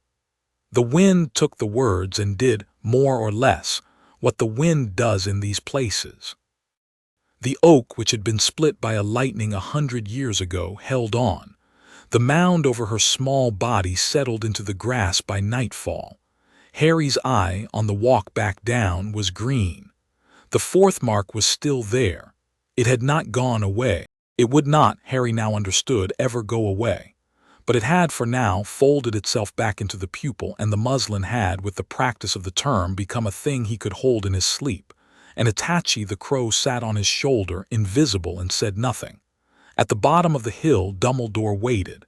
He put a hand briefly on Harry's head, the way an uncle might. "Go and eat, Harry," he said. "It has been the longest day of the year, and you have survived it." "Yes, sir." "Tomorrow the days will get longer by a minute. That is something." "Yes, sir." "Harry, sir." She was not, for what it is worth, sorry at the end. She saw you move. She saw the eye. She was pleased. "Thank you, sir." "Thank you, Harry." Harry went in.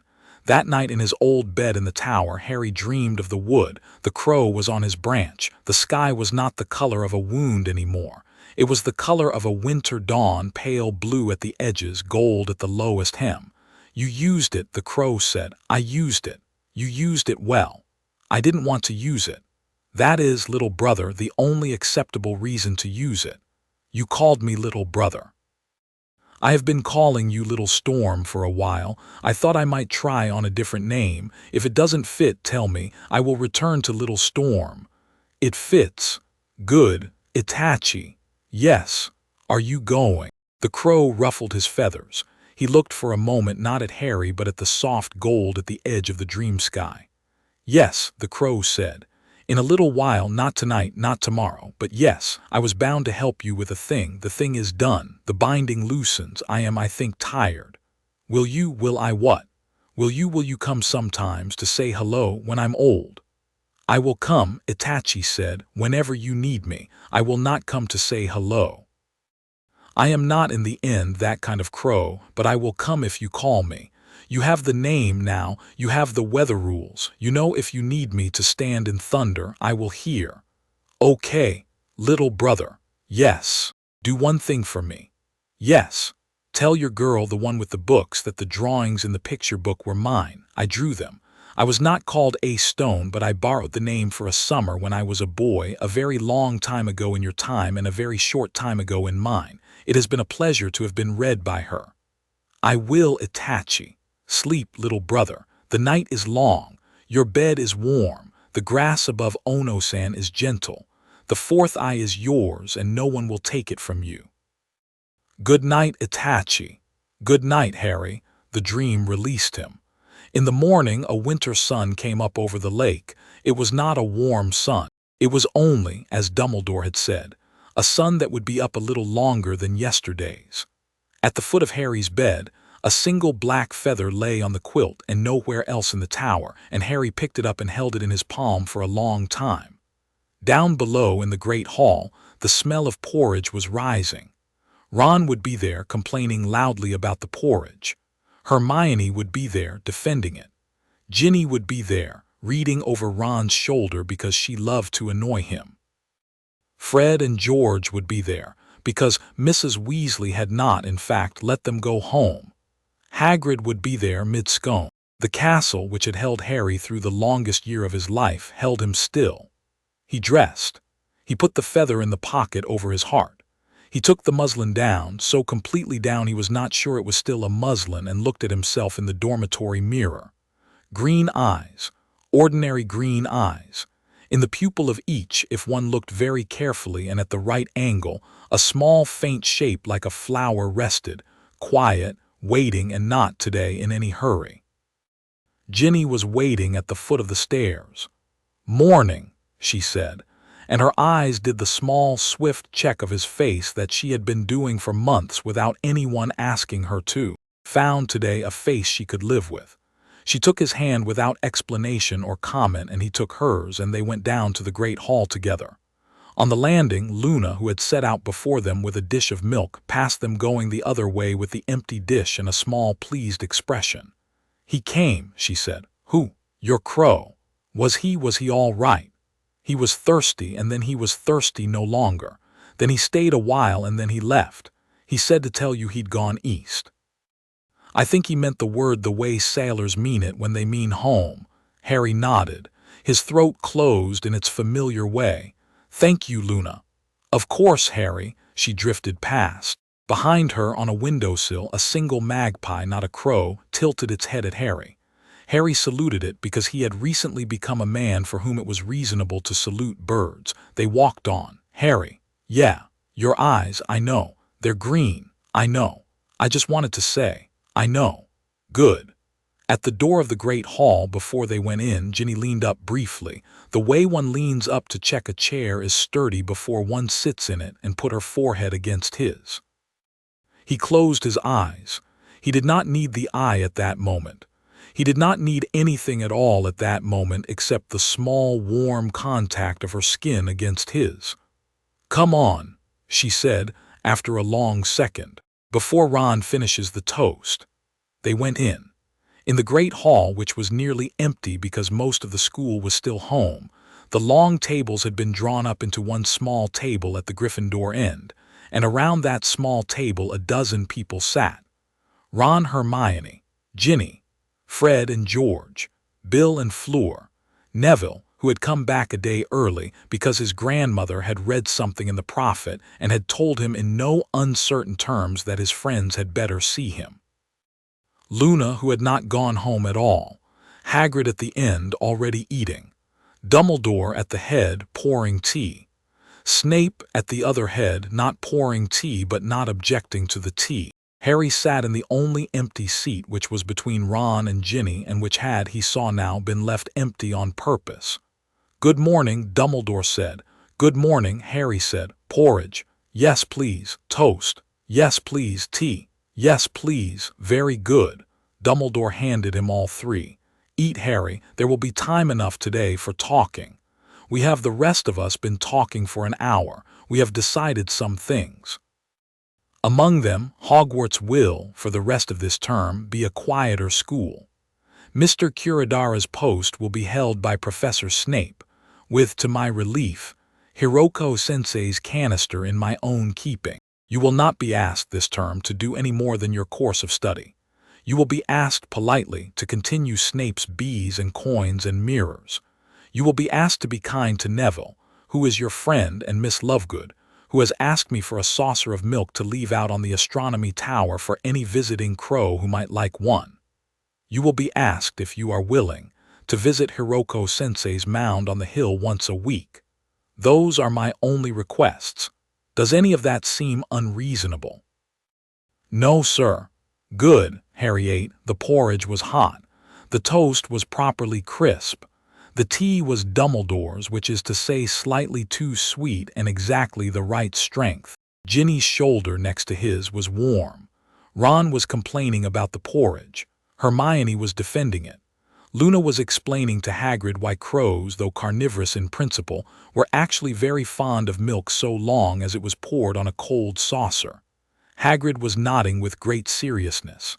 At the end of the table, Snape set his empty teacup back on its saucer and said, in a voice meant only for Harry to hear, "Monday, 7 o'clock, Potter. We are not done." "No, sir." "We are, however," Snape paused as if the word did not fit and continued, "we are, however, further along than I thought we would be." "Yes, sir." "Eat your toast." "Yes, sir." Harry ate his toast. Outside, the day brightened slowly. Snow had come in the night and had laid down another half-inch on the grounds, and the sun, when it came clear of the ridge, touched the black lake with a kind of broken glitter. High on the hill with the split oak, a small mound of earth sat in the new snow, unmarked by a stone. Hiroko had wanted no stone, Dumbledore said, only grass, but marked, for those with the right eye, by a faint pale warmth that would, in the coming years, not fade. Somewhere above the astronomy tower, where a girl had that morning left a saucer of milk on the parapet, a crow, invisible to everyone except one boy in the castle below, sat for a little while, and drank, and then rose and flew east into the winter sun, and was, for the time being, gone. Harry, at the breakfast table between his best friend and his girl, between a teacher who had saved him and a teacher who had been saved with him, between two brothers who had arrived to fight and a small sister who had refused to be left behind, ate his toast. He ate it all. He ate when offered a second slice. He drank a second cup of tea. He did not cry. He would cry later. He would cry that evening, in the empty dormitory, with the feather in his palm. And he would cry the following week at the mound on the hill, and he would cry at odd, unrelated moments for years. But at breakfast on the morning after the longest night of the year, between people who had decided, without asking him, that he was theirs, Harry Potter ate his toast, and listened to his friends argue, and let himself, for the first time since the May morning in June when a veil had taken his godfather, feel simply, small and tired and warm and held at home. Beside his plate, unseen by anyone else, a single black feather lay on the wood of the table, and then between one blink and the next was gone. Later that week, on the first clear evening after the new year, Harry and Ginny walked up the hill to the split oak. The path was packed snow under their boots. They did not speak on the way up. At the top, they stood beside Hiroko's mound for a long time, and Harry, who had brought nothing else, set the black feather onto the snow at the head of it. The feather did not blow away. It stayed, against all the physics of feathers and winds, exactly where he had put it, as if the mound had put out a small hand to hold it. "Thank you, Sensei," Harry said, very quietly. The wind, which had been coming up the hill, dropped briefly as if in polite answer. They walked down together. Behind them, in the gathering dusk, the feather on the mound caught the last thin light of the day. Somewhere far away, east, another winter was beginning. Somewhere nearer, a castle full of lit windows held his friends, his teachers, his supper, and his bed. The fourth eye, rested in its pupil, was kind enough to let him see only as much of it all as he wanted, and no more. Chapter 6 End.